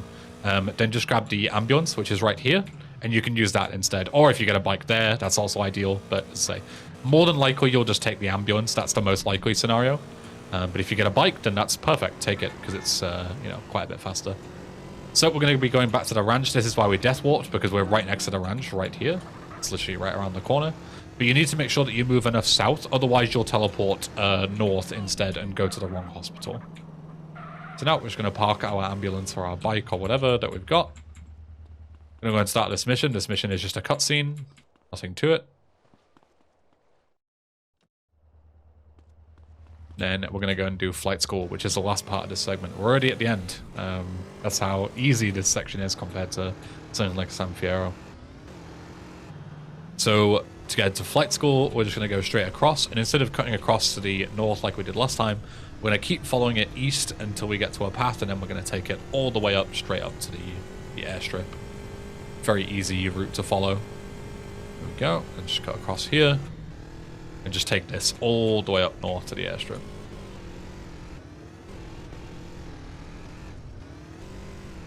So flight school, if you haven't done too many speedruns of this game already, which I assume that you haven't, because you know you're a beginner and you're watching this guide. Flight school may seem intimidating because casually it's pretty hard to do, but I'm going to show you a load of different ways to make it way easier, and you'll be able to flex on your friends because you can do flight school every time, first try, and all of your friends can't because they're dumb noobs who don't know how to speedrun the game. But yeah, flight school is very trivial once you've given it a bit of practice, so don't worry too much about it. So we're going to hop off by the airstrip, 80k. You should have more than enough money from doing all the missions. And we're going to hop in. You can save the game in there if you want to, but I'm going to. First test is extremely simple. You just need to Actually, drive in a straight line, basically. This is all just about knowing the controls of the plane, basically. I use arrow keys to fly left and right. I use 2 to activate the landing gear, and I use W and S to start up and slow down. A and D to sort of bank left and right. Very simple controls. I don't think anything else is necessary. Yeah, fly through the corner, fly through the next one, and then one more. Very easy first test. And then this is how you can speed up this section. You might think that getting 100% in a gold medal is the fastest way to do it, but that is not true. We want to be as fast as possible and still pass. That's the idea. So here, usually you would extend your landing gear and you would go all the way to the end. But that isn't true in terms of going fast. If you just land right here, you won't get as many points. But because you land so quickly, you get just enough points from the early landing to be able to pass. As you see, we get a bronze medal. That is way faster than driving all the way to the end of the airstrip to try and get a gold medal. These circle airstrips are very easy. You literally just bank left and right and fly in a circle. And then the next test is exactly the same, but you land. So it's the same principle. You can land a bit early to get a bit more points. But if you feel like you're going too slow, then you can always land in the marker. It's completely up to you. But these really aren't challenging at all once you've got a grasp of how to fly.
Once you get to this section and you need to land, you can do exactly the same thing. You can just come in and instead of going all the way to the marker, we can just land right here, nice and early. So if you want to be safe, the closer you land to the marker, the more points you'll get. So, but this is more than enough. Helicopter takeoff is extremely trivial if you know what you're doing, because the marker actually spawns behind you once you get to a certain amount of height. So you can just start going backwards, spin yourself around, and start flying backwards to immediately hit the checkpoint the second it spawns. And this is the freest gold medal you'll ever see. Marker will spawn any second, there it is, and then you can just fly into it. Easy gold medal every time. Landing the helicopter is exactly the same. In terms of landing any vehicle, you can land it nice and early. I just head to the strip until it tells me to start slowing down, and then I just land right there and then. Don't need to go all the way over there. Take the free bronze medal, that's all we need to pass. Destroyed targets is the one that a lot of people struggle with. But what you should do is go into your controls and make sure you know that, like, what your primary and secondary fire is. So for me, left control is my secondary fire, which is the minigun, and my right control is the rockets. Now the minigun, it might not sound it, but it is so overpowered because it locks on from really far away. So as you can see, as long as you just float above them and hold left control, for me, you can just absolutely nuke anything. And it locks on even moving targets from miles away. So you see here, this is where you might struggle to shoot them with rockets because the rockets don't lock on. But if you just look in their general direction and hold left control, you'll just kill them immediately. Turn around, hold left control, look in their general direction, dead. Just like that. And then you can just fly back. Like, it really is that simple. With a bit of practice, you can do this every single time. And then we can park in the marker. Again, parking in it isn't necessary. Just land on the runway somewhere. Done. Nice and easy. These ones are all fairly self-explanatory. There isn't really too much to this. You just do a barrel roll, and then you do a loop-de-loop, or I guess you do it loop-de-loop first. So just go into the marker as soon as you hit it, pull down. The only thing that I would recommend doing here is double tapping Q and E to reset your camera to look forward again, so then you can fly into this a bit easier. Rather than having to wait for the camera to like manually come behind you so you can see in front of you again. And this one is exactly the same, but you just hold A instead to do a flip. And then parachuting is also very simple. Hold A, flip around, hit the marker, nice and easy. And then parachuting onto target is the last one. The only thing to mark about parachute onto target is if you free fall a little bit longer than the game wants you to, it's a bit faster, because the less time spent parachuting, the better. You know, you move a lot faster when you're free falling. So my reference is, instead of waiting for the game to tell me to do it, I wait until I go through the clouds. So you see the game will say, like, pull your parachute now. Don't need to. Keep falling a little bit. Go through the clouds, then pull your parachute. And you can probably do it a little bit longer as well, but there's no real need to. And then all I do is I hold S to make sure that I travel a bit further forward while I'm going down. So you see I'm moving towards the target as well as going down at the same time. And just keep tapping it to slowly get into the marker. And again, you can land right on the edge. You don't need to hit the 100% sign. Just land anywhere in, and that's a pass. Nice and easy. There we go. That is desert done. You are already on to Las Venturas, so good job if you made it this far. You don't need to make a save, but I'm going to, for the sake of ending this segment. But yeah, nice and easy one. I will see you next time for part 5, which is Las Venturas, the penultimate section. Thank you for watching, as always, and I'll see you next time. Take care. Hello and welcome to part 5, the penultimate part of my GTA San Andreas No Major Glitches beginner tutorial. Same principle as always. If you haven't seen the previous parts, I'd recommend checking them out, just because we're going to talk about strategies that we might have already gone over, so I'm not going to fully explain them here, because they will have already been explained in previous sections. But if you're just here for Las Venturas, that's fine. I'll give you a brief overview as we go. It's a pretty easy segment. It's not too long. It should take you about an hour or so as a beginner. So yeah, let's get into it. So where we last left off, we were finishing flight school. And now we're just going to load in. I'm going to start the timer, skip through my splits. The usual, so you can see which missions we're doing in which order. There we go. So we're going to do 2 technically desert missions first, but they're in the LV segment because they're, you know, we have unlocked Las Venturas and their missions. I'm going to answer this call. Did it later. We might as well do it now. I'm going to start NOE, which is the first of the 2 missions. The reason why we do these now is because they're convenient, and just because the second mission, Stowaway, is going to take us to Las Venturas. So. Or pretty close to it, so nice and convenient. So here you can take off towards the south here straight away. Just make sure that you pull up enough so you don't hit the corpses of the aeroplanes. And also watch Area 69, which is to my left, to the east. If you fly over it, then they will shoot you down with their anti-air missiles, so keep that in mind. And as you can hear Torino yelling at me, we're going to make sure we keep our visibility bar as low as possible, because if we fly too high to the ground and it goes all the way to the top, they will send a Hydra afterwards to shoot us down, which is not ideal. We don't want to do that. It is technically possible to beat the mission with the Hydra coming after us, but why take that risk when we can just fly nice and low? So for now, we're heading straight south, and as soon as we see this cliff on the horizon, we're going to head towards the west of it. So we're going to take a little detour and head towards those trees instead.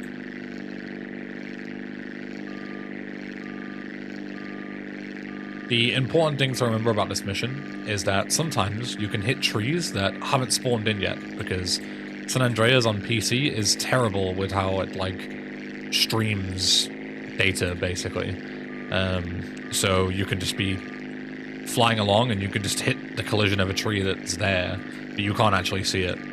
So just be very careful, fly through the the bits that you can see, like all of this, you can see the trees loaded in nice and easy. And then hit the Corona, do a straight 180, and we're going back exactly the way that we came. Back through the airport and through past Area 69. So, once you got the route down, it really isn't too bad.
So here, the other thing that's worth mentioning is you can do a minor dialogue skip, where if you get out of the plane right as you hit the ground and Torino starts speaking, you can like buffer the input and it will actually allow you to skip his dialogue line. But if you bail out too early, you'll like launch the plane away, and it's a very minor thing anyway.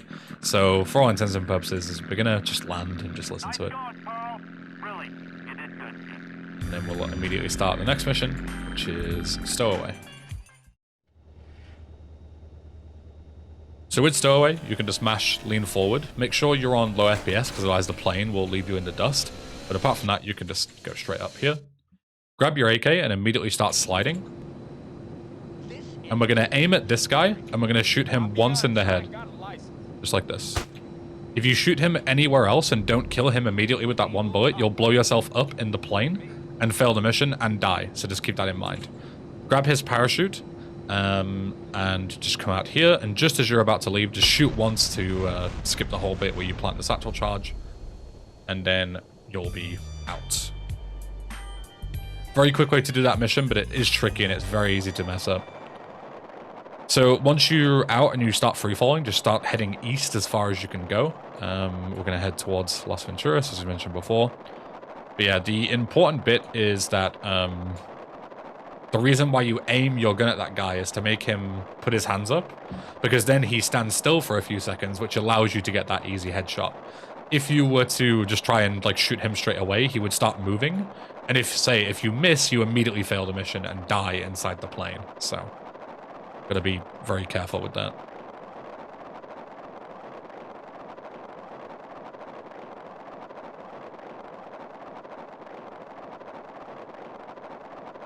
So once we're down here, Las Venturas is right here, so very convenient. We're gonna get out, we're gonna pull our parachute. And the car that we get here doesn't really matter because we're not driving too far. But obviously if you can get a bike, that's ideal. And the next best thing is a taxi. Let's see if we can get one to showcase. Bike is also fine. But the reason why a taxi is so good is you can start taxi and hold the button, and then when we get to this little cutscene, you can actually let go of taxi and it will cancel the cutscene. But it's only a very minor time save, so don't worry too much about it. I'm going to get off and answer the call as well. You will have already taken this call before NOE, but I had to switch to a different save, which didn't have the call taken. So there we go. Now we're back to normal. So once you're here with either your bike or your taxi or whatever, we're just heading towards the Four Dragons Casino. Try and not get absolutely destroyed by traffic. The LV like highways are very dangerous. They drive extremely fast and recklessly. So just keep that in mind. As you can see, everyone's crashing into each other because the highway traffic is just full of psychos. So just keep that in mind. We're just going to head all the way east, and once we get near Four Dragons, we'll get that cutscene that I mentioned. So if you have a taxi, activate it and hold it here, and then you would let go here, and you would gain control very quickly. But as you can see, it's 5 seconds doesn't really make a difference. And you'll save that 5 seconds by having a bike anyway. So if you're like a streamer or something and you're learning this, something to bear in mind is that as soon as you go into this casino and the other casino that we're going to be doing missions for later, it'll immediately blast DMCA music. So you can like set up a hotkey or something to make it easier to, you know, cancel this. But what I just do, because I don't take San Andreas like super seriously, is I just go in and I just tab out like this, mute the game, and then go back in. Obviously, if you were taking this like super seriously and you didn't want to lose like any seconds, then yeah, I would just recommend putting like a game mute hotkey or a desktop audio mute hotkey on OBS or something. But yeah, either way, don't want the DMCA music blasting out your VODs. But as soon as you're done, you can unmute the game if you haven't already. And we'll start with Fender Ketchup. So this mission's nice and easy. All we've got to do is scare this guy, basically. There's a really easy way to do it. If you do a handbrake turn to the left like this, it actually increments the meter. For some reason, it only does it to the left. If you need health, you can actually grab armor here. I've got full armor on this save, but you can grab an armor thing here if you need it. It's really convenient. You can grab it like any time while we're around this casino and it'll be convenient. But yeah, we're just going to do a lap around the 4 dragons, and we're just going to do this every couple of seconds. We're going to build up speed, then we're going to do a handbrake turn, and so on and so forth. As I say, it only works turning to the left. I don't know why, but here we go. And you just do this and just build up the scare meter. And then the idea is that you'll build up the scare meter when we get all the way back, and then we'll be right at the marker, because the marker is right around this corner here. Just be careful that you don't crash into anyone like head-on collisions, because you can kill the guy that we're trying to scare. So there we go. Just go in and do one more here, because the last one didn't count. There we go. And then the marker's right here. Nice and easy mission.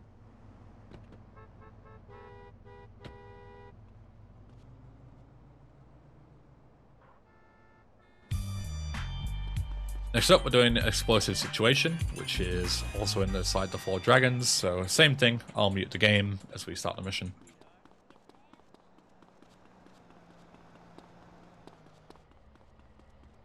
You can save the game if you want for safety, but it's, I meant to jump over the marker there, but it's not necessary. But obviously the game can be quite crash prone, so. There is a time of day check for a later mission, but it's also at the airstrip, and as you know, there is a save point right next to the airstrip, so it's not a big... The time of day doesn't matter too much, it's not a big deal.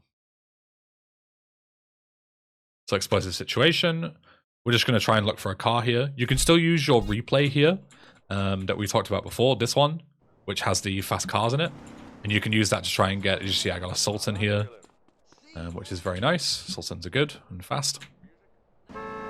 Because Las Venturas still has a lot of sports cars that are possible to spawn here. So you can easily get like a ZR, a Sultan, LG kind of thing. Easily get them to spawn in. Buffaloes as well, I think, spawn in LV. They might not, but I don't remember. But the point is that the level of traffic is very, you know, like rich sports car focused. So you can easily get some good vehicles there if you use your replay. Just be careful that you don't use the replays inside the casinos. Do not do that, because your game will crash. San Andreas is very volatile when it comes to replay usage. And if you do it inside a casino, you will just crash the game. Like, I'm pretty sure 100% of the time. Either way, once you got your vehicle, we're going over here. And hit this marker here. And it will respawn you and your car in a nice convenient location. And then we're just going to send it right off, because we need to go and pick up that dumper over there, or dump truck. Quickest way down is just send it all the way down. Even if you lose your car or whatever, it doesn't matter, because we don't need it anymore. This is our new vehicle of choice. And we're just going to run over all 4 of the boxes, pick up the dynamite.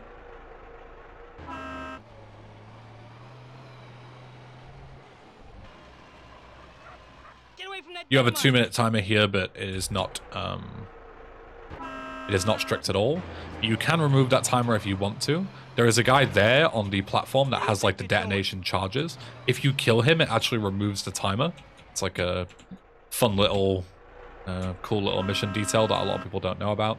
So if you are concerned about time, you can just kill them, and you'll, as say, you can't detonate anything if there's nobody to detonate it, right? So this guy with the forklift, he makes an explosion sound when you run over the crate. I don't know why, but just bear in mind, just be careful because he can explode when you hit him. So, just, CJ, what the fuck are you doing? The cutscene will put me out in a second. Oh, there we go. Don't know what CJ was doing there. But once you get the final thing, just run towards the bike. It's just in the middle here. And this is kind of tricky to do. So I'm going to show you how to do it as like a quick little escape route. And then I'll also show you a much easier but slightly slower way. Just in case you do this a couple of times and you're like, fuck, this is too annoying.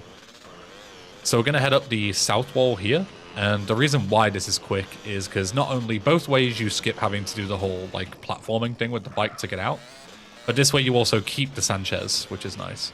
So here you line up like, I'll show you again. I was going to just do it, and then I was like, wait, I need to actually show you how to do it because I'm a terrible teacher. So that little seam that I went across, what you can do is you can like slowly lower yourself onto it and then hold W and A to accelerate up, and you can actually scale up this cliff. But you need the right amount of speed and you need the right angle as well, as you can see, because if you go like too far right, you'll fall off. If you go too far left, you go too steep and you'll fall off anyway because you'll lose momentum. So just go across here and then head left, as you can see, and you can just scale up nice and easy. That is difficult. I made it look a bit easier than it is. Even I failed that like a million times. So once you're there, you can just jump over this little section here onto the road and then head all the way east, and you'll see the end marker once you're out. But I'm going to fling myself back in deliberately so I can show you the other way. So if we go all the way back down, and let's assume that you didn't want to do that strategy because it's too tricky. Grab the bike here. There's actually another one that they've lifted for us. How lovely. And instead of going on the south side, we're going to go out the north way, basically the way we came. But they have blocked off the entrance. So in theory, we can't get out. But obviously, this is San Andreas. We absolutely can. It's kind of difficult to see where the hell the thing is. The entrance is in the snowstorm. I haven't done this in a while. Sorry, the sandstorm. Pretty sure it's up this way. Yeah, this looks right. Yes, it is. So there's a bunch of people guarding it there, as you can see, with like a roadblock. But you've got rockets. You can just shoot a rocket at them and kill them all. I think that killed the other dude. Yeah, I think we're fine. Yep. So they have shotguns, so just be careful. And then this is why you lose the bike. Oh, one of the shotgun guys is still alive. I'm surprised he shot me from that angle, but whatever. He's not shooting me anymore. So all that you do is you stand up at, like next to the fence here, and then you jump diagonally northwest, and you can actually grab the railing and use that to jump over.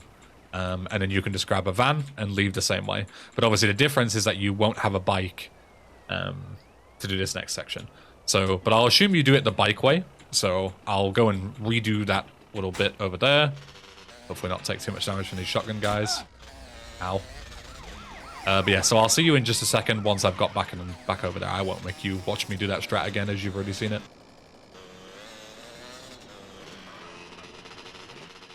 Nice, I just did it both first try. I don't think I've ever done it twice in a row first try. That trick is too annoying. Yeah, as you can see, here, once you do the bike strategy, you'll get the tail to the end marker here regardless. So you just go all the way to the east. And then just drive into the marker. Just be sure to not run over the guy here, because you might fail the mission. I'm not sure. I've never done it, but just be careful. Because there is a car parked and a bunch of trees and stuff. So, once you're done, get on the bike. Let's go. We go here. We don't go onto that bit of the highway. We're going this way instead. Stay off the highway. Don't want to get absolutely clobbered. I'm just going to head across here. Head all the way east, just the same way that we did from Stowaway.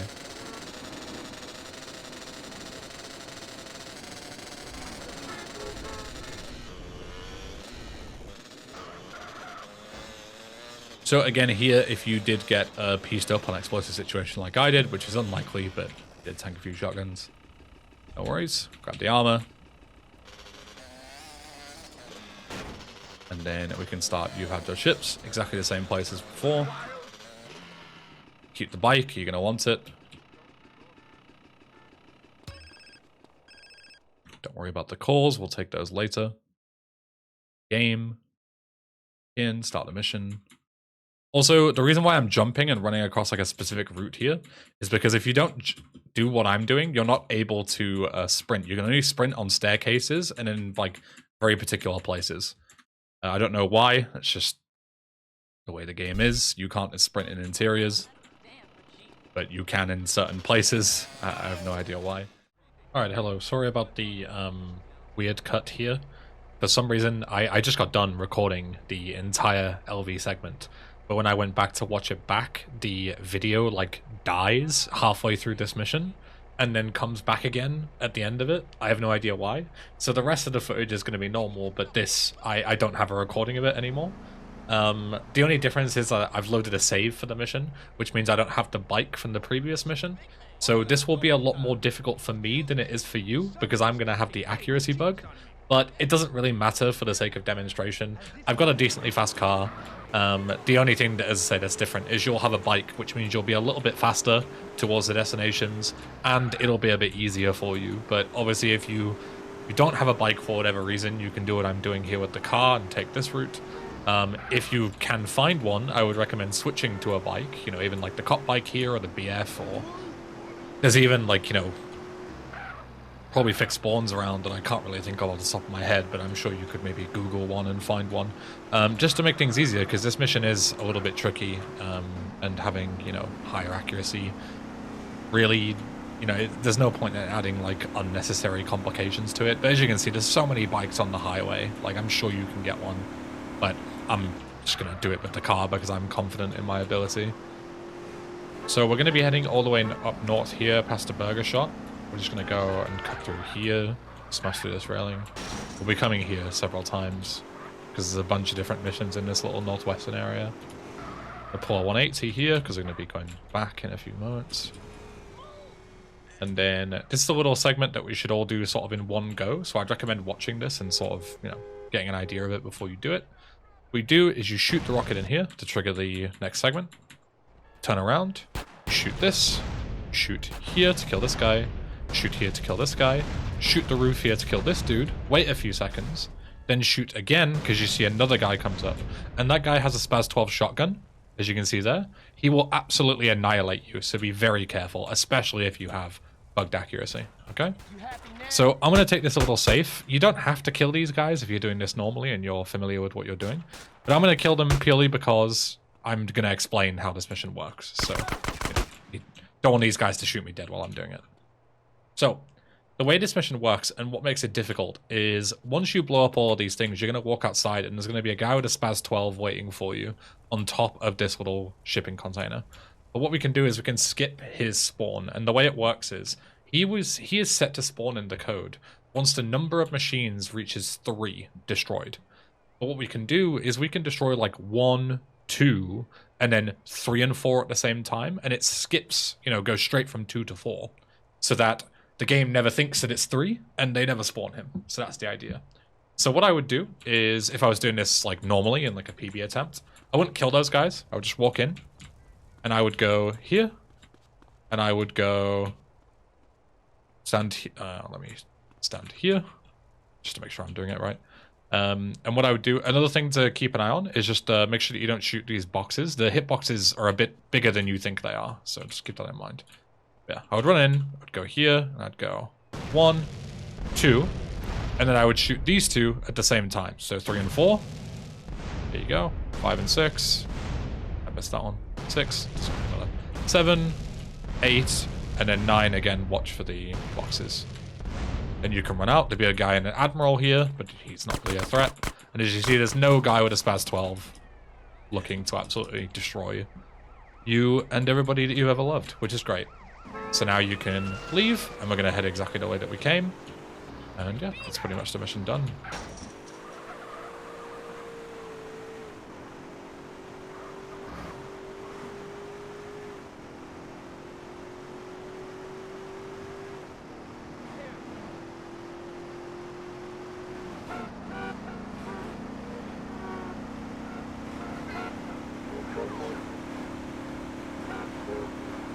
Watch out for the highway traffic. They can be very quick, especially on the turns.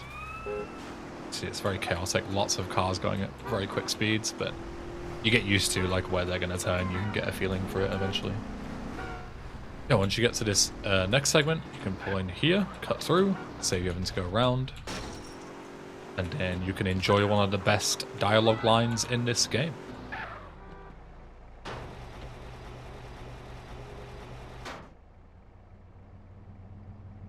Hey Carl, how'd it go? Tell Woozy we'll be getting no more trouble with them counterfeit chips.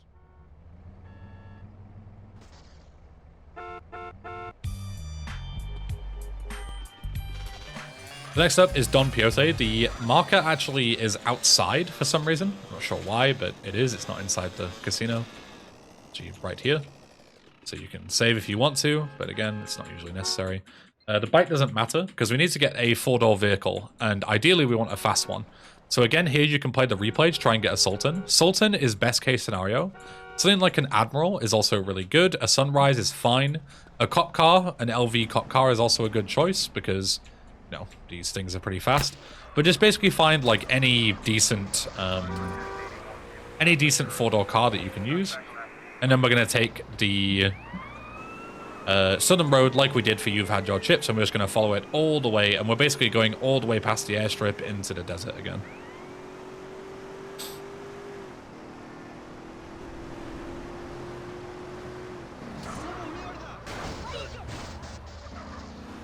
That's unfortunate. Maybe in hindsight, LV cop car isn't as good because of the fact that you get 2 stars, but it's whatever, who cares. Yeah, we can cut through here instead of heading straight north.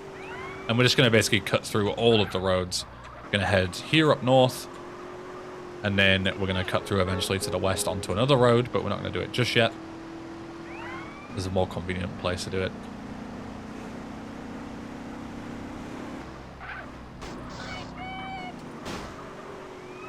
Jesus Christ, cars. Yeah, we're going to cut through here. The cops are being a real fucking pain, but here's what it is. Then we're going to cut through this like little village on the outskirts or whatever. Gonna head this way. And then once again, we're going to cut through to the west again onto the next road. This is a little bit like bumpy of a hill, so just be careful that you don't flip going over it. It's quite easy to do. Head to the west, follow the road all the way around.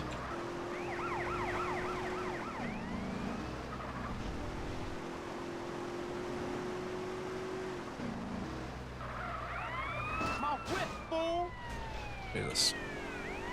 Every single cop has just been on like the worst possible place to just keep fucking parking in front of me and making me fling off course. Get a Sultan. Makes this mission so much easier. Get a Sultan if you can. Sultans are great. Either way, once you get to here, as long as you have a decently fast vehicle, you can scale up this little section. If you have like a shit vehicle, like a taxi that might not make it, you can just go up this path like this cop is. But this is the part where you need a 4-door vehicle, so. I'm gonna go and pick up Paul and Macca.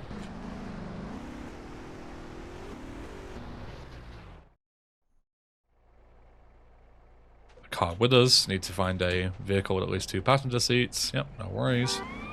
Got it right here. The cops are pushing me into Paul.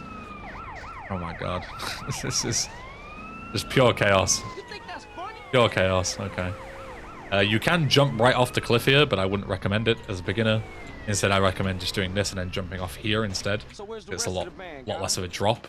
A lot easier to, you know, not flip and blow up. I remember snakes. Lots of snakes.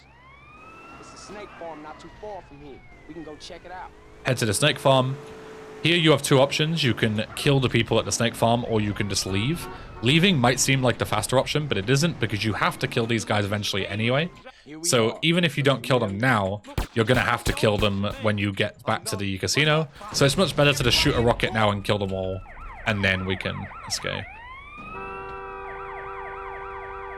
Okay, good, these guys are getting in. Sometimes they can be a bit annoying. And now we're just heading to Caligula's, which is the second casino. They popped my fucking tire. This is like the unluckiest drive I've ever seen, getting a cop car here.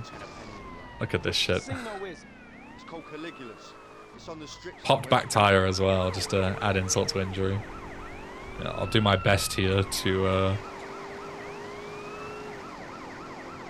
actually try and do this route with a popped back tire. So we're going back the way we came. We're going straight across here. Empty saddle bags are bee stings.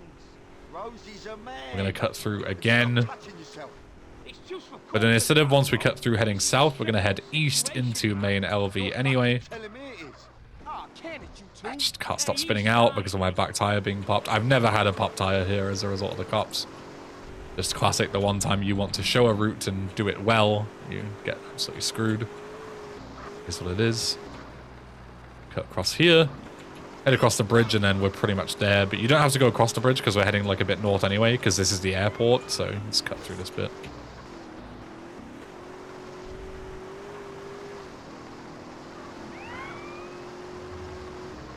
Here you want to go south. Around the airport. And then here, once you go east, you're literally in a straight line to Caligula, so you can go across the bridge. You're right here. Caligula is right in front of you. So you would use this vehicle that you just got for intensive care as well, which is the next mission. I'm gonna try and see if I can get anything better without a pop tire because this is very annoying to have to deal with. Come on then. Let's go in and see Rosie. Yeah, either way, here if you didn't kill the guys at the Snake Ranch, you would have to kill them here anyway. So we're just waiting for a phone call here. Now, usually you'd use this opportunity to just like repark the car to make it face the right direction, and this is perfect. You have a bad week, huh? Yeah, you would use it to make them face the other way and then just wait for the call, answer it, and immediately head in. But I'm going to switch to the ZR because I don't want to have to deal with a pop tire for this next mission. You could at least introduce yourself. Sorry, lady. So usually just head back inside. I will do it in just a second. I'll repark my car like this. And then again, copyrighted music when you go into the casino. San Andreas classic, so I'm going to mute it while we start the mission. Here you can sprint in the interior. Again, San Andreas just being extremely inconsistent for no reason. You can sprint all the way in, start the mission.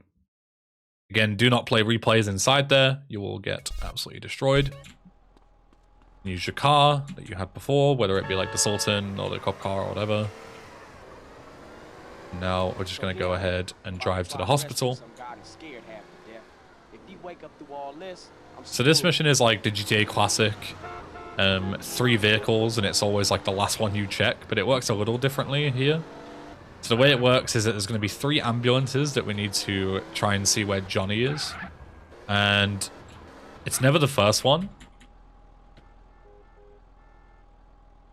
Also, you can skip this cutscene only when you start getting dialogue, so you can just like keep skipping it and eventually it'll skip. Yeah, so we're going to head this way to the first one. It's never the first one, but then it's actually random whether it's the second one or the third one. But there is a way to know to avoid going to both.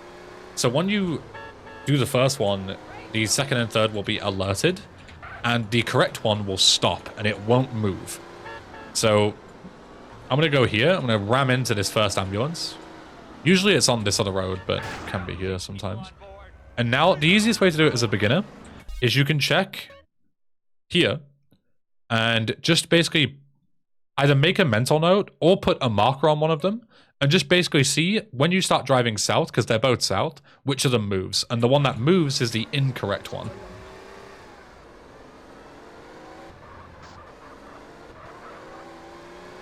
So all that I usually do is I head onto the main strip road. And I believe the one on the east has moved. It has. It's moved away from the marker that I originally put. So this is the correct one. So I'm going to go to this one. You can just sort of eyeball it and make a, judgment call. But if you're a beginner and you're not super used to the way that the ambulance is moved, that's the easy way to do it, I think. Head here. And either way, once you get to the correct ambulance, you don't want to, like, alert them too quickly. But the way you alert them is by, like, actually damaging them. So you can walk right up to the window and aim and just shoot both of the guys out like this. And then easy way, steal the ambulance right away. And then obviously the route here depends on where you are relative to the location. But the idea is the same. You want to get onto like the same route, either going west up to where we were, because the place, our end location, is like almost exactly where You've Had Your Chips was. So you can take the eastern route, which is what I'm doing here, which you did on the way back from You've Had Your Chips. What mission was it? On the way back from Don Quixote, that is. You can do it on Chips too, but I didn't show you it, so I wouldn't expect you to know it. But yeah, this is literally just reverse Don Quixote route, but then instead of going this way, we're going north, and we're going to cut across, just like we did in You've Had Your Chips, this fence over here. Obviously, yeah, the route kind of depends on where the ambulance is. But either way, you want to be heading this direction, and then this is the facility where You've Had Your Chips took place, and this is the destination. They used, you know, very good parts of the map, just basically the same thing twice. Hey, Johnny, how you feeling? I didn't think he was gonna be discharged till tomorrow.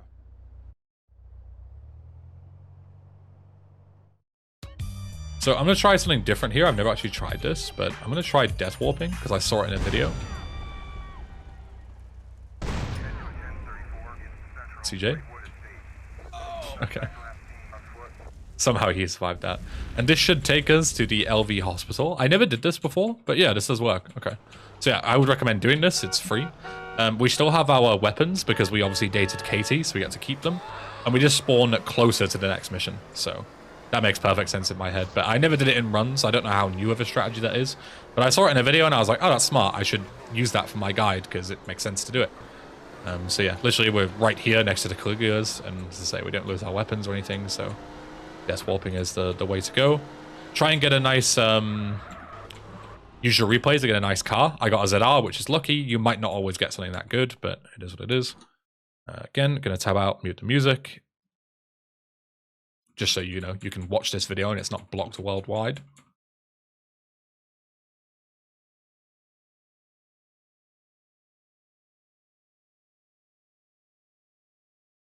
All right. Unmute. And now we don't need a 4-door car, we just need one for us and Ken, so a ZR will be just fine. And now we're heading right back to where we came, to where we just finished the last mission. Okay, boss man, where to? I gotta get out of this game. Shit, my nose is You a professional like I suppose the only downside, now I think about it, to the death warp here, is that you don't have armor for this mission. But there is armor that spawns inside the mission, so if you want to be super duper safe, you can not death warp. But I think it's a no-brainer, personally. This mission isn't that dangerous, and I'll show you how to do it well. Nice police chase there with a little tug. bullshit. Oh, shit's all down my damn shirt and everything. It's my best shirt, too. Doesn't this shirt look good on me? Head through here, exactly the same as before.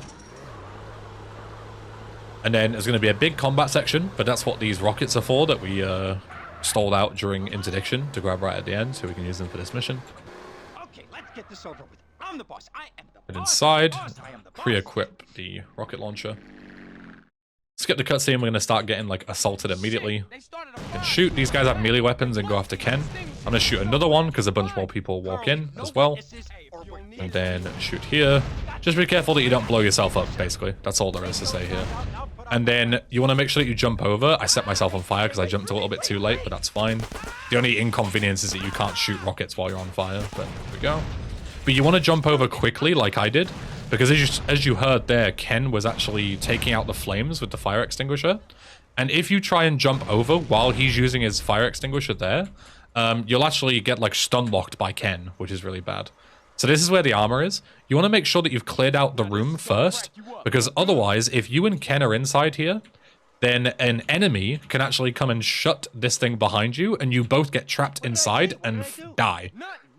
If only Ken gets trapped inside, you can actually lock him, you know, unlock him, but if you get trapped inside, it's over. So just keep that in mind if you want to get that armor. But it's safe as long as you clear out the room first. So here, just go here and just take all these guys out. Very easy to hit with rockets. You don't really have to be particularly accurate. Again, just make sure that you don't blow yourself up. Use the AK here and slide. There's a couple more guys here. You can use rockets to take them out, but I like to just slide around and pre-fire them. There's a guy up there as well. There we go. All dead. Give me that. Slide through again.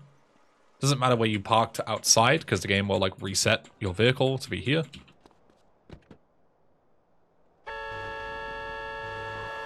Get in, and now we just drive back. The only other important thing to mention on this drive back is that some odd reason, this doesn't usually happen, but it does on this particular bit here at the end of this mission.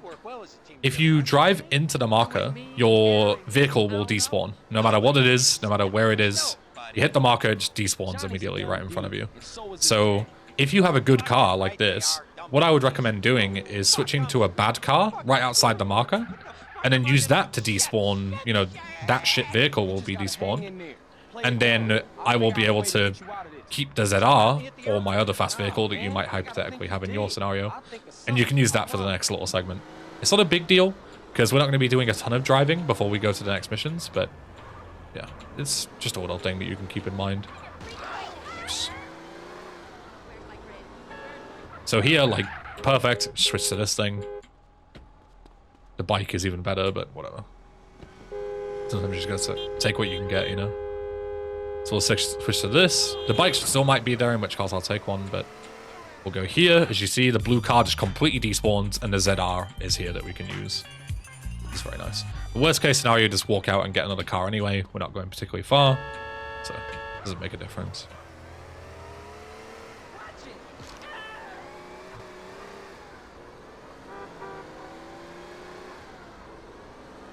So yeah, we're just driving straight south, and we're going to go and do Fish in a Barrel. This is a cutscene mission, so it's extremely trivial. There's literally nothing to it.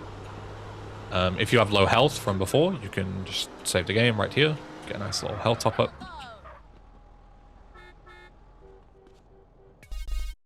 Once again, I'm going to mute the sound, because, you know, lol DMCA.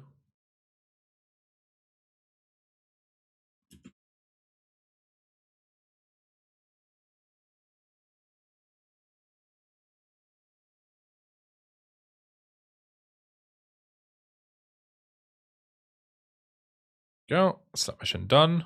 One of the easiest ones you'll ever do. Now we're going to go head up north and do Mad Dog, which is right up north here.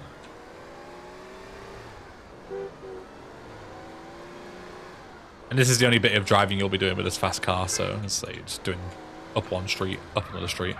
Not a super long drive, so if you don't have a mega fast car, not a big deal. Answer this call. Gonna need that for later, because that's for free fall. That call unlocks, and we're going to be doing that after this mission. So I want to make sure we take the call so we have it available. Shoot this guy, unnecessary, but whatever. Fuck him. It's just so he doesn't steal the Walton back. That's the only reason I do it. And then we're going to go and this guy just dives in my way for no reason. So here we're going to need to catch Mad Dog, but we're going to be heading west afterwards. So while we're waiting for him to stumble back and forth, we're going to face west deliberately rather than facing the wrong way. And then just line up exactly the same as what you did before with like the texture on the ground. Just line up with him. Sometimes when he jumps off, he can land perfectly into the boxes, and you can just fail the mission anyway, because this mission's crap and this game's bad. But, oh, yep, there you go. Literally as I said it. Wow, that's crazy that I called it. Yeah, he lands perfectly in the boxes, and you see that he has like a bit of health left, which is what's supposed to happen. And then as the next objective happens, he just dies for no reason. And that is a rare thing. You won't see that very often. But it is hilarious that, as I said it can happen, it happened to me. Yeah. So if that happens to you, just know that you got unlucky. There's nothing you can do about it. Just redo the mission. Welcome to San Andreas speedrunning. Missions can just fail for no reason at any time. There's nothing you can do to stop it.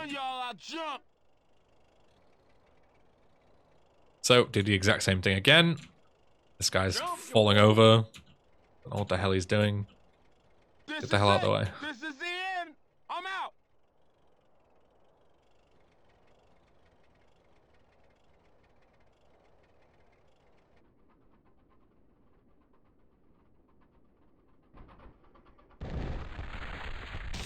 See if the mission will work this time. Yep, absolutely fine. See, I did the exact same thing 2 times in a row. First time I failed, second time I passed. Makes no difference. You still need to be careful. The mission isn't over yet. Once you've got Mad Dog in and he's functional and not bugged out and dying, then still make sure that you don't crash, because if you crash, you'll kill him. So just take this route and be careful. We drive onto the highway and we're going to cut through a little bit here. And as soon as we cut through to the east, we'll be right at the end.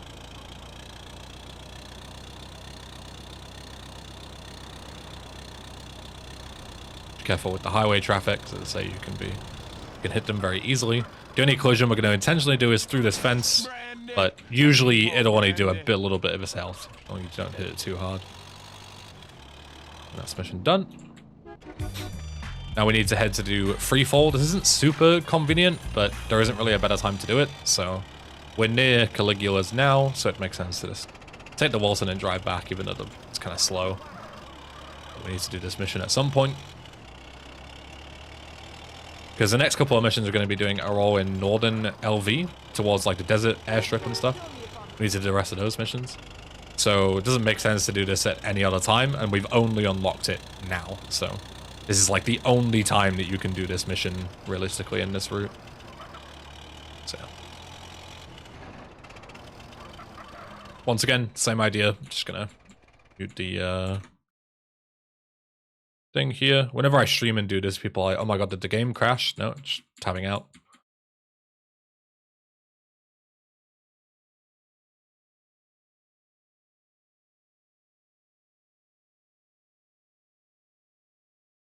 Tab back in. Go. Mission gives you an FCR for some reason. I don't know why, but I appreciate it. Nice, consistent, vast vehicle right at the start of the mission is very nice and will always be welcomed with open arms by yours truly. Cut across here. Can go over the little barrier or around it, doesn't really matter. Gonna go and grab the dodo over here. If you need armor, there is some in the back southwestern part of the hangar, which I'll show you. It's right there, but I have full health, so I'm not gonna grab it. Instead, we're just going to fly directly north. This mission is very boring and bad, so skip ahead if you want to. But the only important thing to remember is that we need to intercept another plane, and we need to be facing the same direction that it's facing, but it's flying south, which is the opposite. So at some point when we get near it, we're just going to do a 180 and then catch up to it and hit the marker. But it's not particularly difficult at all, but you can just skip forward to when I start doing it if you don't want to hear me hold W for the next 2 minutes.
I like to do it early, the turn, because it's actually like easier to slow down to hit the marker than it is to speed up, as you saw there, because the plane is actually like pretty much as fast as you are, so just keep that in mind. But here you just hold right click to like sort of get into here, and then just hold left click and kill all these guys. There's nothing to it. I don't know why this exists at all. The turret mode section. There's a boss fight here that's really difficult. What you have to do is you have to hold left click. He literally spawns in your crosshair and you just hold left click and kill him. It's a joke. And now we're flying back, but at least we have a slightly faster vehicle, so it's not as bad.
Once you've finished up the mission, we're going to take our plane and we're going to fly straight north, so head the other way. I'm going to go and do misappropriation.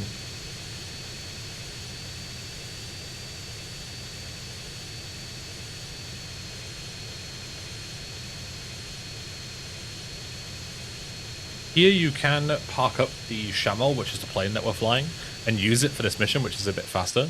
But it requires like a bit of a tricky setup, so what I would recommend doing is just ditching it and just going here and starting the mission. And then we can take another plane.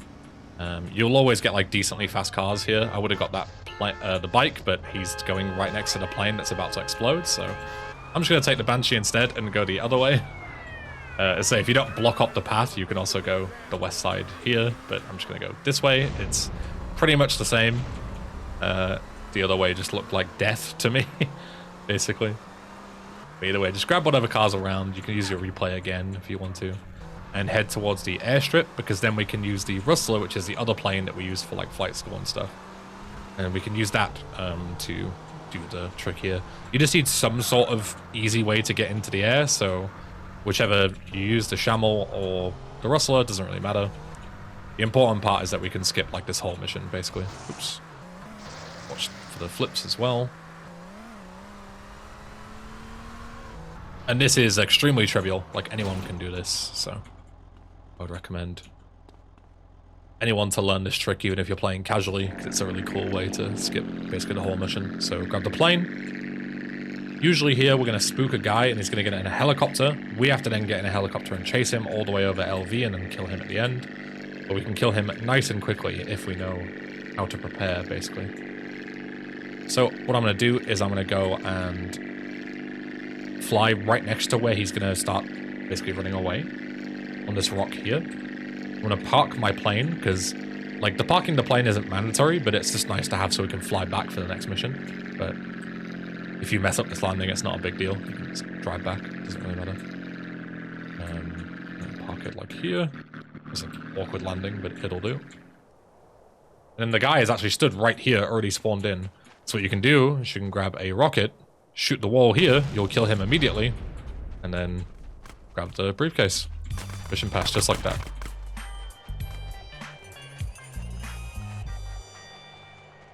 Now we can use the plane that we had. Use that to fly back. Getting a sandstorm here, which is not ideal because I can barely see what I'm doing, but hopefully we can get back. So this is the time-gated mission. Ideally, if you're like quick enough here and you set the right time of day and stuff, you can start this mission right away. But you have to be between 8 PM and 6 AM, and right now I'm not. But it's not a big deal because you can just take 10 seconds to save the game at the airstrip and then you can start the mission. So I really wouldn't worry too much about it setting time of day and stuff early. What I would do is just do all the missions, get through them, and then save the game right here. This mission is tricky as well, so you can also just use this to make a safety save as well. I'm just going to save until we're at 8 PM. Go.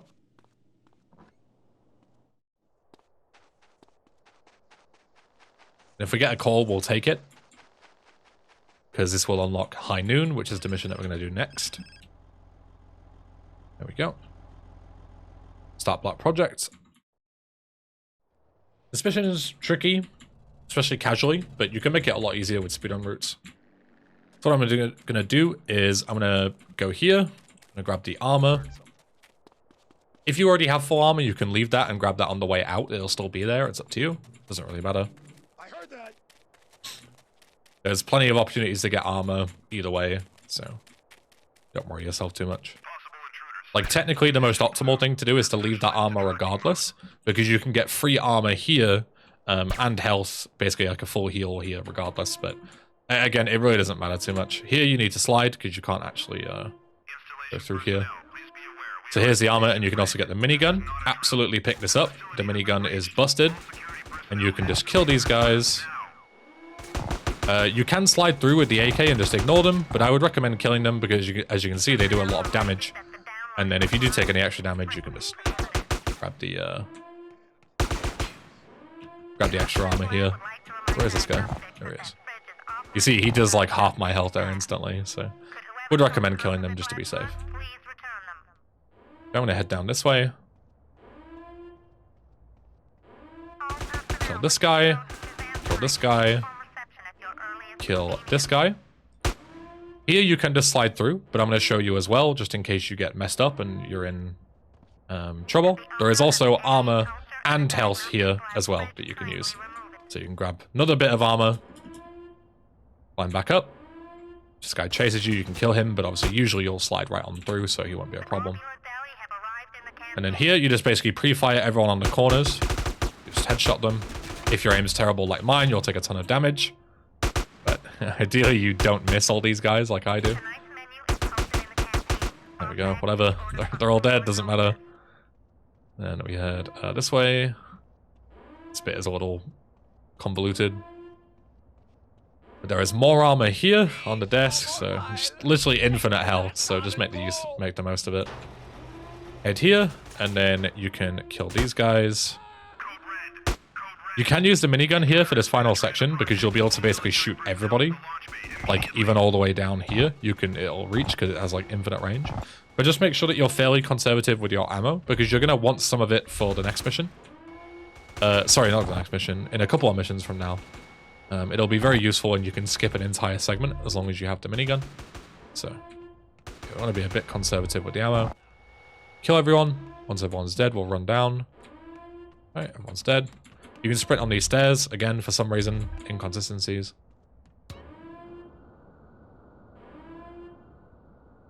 Either way, once you grab the jetpack, gonna head out. Get shot a little bit here. If you did get shot and the armor is still available, then obviously you can come and grab it, but you should be fine. I'll be there for you. But either way, just fly out and fly to the end. Not really too much to do.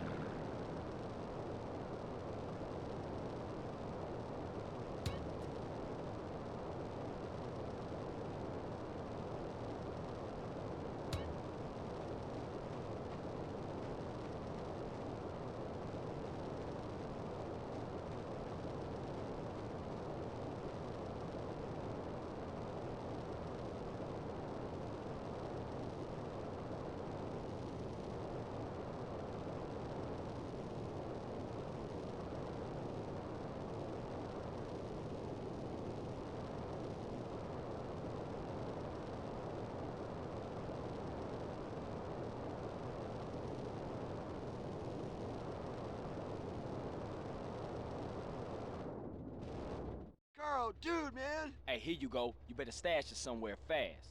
Far out. Have a nice trip, dude. Hey, wait was it too much to ask to get a lift into town? So we're going to get on the bike. We're going to use it not just for traversal reasons, but also because it is going to make green goo, which is the mission after high noon, a lot easier, because we're going to decrease the accuracy of our enemies. So here, just going to hop down, try not to fall off and die. You can go around if you want to. I'm being a bit reckless. And here, we're going to head into the village where high noon takes place, and we're going to deliberately park our bike like here to make sure it doesn't despawn, and so that we can use it for the next segment as well. Answer the call. That is the green goo call, which is the next mission that we're going to do after this. And here, high noon is like a 2-second mission. Literally sprint over here. Sprint into Pulaski's car like this so that he turns around. Head and hijack him from the passenger side and hold sprint to kill him immediately. And that's it. Mission done. Skip the whole mission. Not feeling so fucking full of yourself now, huh? Yeah, well, them's the breaks, fuck. Any last requests? Yeah. Can I fuck your sister? You an asshole to the end. Punk motherfucker. Nice and easy. You can take the Buffalo here. If you don't have the bike for whatever reason, obviously this is the vehicle of choice, but your bike should be here waiting for you where you parked it. As long as you didn't park it too close, because it might despawn. But you can switch to it. If you don't have the bike for whatever reason, you can still lower their accuracy to make this mission easier. Just take the Buffalo and drive it all the way to the airstrip, and then there is a PCJ next to where we did flight school and stuff, and you can just hop on that, and that will lower their accuracy instead.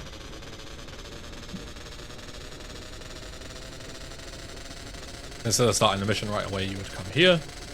PCJ is there, just enter it, and then get off, and then go and start the mission.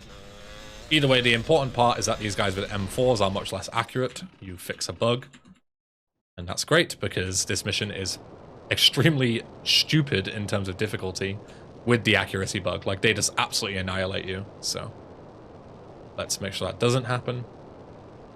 And aside from that, we're just going to go towards the train. We're going to get a nice vantage point with some cover. We're going to shoot all the bits where the green goo can spawn. It always spawns in the same one, which is like the last one that you check in San Andreas classic fashion. Just going to pick it up and jet boost on away.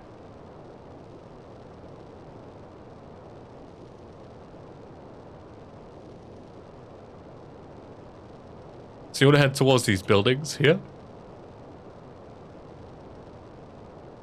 And this next one after the train station is what you want. Train's going to be coming towards you. Stand on this little slant here, because then obviously you can get a good vantage point, but at the same time they'll struggle to shoot you because they'll shoot the roof instead.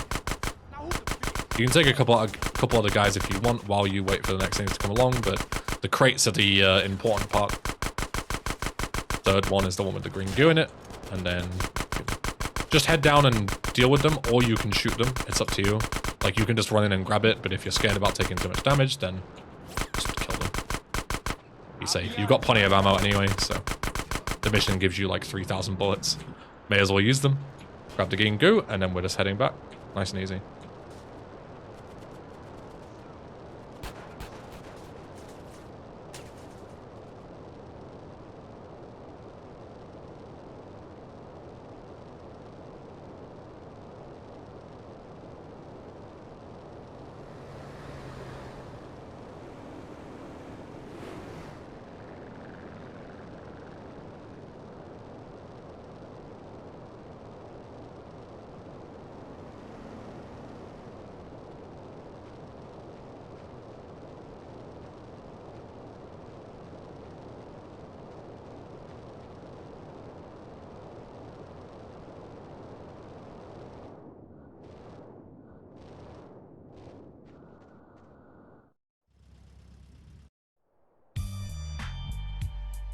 It's time for the final two missions.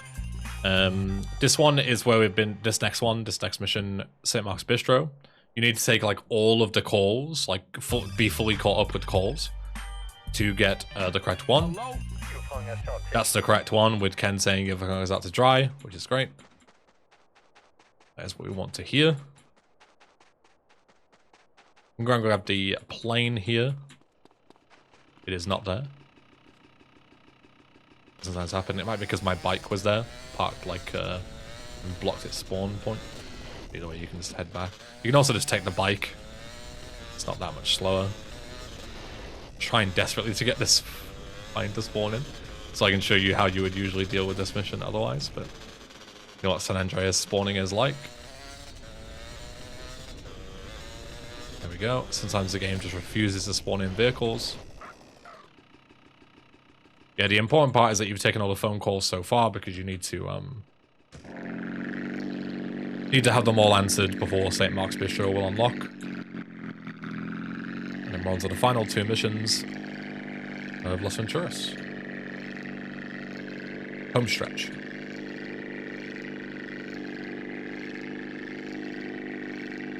So here we're just gonna basically fling ourselves right into the middle of Las Venturas. But just be careful, because you could hit like, excuse me, you can hit like trees and signs and stuff. So I'll show you a safe way to do it.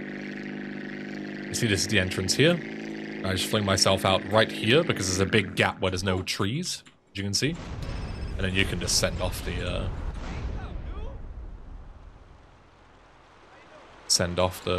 plane, let it go and explode a bit while you answer the next call.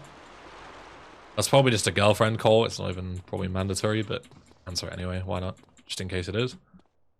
Mute the game. Don't want to hear the music. Start this mission.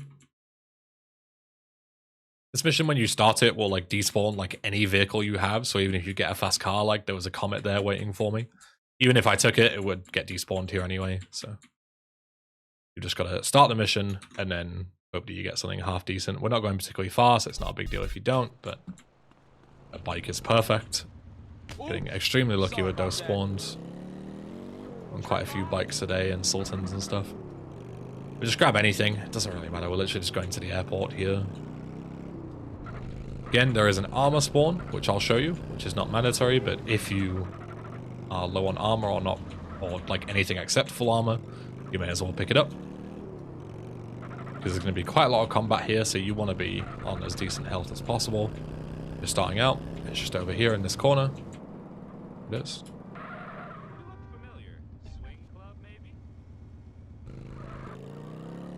Now again, we're just going to be flying all the way to Liberty City, which is just literally holding W for 2 minutes. And then we do a bit of gunfighting, and then we hold 2 minutes and come all the way back. Don't know why they decided to put this in there. The game is already long enough, it doesn't need more padding. But here we are. So yeah, I'll see you in 2 minutes once we fly over to Liberty City.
As soon as you gain control here, you're going to be like fired on immediately, so just be prepared for it.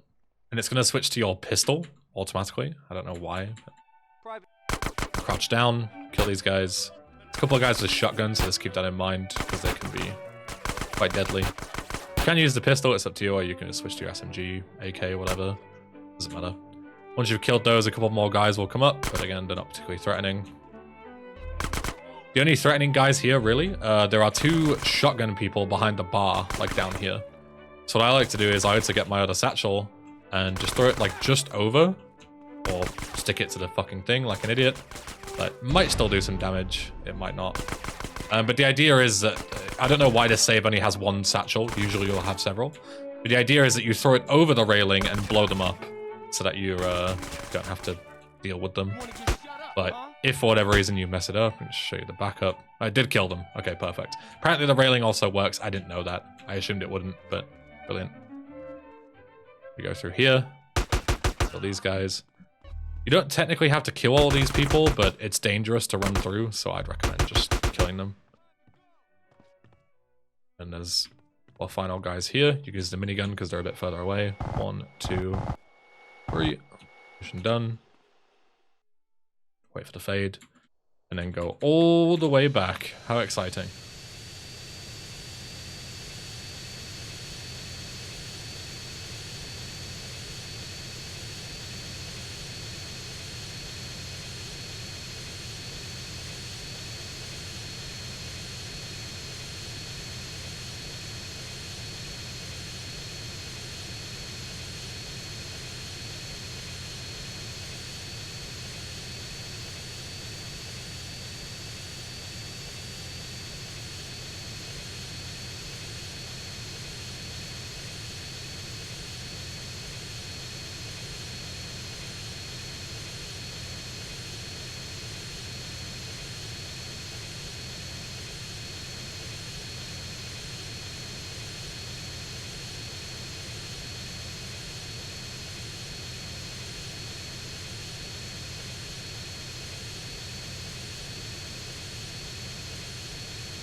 This is flight CJ-101 out of Liberty City, requesting final approach to Los Venturas International.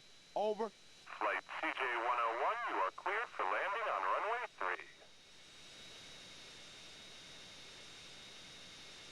Park up, mission will pass. We fly over to the 4 Dragons for the last mission. Again, same thing here, you can just bail out, but be careful because there's trees and signs and stuff. So what I do is I head on to like the highway because I know that this is like a big safe area, big little thing here, and just jump out like here. All good.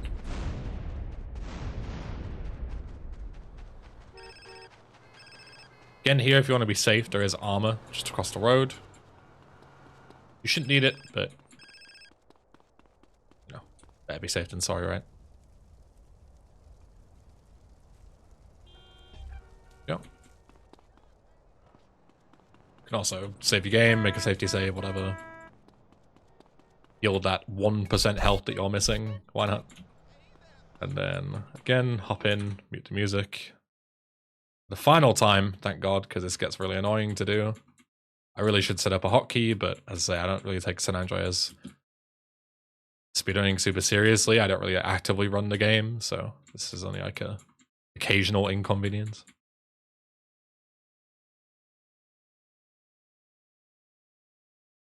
So this mission, it's very important that when you hop out, you don't want to take a car because you will bug out everyone's accuracy and you will get absolutely destroyed. We're just going to run straight to the roof. And there's a number of tricks that you can do to get onto the roof, like, early. There's a big pause buffer jump that you can do. And there's like a satchel jump and all these other things, but what I'm going to do is I'm just going to show you how to get there like the normal way, quote unquote. Because all the tricks to get up there any faster are like difficult, in my opinion, and not really necessary. So instead, what I recommend is just going around the back of the Vinewood sign, just basically getting up there yourself manually. So we want to go around to the southern side of the mansion, but if we go this way, we can't actually get up. Like the hill is actually the better way to go. So usually you can like satchel jump or whatever up there, but okay. Instead, we'll just go this way, and go up the ramp up here.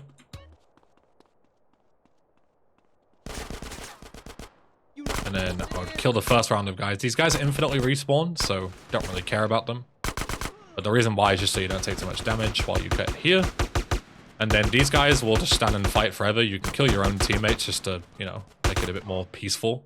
Because then they'll just chill, as you can see, and shoot you instead. There is armor here if you need it. But again, not a big deal. So the only way that you can fail this like first section, besides like, you know, dying or something somehow, is letting any of these guys die once they land. So the idea is that once they start like getting close to landing, what you want to do is you want to clear out the last group of enemies and then immediately sprint and run to the door. Because that's like basically you increase the chance as much as possible of them not getting killed. So when they're about to land, kill these guys off. Once they land, as soon as you jump off. If you jump off too early, you'll count as like abandoning them and you'll fail. Then just run to the door as quickly as you can. You can still fail. It is possible for them to die, but yeah, it's just one of those things. So here, I'm going to use the minigun and slide with it all the way through. Minigun sliding is kind of tricky. I do have a video on it if you're interested, but you can't crouch with the minigun. So you can't actually like start a slide with it. What you can do is you can start a slide with the sniper rifle, and then as you go to start sliding, you can switch to the minigun with just an extra input, and then start sliding. But as I say, it's kind of difficult to do. There we go. But once you've got it locked in, you can also use the AK if you want to, but the minigun is a bit better. As you can see, you can absolutely annihilate people. Go through, go here, I just kill this one guy here, kill this dude here. So you don't take so much damage. If you were to use the accuracy bug here and take a car, you would get absolutely wrecked and you would have to like slowly fight through each room. But with the accuracy bug not enabled, you can just go through and slide through everything, which is a lot faster. Kill this guy and this guy. This guy's innocent, but he'll block your path, so kill him. Because that is the worst sin for a speedrun, for him to block your path. Two more guys here, one there. One there. As I say, this is what you want to make sure you have enough minigun ammo for. Switch to something that you can sprint with. Not the minigun. I just switched to the fist, because then you're just one input away from switching back to the minigun. And instead of doing this chase sequence, we're going to insta-kill this guy with the minigun. So what I'm going to do is I'm going to run up here. Jump up here. As I jump up, switch to the minigun. Pre-fire, blow him up. Just like that. Skip the fight, and that is Los Venturas done. So you are now in the final segment, which is Return to Los Santos. We won't be doing that this time. We'll be doing it next time. But I'm going to make a save in Mad Dog's Mansion for when that does happen. There we go. That is you done for Las Venturas, so congratulations. And I will see you next time for the final part for Return to Los Santos. Thank you for joining me this far. See you soon. Hello and welcome to the final part of my GTA San Andreas No Major Glitches beginner's tutorial.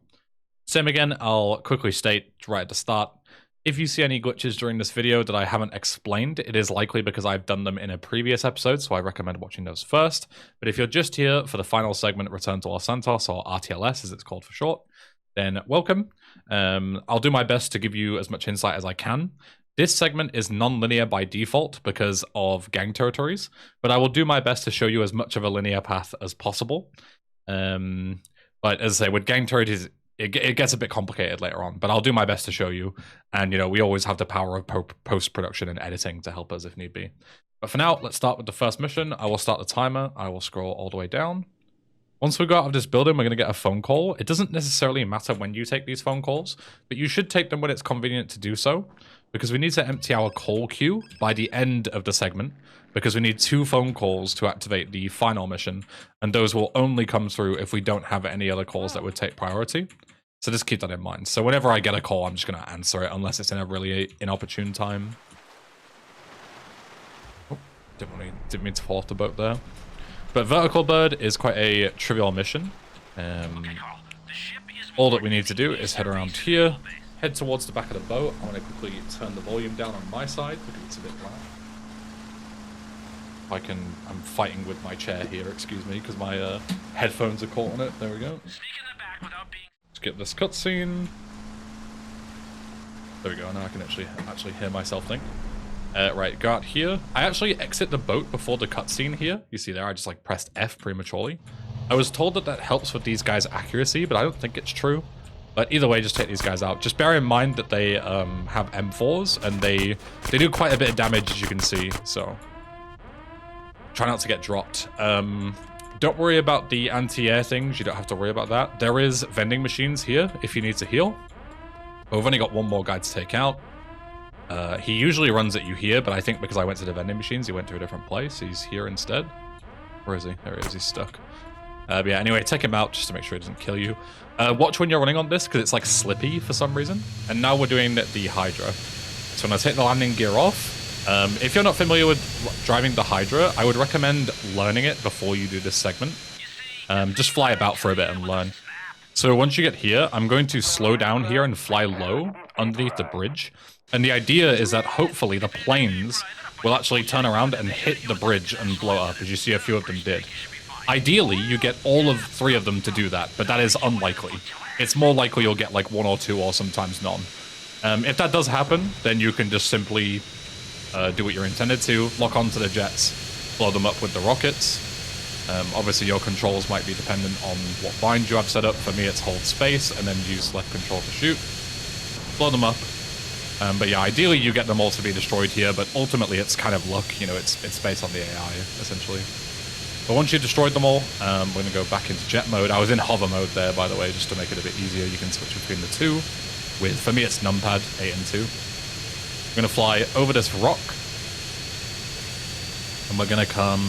We're not actually going to use the Hydra to take these things out, because that's slow and annoying. Hopefully you have some minigun ammo left, because we're going to use it right here. I'm going to put the landing gear down. Land on this rock. Where you land doesn't really matter, just make sure that you don't sink it. And then if you get a good enough angle, you can actually see all of the boats, and you can really easily destroy them with the minigun, as you can see. There's one here.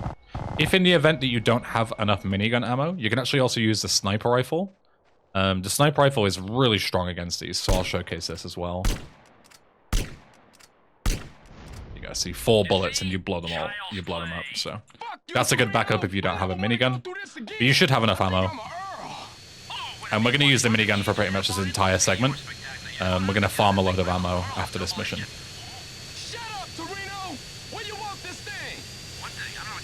So here we just need to go back towards the airfield. That's where the game's going to tell us to go in just a second. There you go. And we need to park this on the like the landing strip, and then into the airfield hangar. So you can just like kind of jump ahead, and you know, just come here, trigger the bit, and then you can just drive in. There you go. Make sure you're in jet mode for that. That's the most important thing. And now we're going to head to Torino's place, not towards a mission, but we're actually going to go to Torino's ranch over here. So you can set a marker if you're not too familiar with where to go, but otherwise you can just follow the route here. So we're going to go and farm a load of minigun ammo, and thankfully, Torino's ranch, now that we've just completed Vertical Bird, has a ton of weapons that we can easily farm. And the reason we can farm them is because we can save the game, and every 6 hours in game time, the weapons respawn. And as you know, saving the game forwards 6 hours. So we can just save the game, and that will immediately respawn the minigun in, and we can just keep grabbing it over and over again. Watch out for these trees. Some of them can spawn in right in front of you, as you saw there. It's kind of freaky. But yeah. As for how much ammo you need, it completely depends on how like confident you are.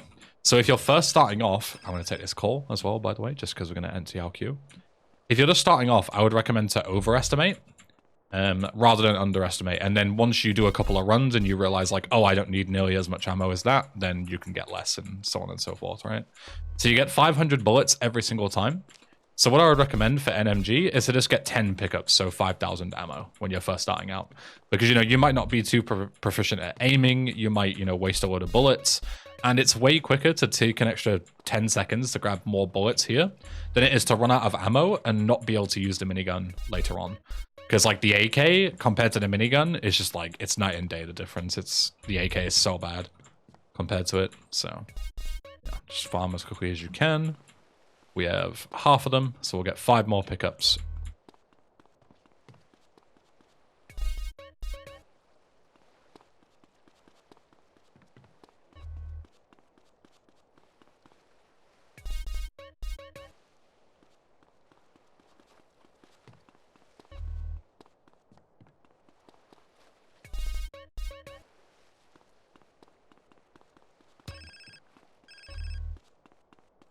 This call here is probably a girlfriend call. I know. Yes. Didn't need to answer it, but whatever. Who cares? Last pickup. And now we're going to go to Mad Dog's mansion. You might not have a marker here because if you haven't taken enough calls, as you saw at the start of the video, the marker won't spawn here. But you can still start the mission like we did with Vertical Bird. So just bear in mind that it's Mad Dog's mansion at the north of LS. You can always put a marker here if you're unsure. But if you have the CJ marker, then that's great. We can just fly straight there. But you're basically just going mostly south, a little bit east.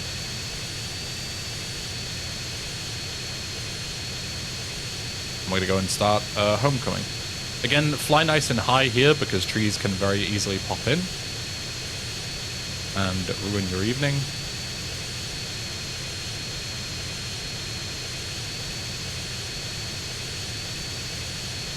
Once you get up to this hilly section, which is where the mansion is going to be, you'll start slowing down. Again, around the mansion, there are trees here as well. Just keep that in mind. I didn't want to pull far that back. Pull far that back. Yes, nice English, Ben. Native speaker, by the way. Pull that far back is what I meant to say. So here, we want to park the Hydra and ideally use it for this next mission, but it's not a big deal. We're going to get rid of it very quickly. I recommend parking it diagonal, because then it will get stuck in between the two like walls here. If you park it straight on, it can roll down. And the issue with it rolling down is that if it's moving, it will despawn for some reason when you start this mission. I don't know why. Something San Andreas. So I'm going to make sure that it's not moving by parking it basically sideways, and then we can just easily start the mission Go up here. If you do lose the Hydra for whatever reason, you do get 2 vehicles here that you can use. They're random. They're not always that good, but whatever. We're not going very far.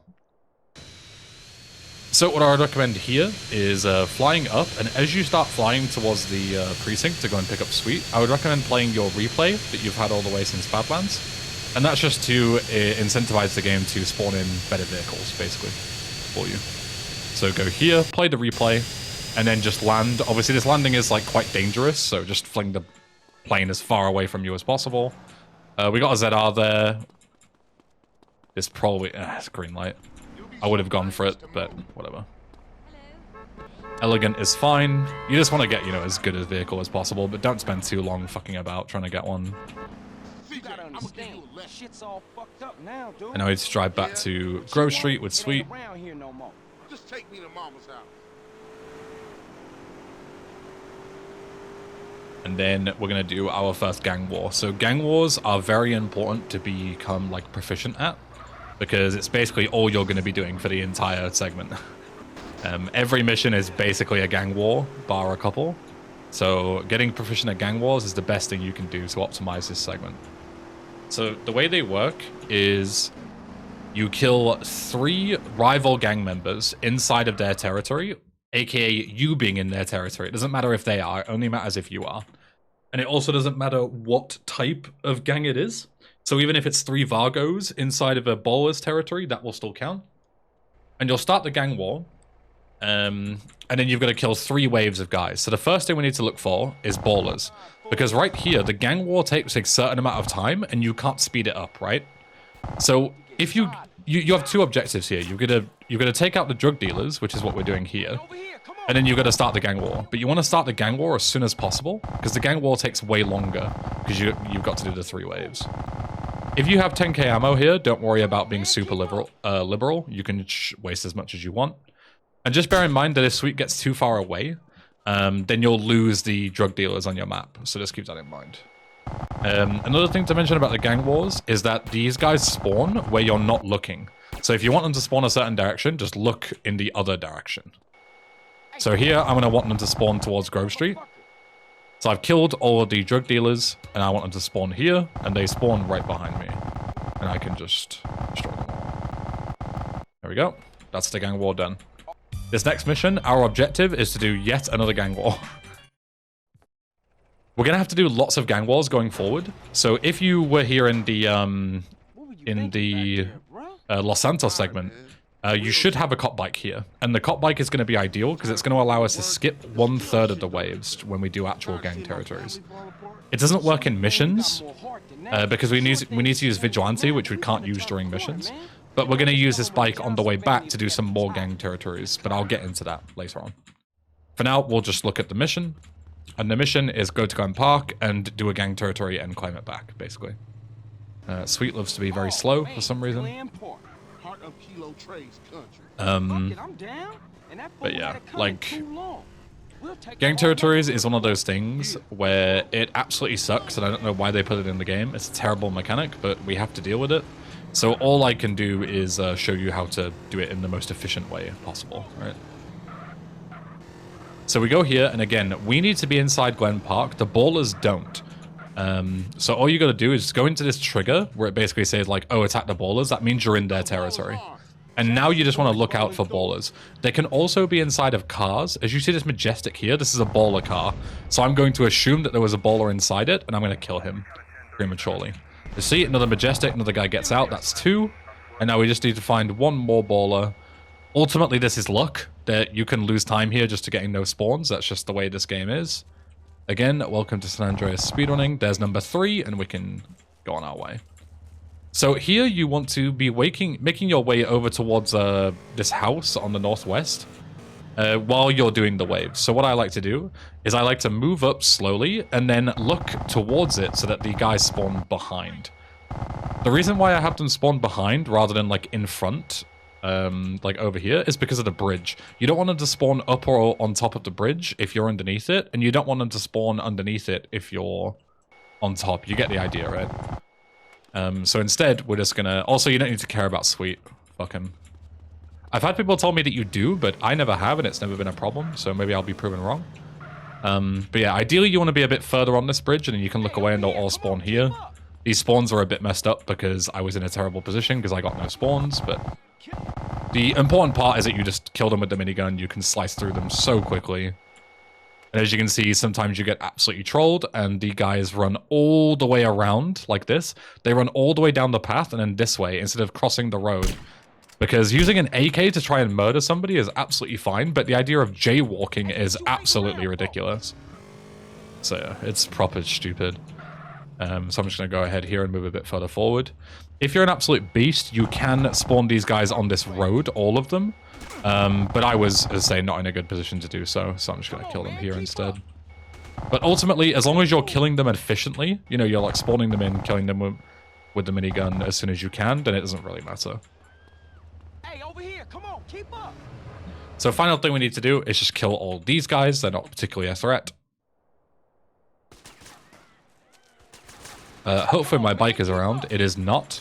That can sometimes happen. I honestly don't know why. I'm sure somebody will probably have an answer with this game, but sometimes your bike can despawn, which is great because you're going to need it. So try and not let that happen. It might be because I was on it. It might have despawned it when I was on the bike. I'm honestly not sure.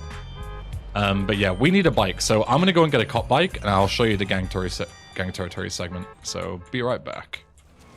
Okay, we have a cop bike, and we're at Glen Park. It took several minutes of driving around to find one, but we've got one. So, let me show you how to do gang territories. So, I'm not going to show you the whole thing while this cop is... I'll just pause, I suppose, while this cop's messing around. So, I'm not going to show you the whole thing because there isn't much point. It is repeating the same thing several times in a row. But I'll tell you how it works and how to do it, and then you can use that knowledge to go through it, okay? So, the way it works is, in order to unlock the final mission of the game, you can do all the missions right now in a linear order, but eventually you'll get to a point where you can't start the final mission. In order to start the final mission, you need to go to this gang stat, and you need to have 35% or more of territories under control. I forget the exact number that it is. I think it's like 18 or 19 or something, but 35% is the most important part. Now, the territory, the size of the territory and stuff doesn't matter. It is just a strict number which equals the percentage. Like, every territory is worth a certain percentage.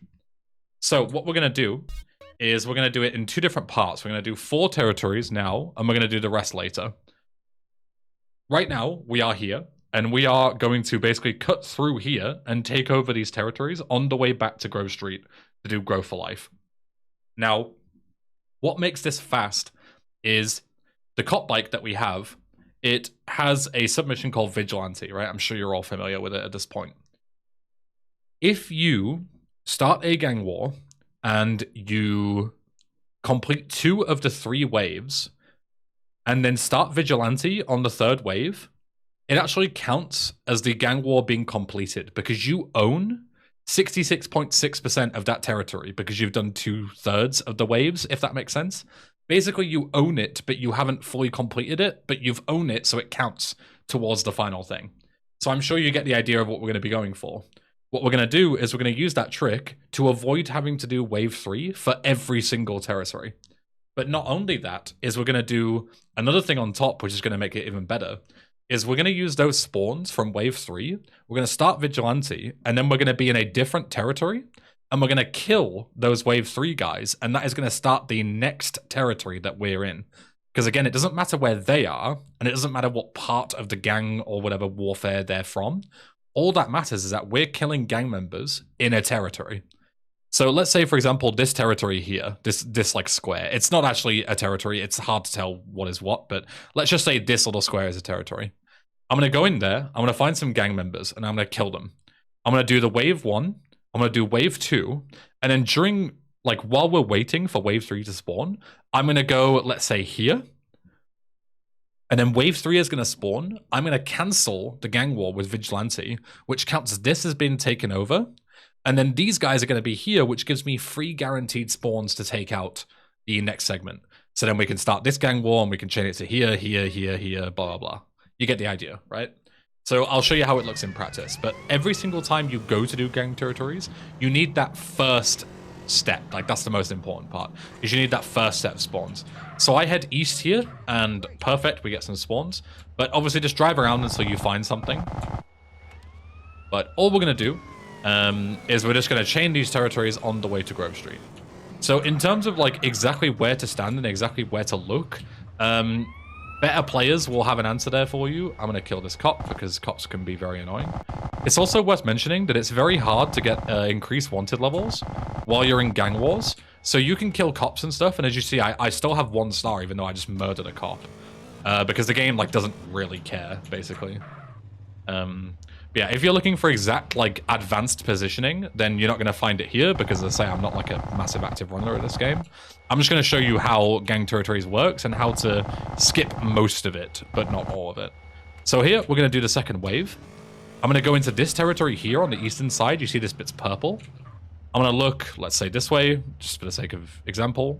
Spawn in the guys, start Vigilante, cancel it, get off. And then that has de-aggroed these guys, and I've taken over that territory. And I can use these guys to immediately start the next gang war. Does that make sense? So you see I've started this gang war. You can clean up these guys if you want to. They are going to be aggressive towards you. And they will have AKs because they're in the 3rd round. So you can kill them just to be safe, but it's not mandatory. But obviously, we've got the excess ammo, so why not? This guy here. And now you see we're just chaining them infinitely. And this is the idea. And we're going to do this all the way back to Grove Street. For a couple of them here, we're going to do 4, and then we're going to do the rest later. So I'll show you this first segment, and then in the second segment, all that I'll do is I'll like speed it up, so you don't have to watch the whole thing, because again, it's not interesting. It is quite a long segment, even if you do these skips. And obviously, once you've got the idea, you can practice it in your own time without, you know, boring you with half an hour of doing this shit. This is the second wave, so I'm going to, again, start cancel. Use this for the 3rd wave. But yeah, what I'll do is I'll show you which territories to do, and I'll show you a couple of tricks to speed it up even further to make it more efficient as well. So, I'm going to start this one. This guy there with the AK that I should have killed, but I missed him. There he is. It's also worth mentioning, I'm going to tell you this ahead of time just in case you skip forward. Eventually, for some reason, I don't know why, but eventually these pickups of health and armor are going to stop spawning when you get like deeper into the territories. I don't know why, it's obviously a bug. So just keep that in mind because you're going to struggle if you take too much damage to replenish your health because the armor and stuff is not going to spawn consistently. So just keep that in mind.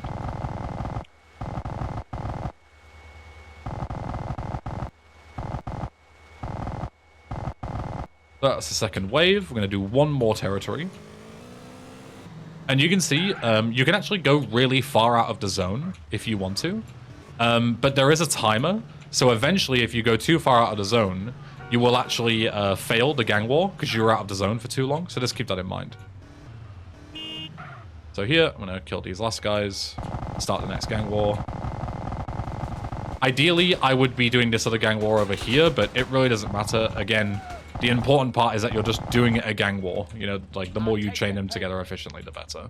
I'm getting absolutely leathered because I'm on like a hill and these guys are... There's also 2 full spawns of just random dudes that are coming at me as well. You can also just get random guys that pull up in cars and like random ballers and stuff that will aggro towards you, which is really annoying, but it is what it is. Those guys aren't counting towards it. There we go, first wave. But yeah, eventually what I'm going to do is I'm going to come up to the end of this like territory. And then once we do the second wave, I'm just going to go ahead and go like straight to Grove Street because we don't need to mess around with it. You could go to Grove Street right now if you wanted to be like super efficient. Because the most important part is that you don't even need to use Vigilante for this segment. Because all you need to do is go on mission 1. Obviously, Vigilante is a good thing to do, but the other way you can go on mission 1 is just starting Grow for Life, so that just counts as the territory being done. Yeah, I got a plan. Now, for Grow for Life, this is a mission, so I'll show you how to do it rather than the territory. I'll grab this to be safe. But you see how I'm abandoning Sweet? You don't actually need him at all for this mission, so fuck him. I don't want him. Here you can take over like pretty much any territories you want, but if you want to be super quick, here's how you do it like the quickest way. So these 2 territories are like right on this edge here. There's actually 2 territories. If you're lucky, you can actually go here, and you can actually get this gang war to start. Like this, that was quite lucky. And you can get this gang war to start, and then you can do all the gang war, and then you can go into here and do this one as well. It's way quicker than going all the way over there. But obviously, it requires getting lucky spawns. So if you don't end up getting those spawns, just say fuck it and just like drive about and just get it. Like, ultimately, it's not worth spending minutes trying to get these quick 2 territories when you can just go over there and spend 30 seconds driving around and get a spawn. But yeah, it's just one of those things. It's ultimately luck-based, because it all depends on the spawns that you get. But this is like the most efficient way to do this mission, if you have any choice. So, I'm glad I got to show you, because, you know, it's one of those things where it's difficult to talk about what I'm saying if I don't get the right spawns, so I'm glad I got the right spawns so I can show you. And again, the only reason I got the right spawns is because I was able to make use of the cars. The other car that you saw was a, what is it called? A Tahoma? Tahomas and Majestics scream ballers. So that is a really good thing to look out for. So now I'm keeping an eye out again. See a Tahoma over there. That's probably a baller, if I had to guess. It isn't always, but it usually is. So that's likely 1 kill. Now I'm keeping an eye out. And we're basically just looking for more spawns. Whenever you're in a hood, you're very likely to get spawns, so you don't really have to wait around too much. You can move around, look around your camera to like respawn in peds and stuff. Instead I'm just getting drug dealers. That's not ideal. There's 1 more spawn. There we go. I actually somehow had 2 kills apparently. And here, exactly the same again. You can go back towards Grove Street because that's what we need to do. In between the waves. Just make sure that you don't abandon the wave minigame by mistake. So first wave. I'm going to wait for the second wave. And then in between the second and third wave, I'm going to head towards Grove Street. Because if I go now, I'll probably end up abandoning it by mistake. But again, the more you do this, the more confident you'll get with driving away and doing things as efficiently as possible. I'm just showcasing because I don't really want to fail this and have to re-record it. That's an awkward car spawn though. Don't want to get out here. And they say, any driving that you do here just is driving that you don't have to do in a second when we finish the mission. See, it says get back in the war zone. That means that the timer is basically counting down. So in a few seconds I will fail, but if I'm quick enough, I can actually complete the gang war before it fails. Head back to Grove Street. Make sure you don't run over Sweet because he'll be running towards you here. Make sure you don't run him over. Finish the mission. Very nice. I shouldn't have flung my bike there. I don't even know where it went. Did the bike despawn again? Are you fucking kidding? This game is fucking so shit. Okay. Lessons learned from this tutorial. Don't be on your bike so it despawns, and then don't go too fast into this marker because it also apparently despawns. Like, what the fuck? But yeah, anyway, I'm just going to be showing you the territories anyway, so it doesn't matter. I'll just get any old bike, and I'll just go ahead and show you where we're going. So, again, be right back. Okay, I'm back with a bike. It's not a cop bike, but functionally it's the same. Just pretend it's a cop bike, okay? I'm just going to be showing you this really quick anyway. So what you want to do, once you finish Grow for Life, is you want to head this way. And we're going to do the thing again where we're like bordering on 2 territories again. This one is much easier and much more likely to be, you know, easy for you to pull off. And all you got to do is go here. And we're going to try and get some either Vargos or Ballers to spawn. It doesn't really matter. And all you need to do is stand in this little corner here, and it will count as this Ballers territory rather than the Vargos one. You see there's some Ballers here. That's great. We'll stand in the corner. 1, 2. Any more spawns? I think I saw a Majestic there. I did. You see, and that counts as the Western Ballers one, which is ideal. Then once you're done with that, you can go ahead and do the Vargos one straight away, so you can chain into it.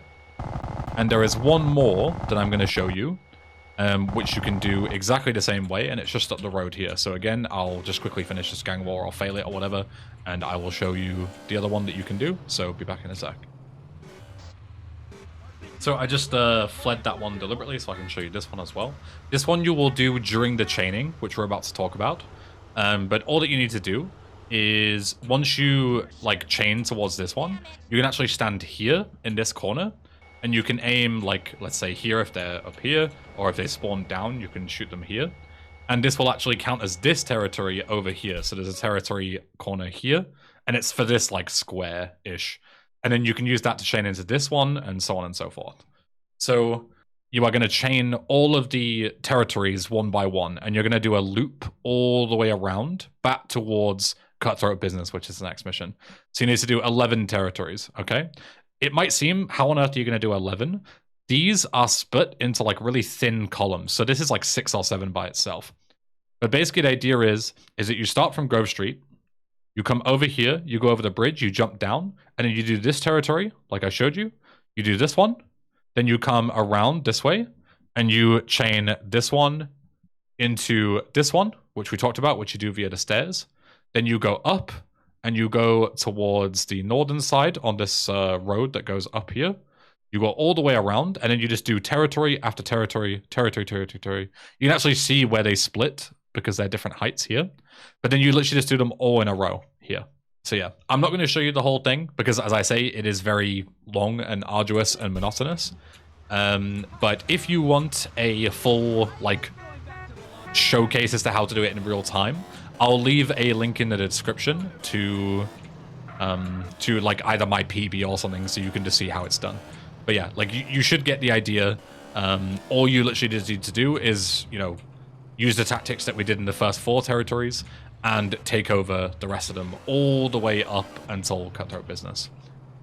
Another thing to mention is you saw that our hood just became under attack. That is something that happens randomly. It is okay, it's not a problem. All you need to do is go on mission 1 with Vigilante, and it will cancel that exactly the same as it cancels all the other gang territories. So it's a good thing that was shown, because that's a really good thing to mention that a lot of people say, like, oh, what do I do? You don't have to go and defend it. Just start and cancel Vigilante, and you will keep that territory.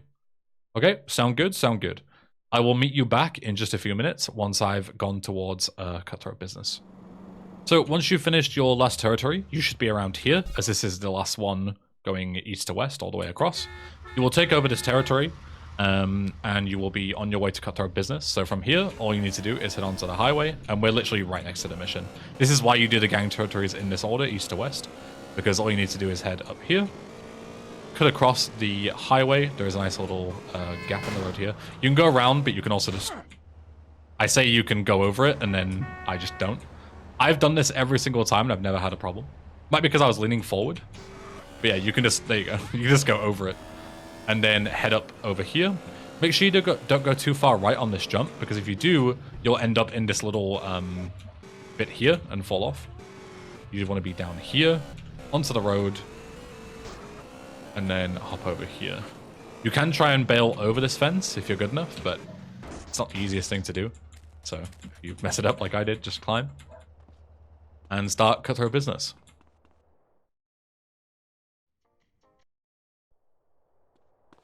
So Cutthroat Business is a pretty easy mission. It's mostly an auto-scroller. We just need to get there.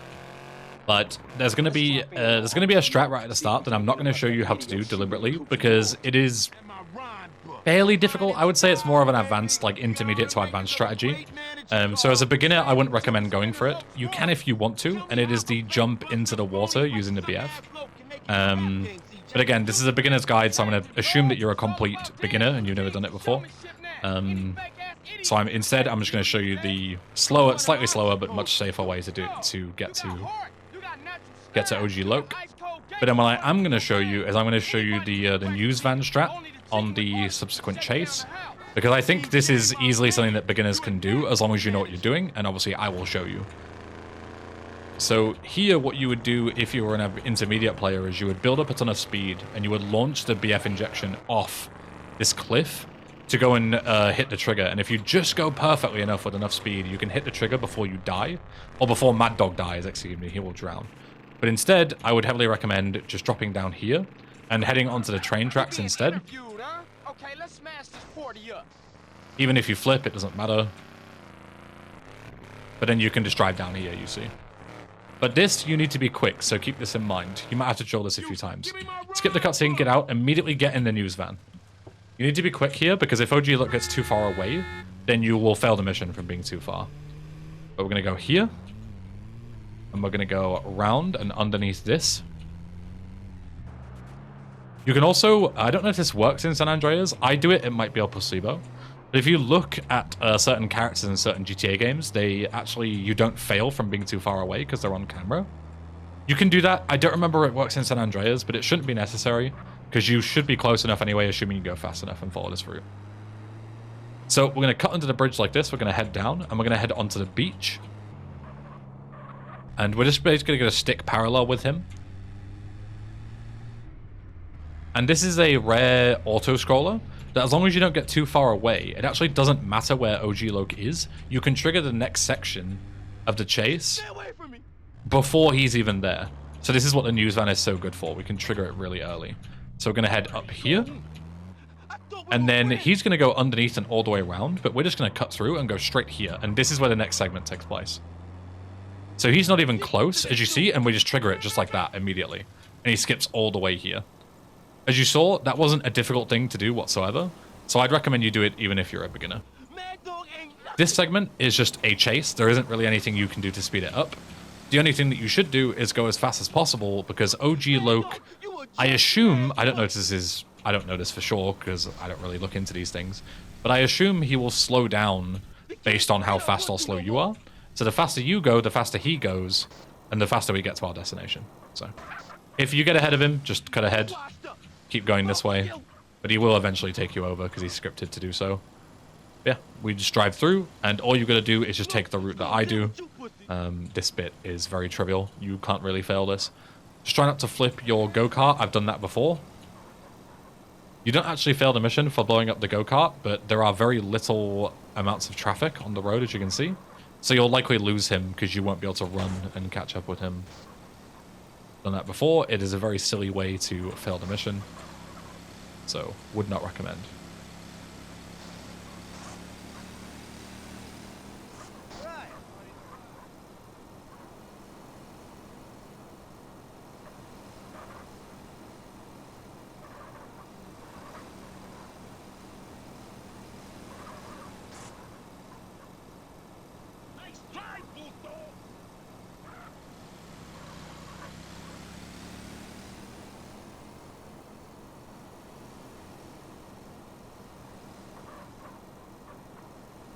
The only other thing you can do here towards the end is he will turn right here. Don't turn right, instead head onto this next road, because this is where he comes out anyway. So it's just a bit of less effort, basically, to follow him. He literally sits right here, so you can just get here ahead of time and have a little break. There you go, and that's mission done. I'm going to answer this call in case I need it. That cheetah would be perfect if I could get it, but I'm probably not going to. It's fine, I'll take the ZR. It's car. It's weird to see a ZR without a spoiler. But next up is Riot. This mission is extremely, extremely trivial. We literally just have to drive back to Grove Street, and that is mission done. I don't even know why this is a mission in the game. It also introduces the worst mechanic in this game, which is the Riot mode, which is just you drive along the street and you can randomly get insta-killed by blowing up vehicles next to you. It's very fun and interesting, I assure you. Yep. Start the mission. There is a risky route you can do here where you can potentially flip your car and blow it up by going this way.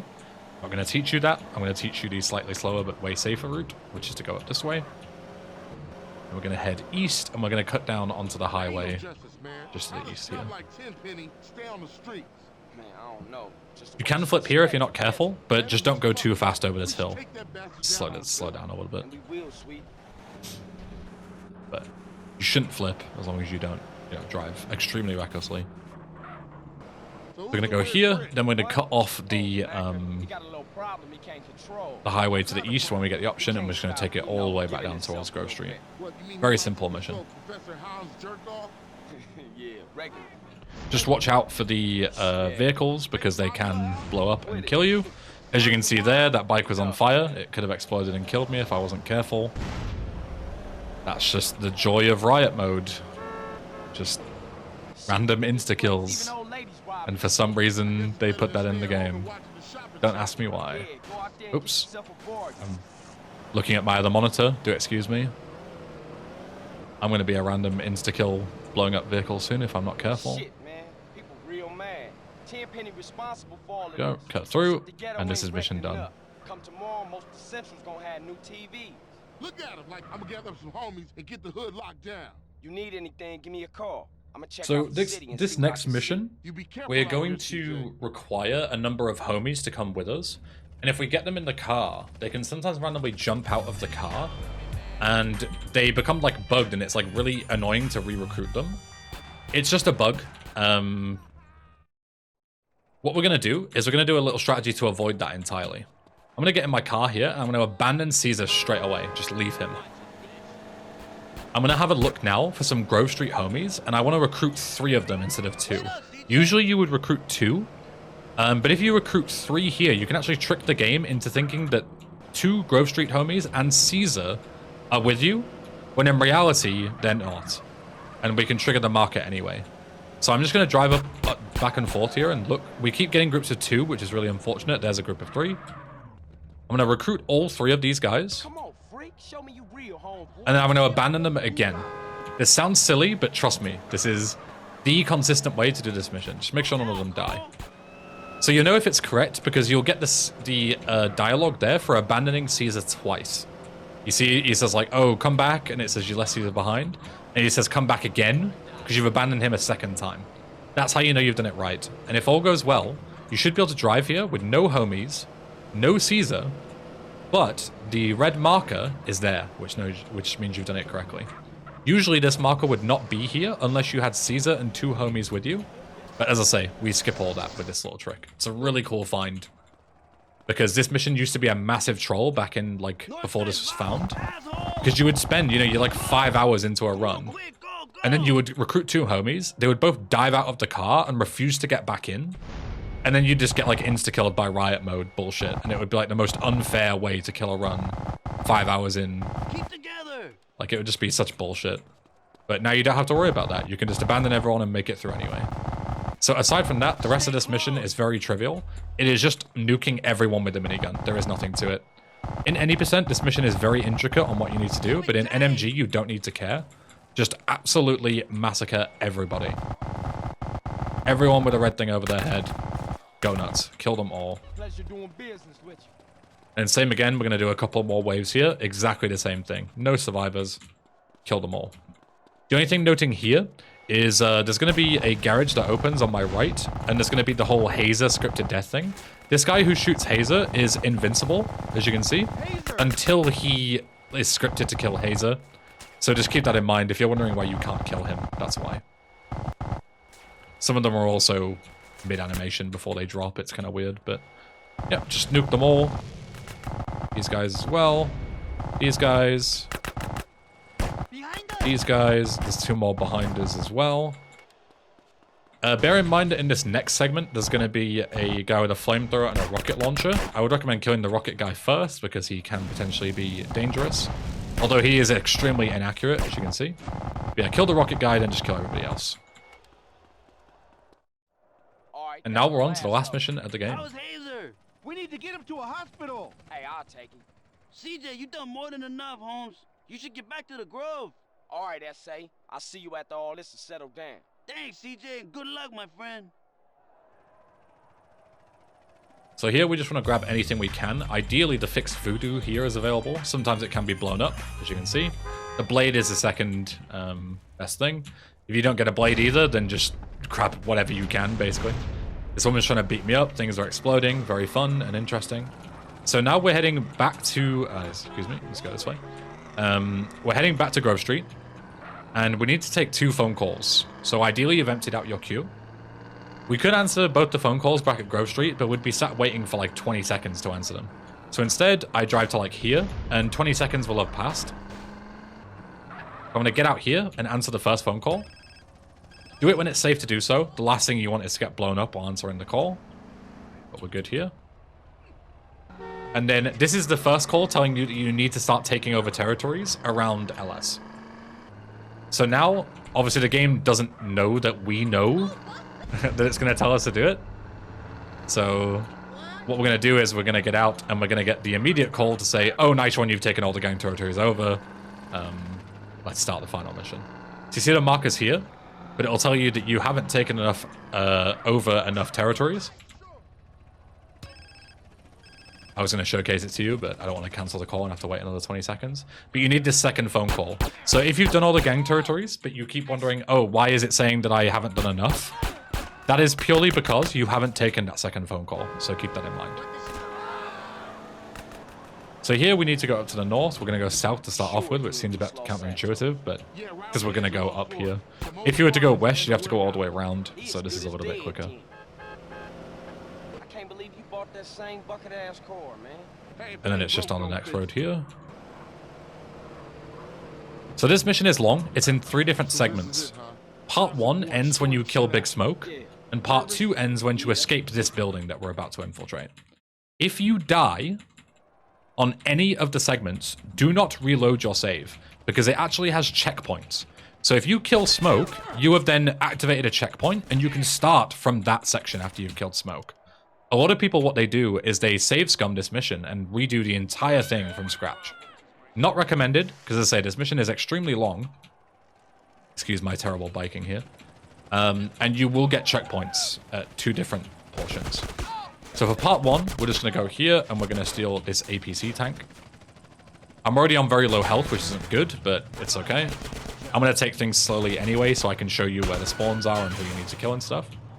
But this is another one of those missions where the more confident you get, eventually, if you watch high-tier gameplay of this, they just slide through the whole thing with a minigun and just run through everyone. But obviously, I'm going to show you like where to go, what to do, so we can take it a bit more slowly. If you're a beginner, I would take it slowly anyway, purely because this is, it's a long mission to fail. So we're going to go up. There's a guy here. There's a guy that jumps out here. There is a guy here. And there's also an armor pickup there, which is very useful. Kill this guy too.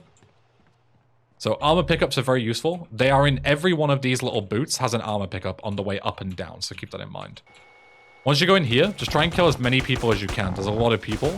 You can always take a step back into the other room if you're concerned about taking too much damage from the AKs, but you should be fine. This guy's really annoying because he keeps ducking in and out. You want to prioritize killing him because he's so close that he can do damage to you quickly. Once that APC spawns, kill it because it'll blow up everybody around it straight away. Kill these guys at top as well because you don't want to die. I think that's pretty much everyone. Yep. And once you get here, there's going to be a couple more guys that come out here as well, so just bear that in mind. There you go. A couple more dudes in here. 1, 2. And if you took a bit too much damage, that's fine, because we're going to go to the next section and we're going to have another healing section. Another healing spot. You can go in here for health if you want to. There's no armor, but there is health. There's also a Spaz 12, but this isn't particularly useful. I'll grab it for the sake of it, but you'll probably not use it, because this minigun is way more powerful. Floor 2, you can see there's a booth up top of the stairs. That means there's armor, which is perfect. There is also a guy guarding it, so kill him. Head through. Guy there, he has pistols. He's not really that big of a threat. This is the room where you want to be careful. Blow up the barrels as quickly as you can and kill all these guys as well. These guys are in weird positions again, but just use your barrels to your advantage. And there's also a couple of guys up top as well. There's a guy here. Watch out, because you can get rushed very quickly with an M4. And then there is also a guy here. There's one... there's one somewhere here. There he is. There. There's a guy here to the left that I still haven't killed. He keeps being really annoying. And there's a guy up there as well. Cool. All done. There's going to be some more barrels once we go up top. You can blow them up prematurely or not. It's up to you. You can also slide through this thing, as I said, but I'm going to expect that you don't know, or you're not too comfortable with sliding all the way through this thing. So what you can do is you can just blow this up. A couple of guys will spawn in here. These guys down here you don't need to care about. They're probably not going to do any damage to you, but you can kill them if you want to be safe. There is health here if you need it, but you probably won't. Final one is just a couple more rooms. This is the most trivial one. This is the easiest part. Again, armor here if you need it.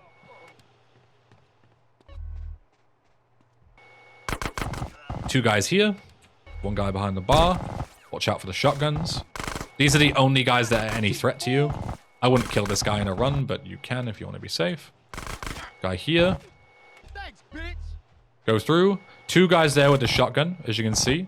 These are the guys that you want to prioritize.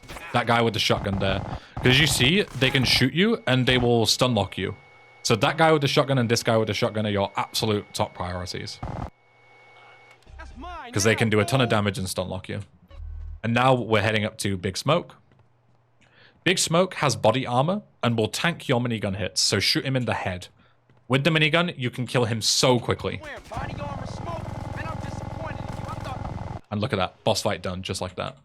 So here you get a checkpoint. If you die during this segment, do not reload the game.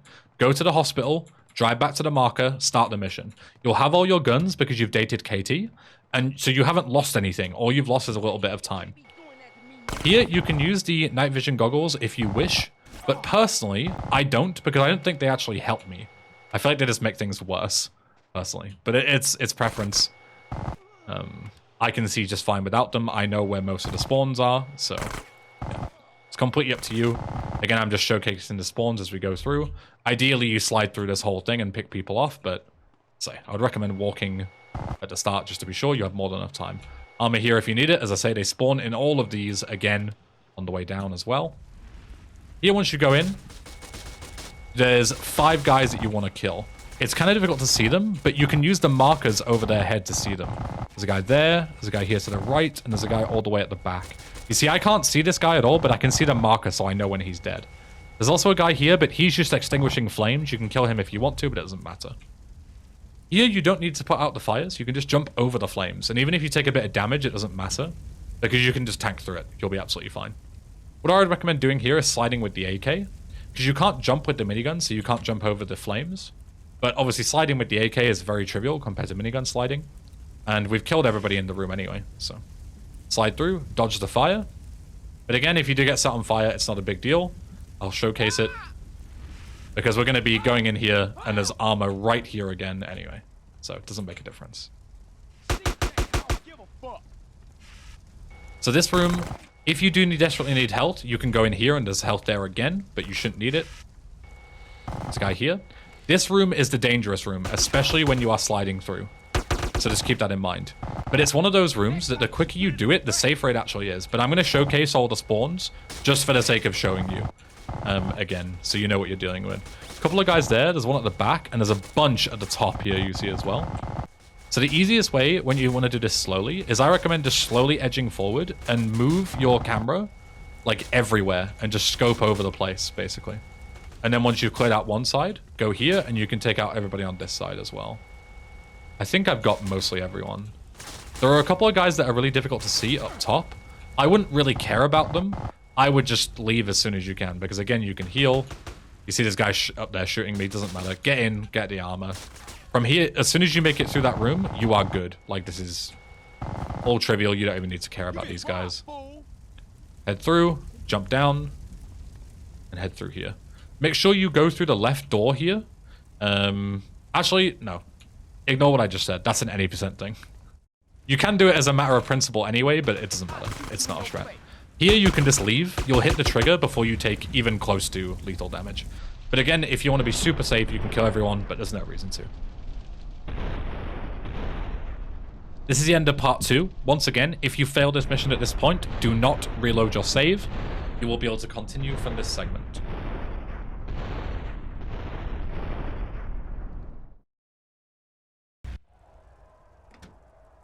Tenpenny, you motherfucking piece of shit. I ain't letting you get away with all you've done. So, I actually got a really long black screen there, and I thought my game had crashed, but it hadn't, and it just came back to me why it happens. So, it is possible to get a phone call during that little fade, and if the phone call comes in, the next segment will not progress. So what you should do is you should mash your answer phone call key, and the key to put down the phone. So let's say, like for me, it's tab to answer the phone, and F to put down the phone. Just mash tab and F, and you will answer any potential call that comes through and stop that long loading screen from happening. Well, the fake game crash or whatever you want to call it. But this final segment is extremely trivial. It is just a chase segment. It's basically an auto-scroller. The only difficult part is you have to catch Sweet at the end of the segment. And sadly, it is luck whether you pass or fail or not. It is likely that you'll pass, but you can fail due to things that are completely not your fault. Basically, the fire truck is really extremely heavy. It will push through any vehicle. And even though there's no traffic on this road, once Sweet starts getting his fingers stamped on, they will actually have traffic on the road for some stupid reason. And basically what can happen is the fire truck can knock cars into your path, and then you won't have enough time to catch up and grab Sweet, and you'll fail the mission. It's really dumb. I don't know why they added traffic here when they don't have traffic anywhere else. But yeah, it's just one of those things. If that happens, just drive back to Grove Street, start the mission, go again. You'll lose a couple of minutes, but it's better than, you know, the run dying entirely.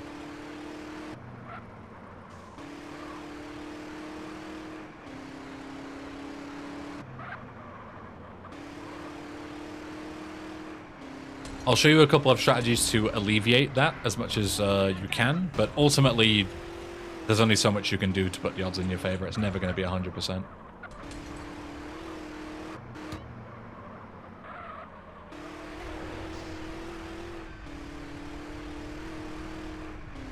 Oh man, that was a close call. I ain't letting this bastard go.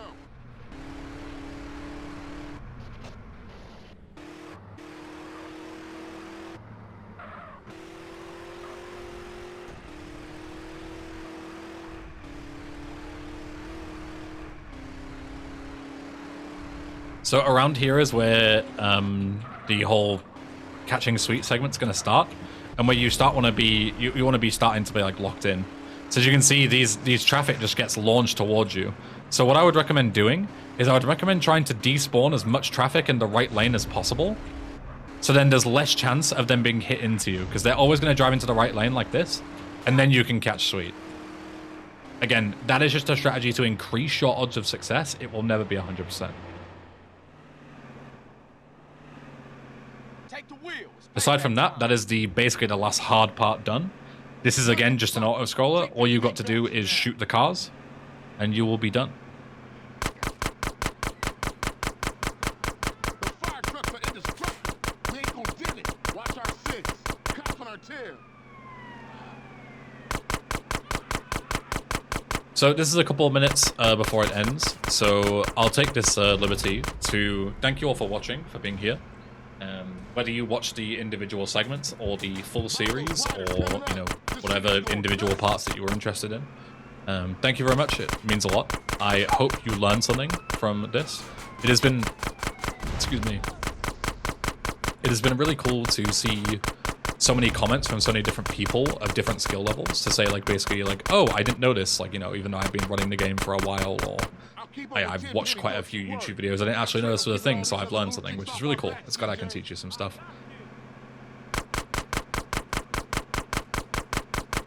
If you do have any other questions about San Andreas speedrunning, you are more than welcome to either message me on Discord or Twitter or whatever. I always do my best to reply to people.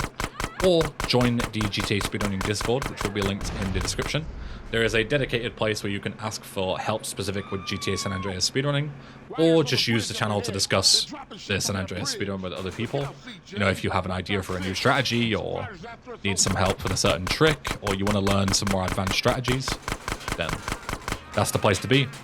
There is also linked in the description a Google Drive link with a ton of different various GTA resources, including splits that you can use, the ones that you see on the left-hand side of the screen, as well as save games. So you can, there's saves for each individual mission and each individual segment, so you can practice any individual portion without having to do a whole run, things like that. It will probably, if you're a beginner to this, it will probably provide you a great amount of use, so be sure to check those out as well. So time comes up once you lose control here and the fire truck goes sailing over the bridge. He's losing control. We got the motherfucker. There you go, that's done. That is how to speedrun the entirety of GTA San Andreas. Once again, hope you enjoyed. Say any questions, feel free to message me or join the Discord. And yeah, thanks again for watching. I will see you all next time with my next guide. I don't know what it will be. Maybe GTA 3, because I think my 80% guide of that is a little outdated. But yeah, hope you, well, I suppose I wish you all the best with your GTA San Andreas. Let me try that again. I wish you all the best with your GTA San Andreas speedrunning endeavors. That was very difficult to say. See you all next time. Thanks for watching.